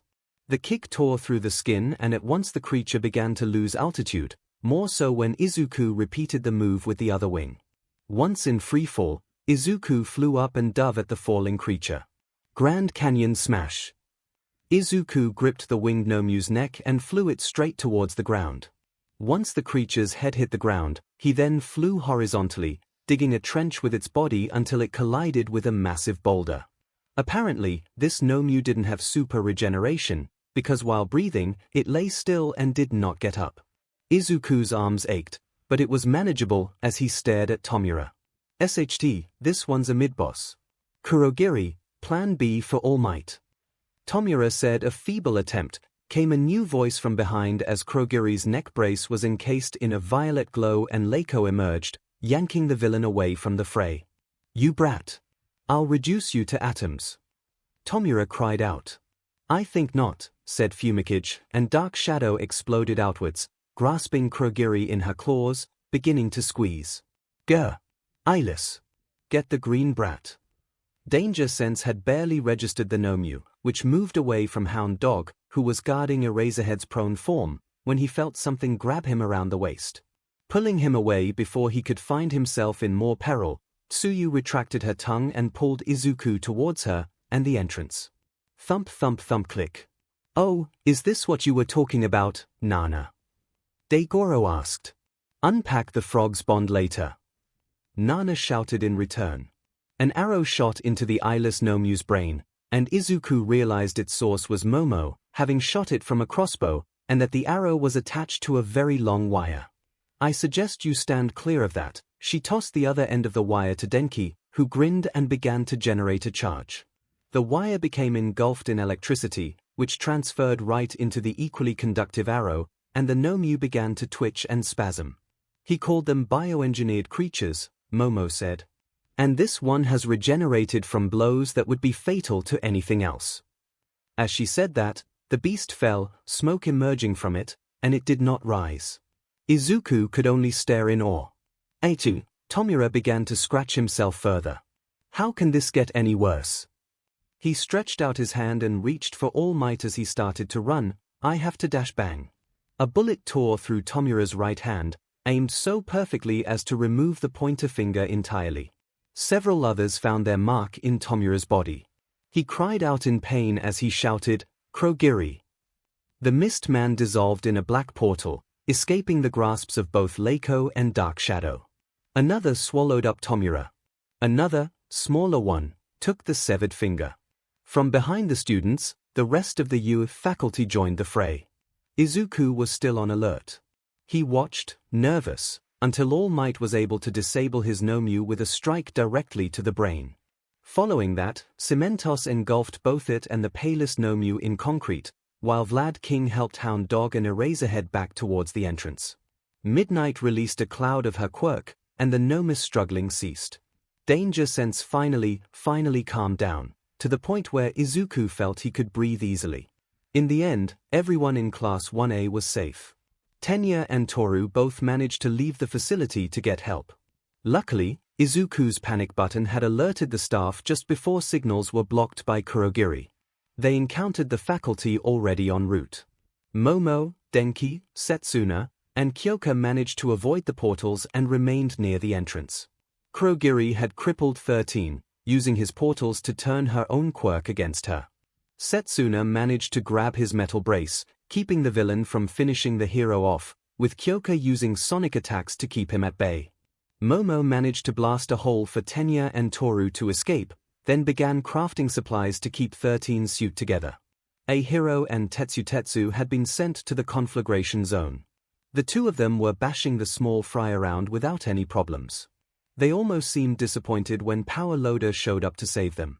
Before they escaped and made their way to the plaza, Fumikage and 𝐒𝐾 had been sent to the ruins zone. Dark Shadow thrived in the poorly lit areas of the crumbling buildings, and between the two students and the sentient quirk, they managed to turn the zone into a house of horrors. The villains there ended up begging the heroes to save them. Koji and Kinoko had been sent to the downpour zone. This proved to be another example of poor planning on the villain's part. The humidity caused by the rainfall made for the perfect conditions to grow fungi, and the wind helped the spores carry. Numerous villains were taken out in stretchers with mushrooms growing out of them. The few that managed to evade that fate learned that, apparently, there was a thriving rat colony to be found throughout US grounds, and that once Koji sounded the alarm, they came out en masse to defend their friend.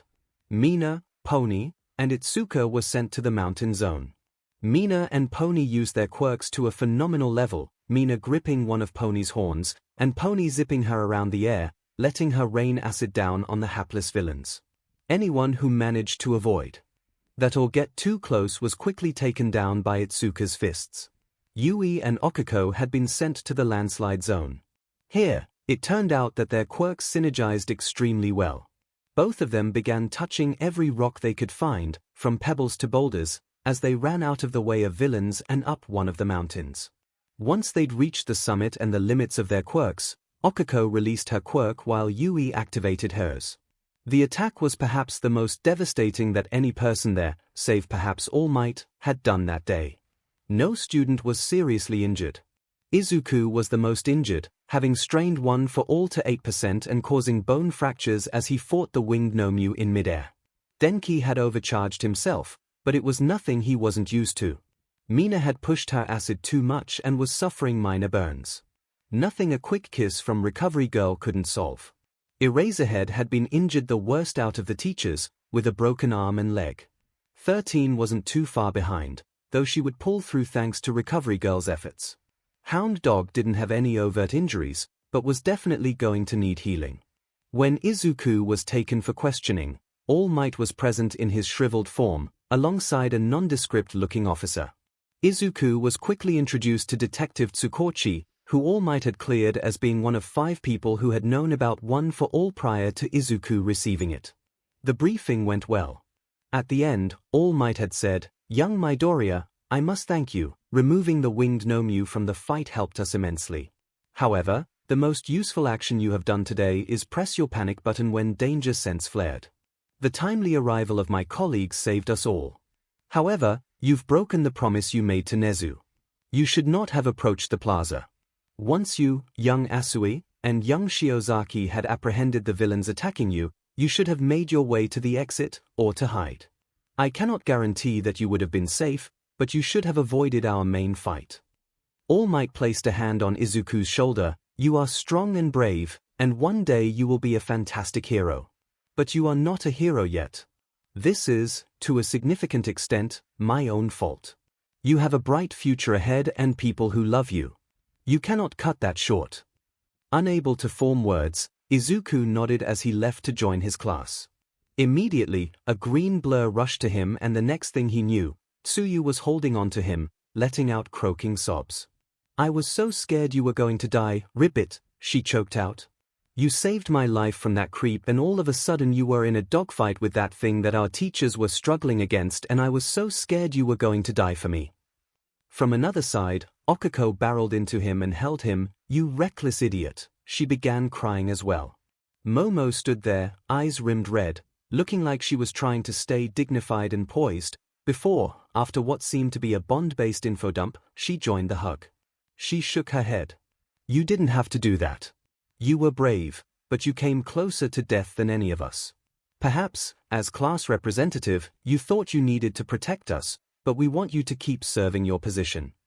The group hug was soon joined by others. Mina, Pony, Toru, Yue, and Setsuna joined in immediately. Denki, Ahiro, and Tetsu followed quickly. Itsuka's enormous hands swallowed everyone up in the hug. Kyoka tentatively joined from the outside, but she wrapped her jacks around everyone. Ibara stayed back, apparently not wishing to embrace anyone herself, but her vines grew out and wrapped around the group. Tenya didn't join the hug, but did bow in apology for leaving, which everyone told him was unnecessary due to his escape to warn the faculty was the best use of his speed. Leiko and Fumikage were on the side near the wall. They said nothing, but they were surreptitiously holding hands. Koji and Kinoko also didn't join in physical contact, but they did stay close to the group and each other. A flock of crows that Koji had befriended seemed to be trying to cheer the two of them up. Izuku was shocked. He wasn't used to this. He hadn't been hugged by anyone his own age before, and the feelings of fear and loss and thankfulness overflowed. He began to cry. Thank you, everyone. I wasn't thinking of myself. I was thinking that I had to save everyone. But I promise I'll make sure I save myself, too. I swear that no matter what happens, I'll come back to all of you. Each member of Class 1A was scurried home by the police. For those who lived alone, like Okako, Nezu had spared no expense in informing their families and bringing them there as swiftly as possible. When he texted Okako, Izuku learned that her parents were at her apartment before she was. School would be cancelled the next day. Momo had invited the entirety of Class 1A to her house to relax in the aftermath. Izuku's mom was, of course, by his side, wanting to know every detail. He told her, leaving nothing out. She had cried enough to drown several men and fainted at least twice, but she was so happy that he and all of his friends were safe from the villains. They turned in early that night, but despite the physically taxing nature of the ordeal, Izuku's mind was racing. He tried to sleep, but it would not come. And so, Izuku was left, in his head, talking to his new family. I think I need answers. You do, Yoichi said solemnly. I was hoping to tell you this under better circumstances. We truly thought he was dead. But we have to talk about my brother. Your brother? Izuku asked. My older brother. The world's first true supervillain. The man who could take and give quirks on a whim. The one who stole a quirk that halted the aging process. The man we all fought. The man who killed each of us, and gave Toshinori his wound. Mugen Shigaraki. The villain who named himself after his quirk, all for one. Izuku let the story sink in. Apparently, the rumors about a quirk thief and an immortal villain and a secret king of Japan's underworld were true. And they were all the same person. The most startling thing was one for all's origins. It turned out that it was a fusion of two quirks, the stockpiling quirk forced onto Yoichi by All for One, and his natural, invisible quirk that allowed him to transfer it to other people willingly. Izuku considered the implications of that. Does that mean the original holder of the stockpile quirk is in here, too? Izuku asked. No, Yoichi responded. We don't know the full mechanics of this, since only my brother and ourselves can interact with the vestiges of quirk owners, but it appears that when two quirks merge, the DMNT vestige takes full control. When stockpile became one for all, it fully became mine. So you wouldn't have been subject to the advanced aging that 𝐒𝐻𝐸𝐲 suffered, Izuku responded. I probably wasn't going to reach 40 anyway, thanks to my medical issues, Yoichi said in a surprisingly joking manner. Then he turned serious, sorry. I'd gotten used to gallows humor since I was young. Don't follow my example. I understand, Izuku said. Between his mom, Okiko, Momo, Zu, and the rest of his classmates expressing how worried they were about him, he knew that he couldn't throw himself into danger like that again. Even Mai, when she heard about the attack, called him to say she was worried about him. He thought about something else. If the stockpile holds copies of the quirks of the people who held it, does that mean that All for One, the quirk, is in there too? No. We have a connection to Mugen himself, but it seems that when All Might injured him, he suppressed that so that we would think he was dead. He's still biding his time before he reveals himself, Yoichi responded. But he was careful about guarding his quirk. He would have been careful to ensure that any quirk that could copy or absorb All for One would be kept away from his own quirk. It was one of the reasons he never had kids. He wouldn't share this power. The primary reason he's desperate to have one for all is that he hasn't been able to take it in the past. Izuku let this sink in, then he had a thought. But what about other quirks? What do you mean? Yoichi asked. He was careful to keep stockpile from absorbing All for One, Izuku clarified. Was he equally careful to keep it from absorbing other quirks? Like, for example, a quirk that allowed its user to form bonds with people. There was a long pause. Yoichi finally said, dumbfounded. Seriously? 𝐷𝐸𝐽 yelled out, that's the reason. It makes sense, 𝐒𝐻𝐸𝐽 said. The stockpile ate another quirk, and, similar to our own quirks, it didn't present itself in a one-for-all user until it reached singularity. And because it had an extra quirk fueling it, the quirk hit the singularity before we had predicted. And when the stockpile merged, it erased the vestige of the bond quirk's original owner, Yoichi murmured. DMN. It really is a simple explanation. Too bad they got erased, we'd know more about this power, Nana said. Speaking of, Izuku asked, you all tried to give me your quirks, but only Nanaka-san succeeded. Was it because of Okan's bond? Could I use Black Whip now that Zu-chan's bonded through 𝐷𝐸𝐽-san? Yes and no, EN contributed. I tried giving you Black Whip after the bond formed, 𝐷𝐸𝐽 clarified. It still didn't work, but it felt like I got further along than I did beforehand. It seems that there's more to it than just that, Yoichi said. If the powers you could use were limited by your bonds, you couldn't have accessed one for all strength. While you could use our additional quirks after acclimating to one for all, it seems that having a bond through a past user makes that easier. I think that the bonds also have different strengths, Nana added. Like, you and Okiko have been bonded the longest and it's grown really strong. Meanwhile, you only just bonded with Tsuyu, so maybe the stronger bond let the quirk transfer. There's a number of factors at play here, 𝐒𝐻𝐸𝐽 summarized. Izuku exhaled. Now that he had some answers, some if not all, he felt the exhaustion set in. Guys! I'm going to sleep. We'll talk in the morning.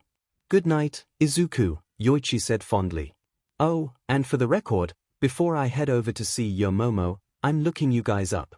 I don't want to be blindsided by any more secret family members, Izuku grumbled. So thankful I was an orphan who got adopted, Ien said smugly. Step family counts, Izuku counted before fading off into slumber. Well, this has been a bust so far, Izuku muttered. 2 and 3 were uncooperative as usual, and so far, searching for Yoichi, 𝐒𝐻𝐸𝐽, 𝐷𝐸𝐽, and Ien's names all came up with no useful information. His mom knocked on his door. What are you doing, sweetie? Researching the past users, Izuku said as Inko entered the room. One of the villains had Yoichiji-san's last name. He's probably not an actual relation, but I've wanted to find out about the others' families just in case there were some other secrets waiting in the wings. Inko gasped when he said that someone shared the first user's last name. Did you find anything? No information on Yoichiji-san. Almost nothing on 𝐒𝐻𝐸𝐽-san. 𝐷𝐸𝐽 had the most info about his hero career, but he didn't have any surviving family. Ian had a few hits, but he didn't know his biological family and there's not much info on his adoptive one.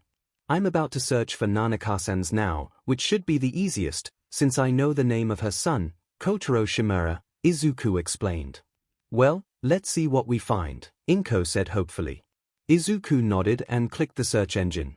In 20 minutes, they wished they hadn't.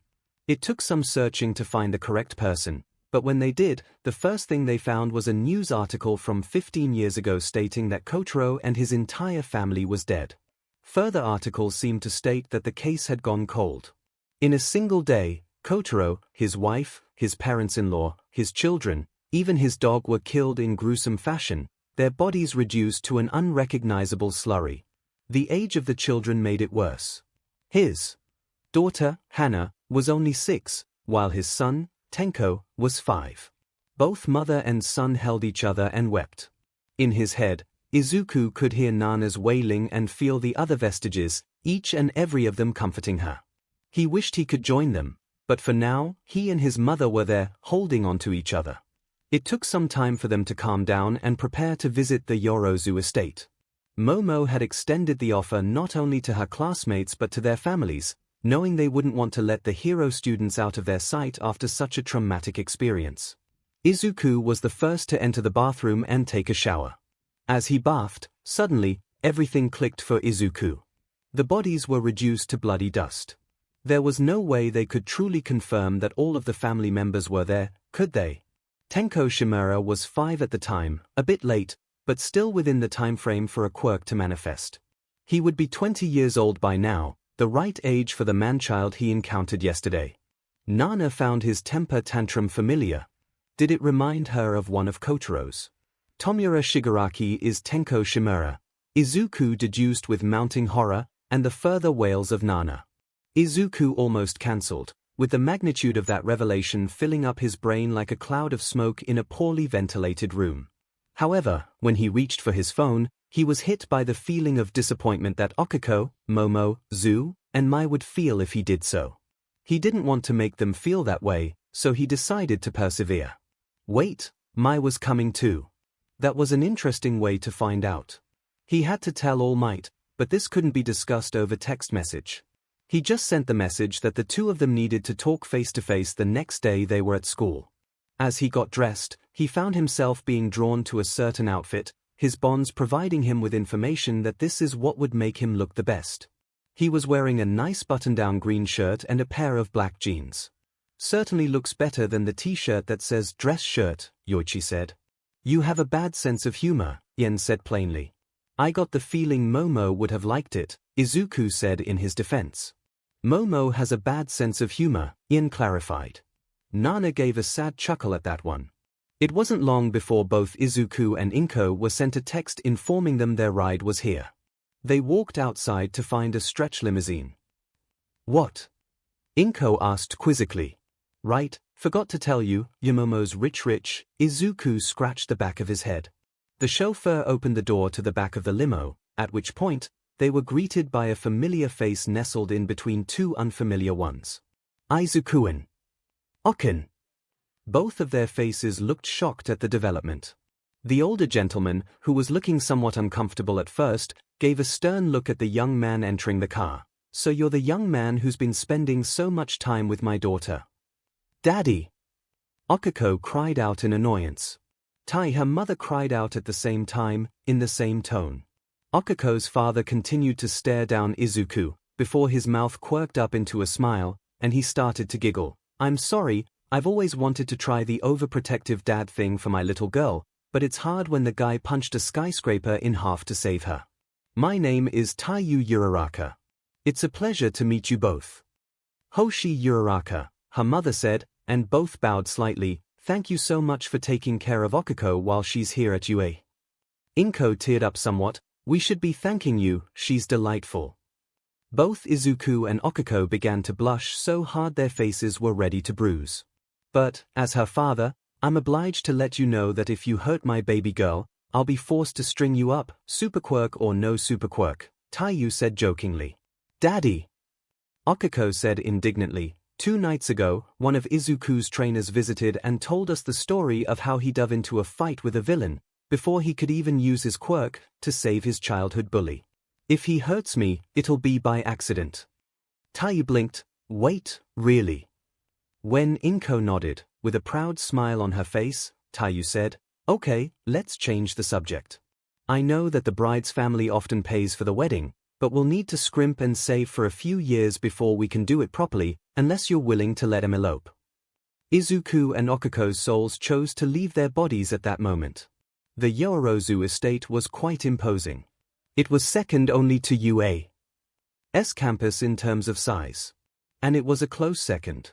When they left the limo, Tai Uraraka looked around, utterly gobsmacked, and muttered, "The Yoorozu girl is your good friend, right?" Okuko merely nodded. Well, polygamy's legal in Japan ever since the MLA uprising. Maybe you could get a throuple wedding. Let's go see our friends. Izuku and Okuko said in unison as they stiffly walked towards the house, away from that awkward conversation. Luckily, Hoshi Uraraka smacked her husband on the back of the head. Oh God, that was embarrassing, Okuko said under her breath as they approached the door, which an honest-to-God butler opened for the two as they entered. At least nope, Izuku interrupted. No one's tempting fate today. Midoriya-kun. The unmistakable and quite loud voice of Tenya Ida could easily be heard in the hall's acoustics. An unknown visitor has been spreading slanderous accusations that the two of you were fornicating in the school. Never mind, looks like it's happening anyway, Izuku said, shaking his head. Ida-kun, I'm assuming you've been talking to my Hatsume. Yes, that was her name. Although, she was quite rude not to refer to me by my own name, instead referring to me as Mufflers, which Ida-kun, two things. First, Mai is a support student who refers to her inventions as babies. So if she said that she and I were making babies, she's referring to crafting my support gear based on my input. Second, she's a brilliant inventor, but she's lacking in the social graces. It's really difficult for her to remember most people's names. She's only remembered my name, Oken's, and Yomomo's so far. It's not ideal, but it's not malicious, Izuku explained. Ida nodded, but his feathers still seemed ruffled. Be that as it may, I find it very Tenya, you need to relax. A taller version of Tenya, without glasses and with engines on his arms instead of his legs, interrupted. I've known my fair share of out there support people. It's fine, he looked at the newcomers. So you must be Midoriya and Uraraka. Tenya's told me a lot about you. Oh my God, the turbo hero Ingenium knows me, Izuku said, vibrating in excitement and pulling out a notebook seemingly from nowhere. May I have your autograph please? Tensai Ida laughed. Of course, man. Anything for one of my little brother's friends. He looked at the page and realized it was an entry on him. Is this? Wow. If you weren't on the road to becoming a top hero yourself, I'd be hiring you for analysis. Izuku out of nowhere, Mai shot forward and glomped him. How did my babies work yesterday? Any misfires? Tenya was flabbergasted at the impropriety, while Okuko, used to Mai's antics, and Tensai, who was amused by his little brother's reaction, giggled.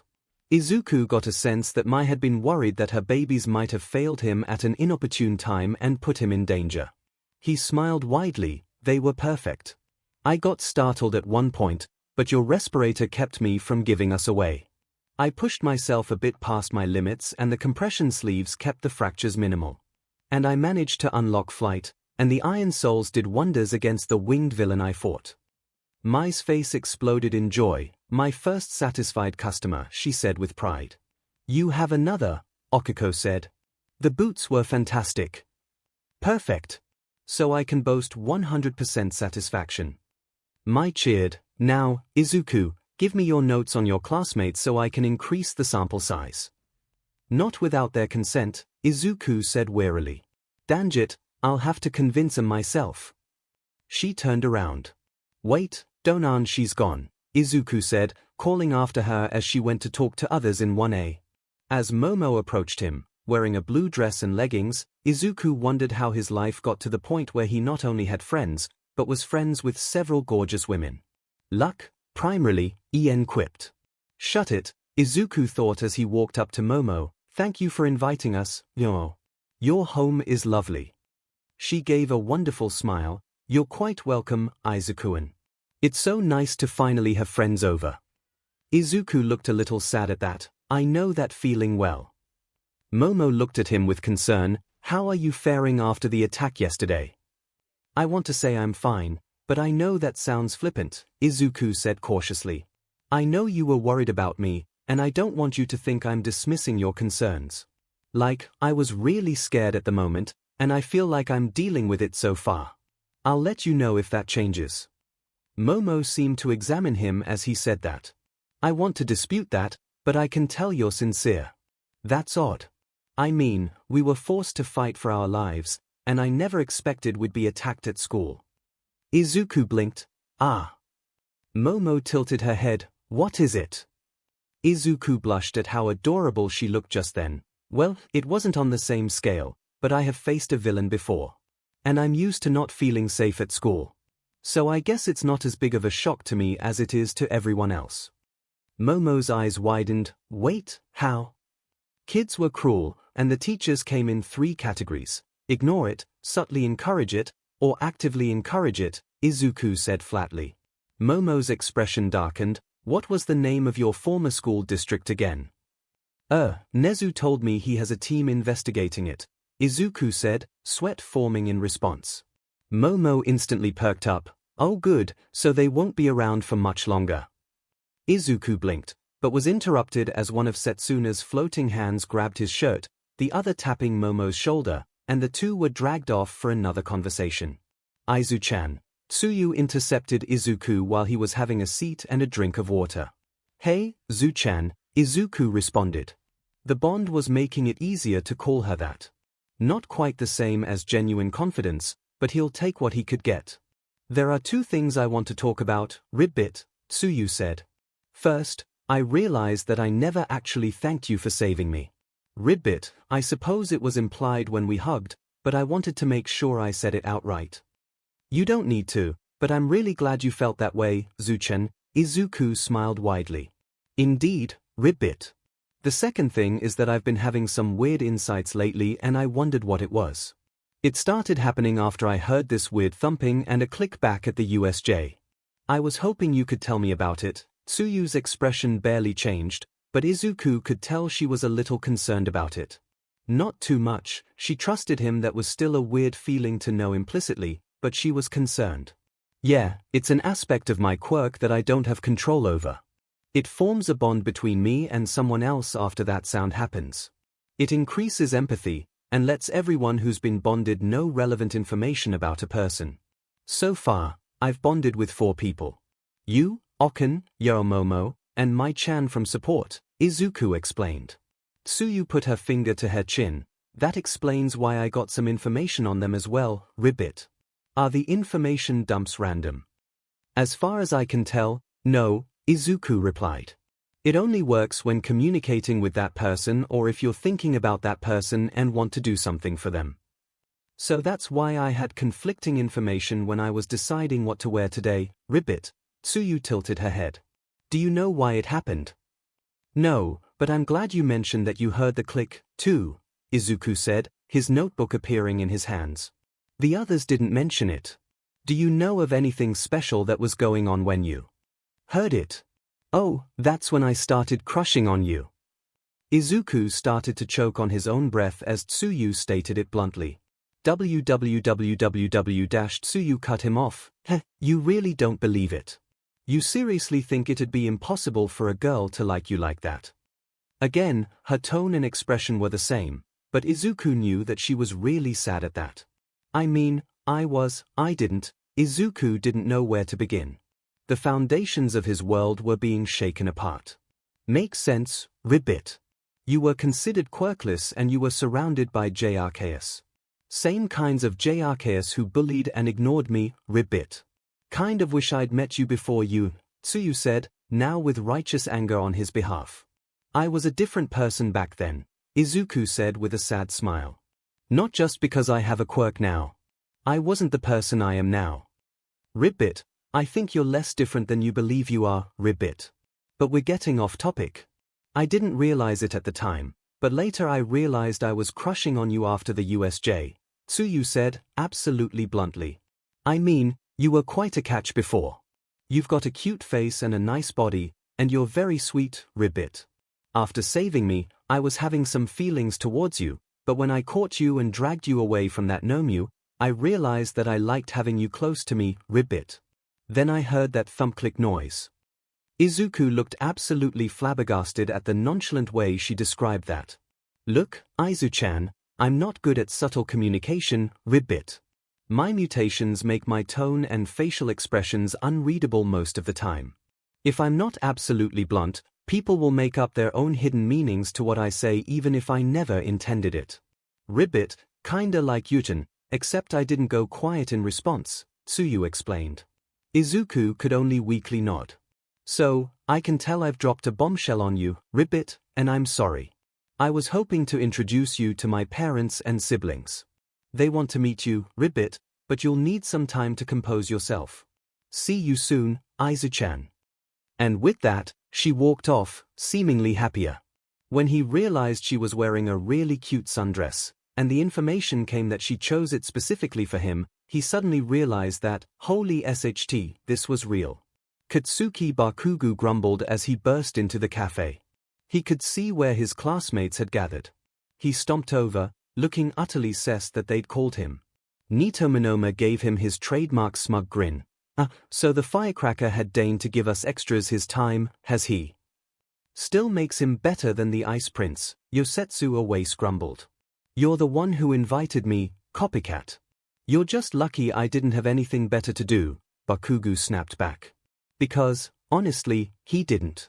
He'd caught up with his studies, and he didn't want to risk going out to train his quirk. He felt like he was being watched, so he had to be careful with what he did. Well, that's everyone who we can expect to be here, then, Monoma said, as he clasped his hands together. Gentlemen, we have a problem. As we speak, the potential of Class 1B is being overlooked in favor of the unworthy glory hogs of 1A. We cannot let this travesty stand. Oh, mon frère, 𝐎𝐩𝐢𝐫 said with a glint in his eyes and sparks shining around him. We must allow ourselves to shine brighter than ever in these trying times. I wish I was there. Togaru Kamakiri snarled. I'd have slashed up those villains the second I had a chance. Dude, they got attacked by villains, Senkaibara replied disbelievingly. Like, actual, not joking around villains. That's nothing you should be jealous of. Bakugo scoffed, T6.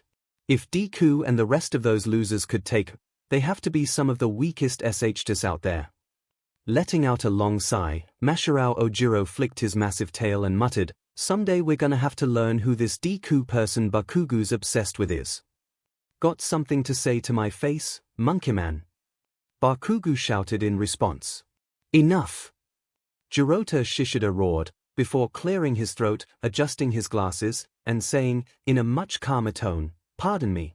Monoma-kun, for the sake of debate, let us assume that we agree with your thesis that the increased media attention on our sister class is both a problem and one that we are capable of resolving. What do you propose as the intended solution? Very well, Vice Rep, Monoma nodded.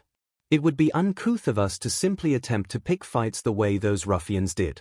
Our next possible opportunity to usurp their position is at the sports festival. Now, the mood among the students began to improve, at least somewhat. Hell yeah! Kosi Tsuburaba cheered. We'll get to show the world what we're made of. Juzo Honinuki looked thoughtful. Well, would have been trying to show off for potential internships at the sports festival anyway. How does this change anything? Firstly, while I am loath to admit it, we can benefit from our counterparts' arrogance, Monoma said, somehow devoid of any irony. With the news of the USJ attack, more eyes will be on our year for the sports festival. Most ignore the first-year events, but now everyone will be looking for the false idols that are 1A. So we can use that extra attention to flip the script, Rikido Soto contemplated. Precisely. Monoma clapped his hands together. As we prepare, there are two things we must do. The first is to observe our opponents so that we may be better prepared to crush them. The second is to develop potential strategies so that we can progress as a class to the final rounds. Bakugo let out a growl, If you extras think I'm gonna let you ride my coattails to try and score yourselves some glory, you can kiss my butt. Monoma's teeth were grinding at Bakugu's use of the term extras. Hiryu-rin, however, was the one to respond. Please. If we wanted to do that, we'd go for Todoroki. Since he's, the actual top student in our class. And at least he knows how to shut his mouth. The F did you just say to me, skin peeler? Bakugu got up, his chair clattering behind him. Also, he's smart enough to be able to learn our names, Rin responded, utterly unimpressed. You extras don't deserve names. Bakugu raged. Bakugu-kun, please don't do anything that would get us kicked out of here, came the pleading voice of Narenjiki Shoda. Bakugu held in a growl, but returned to his seat. You can leave me out of your plans. You losers can eat my dust in the sports festival. And I came to you to get away from creepy stalkers, not become them. Yeah, Bakugu and I got in trouble the last time we tried to visit 1A, came the lisping voice of Minoru Mineta. Bakugu was instantly so angry that he felt like a BLD vessel might burst. Oh, is that so? Monoma grinned, apparently getting more satisfaction out of Bakugu's misfortune than any possible attempt to thwart 1A, Mineta said morosely. Truly, he is a man of culture as well. On the first day, I went to hopefully glimpse the bountiful treasures that were placed so tantalizingly close to us, but found that they'd left early that day. Bakugu had been there as well. And the very next day, Kan-sensei and Principal Nezu told us that if we tried to go near 1A or any of its students outside of a scheduled classroom event again, they would drop our grades by 3 letters. Mineta began to weep. Bakugu didn't know which was worse, the extras who looked disgusted or those who seemed to sympathize. Dude, I wasn't there to be a pervert. I was there trying to get answers from Deku. Monoma scoffed, clearly neither believing him nor caring about his reasons. Well, if the two of you cannot be counted on for reconnaissance, that's too bad.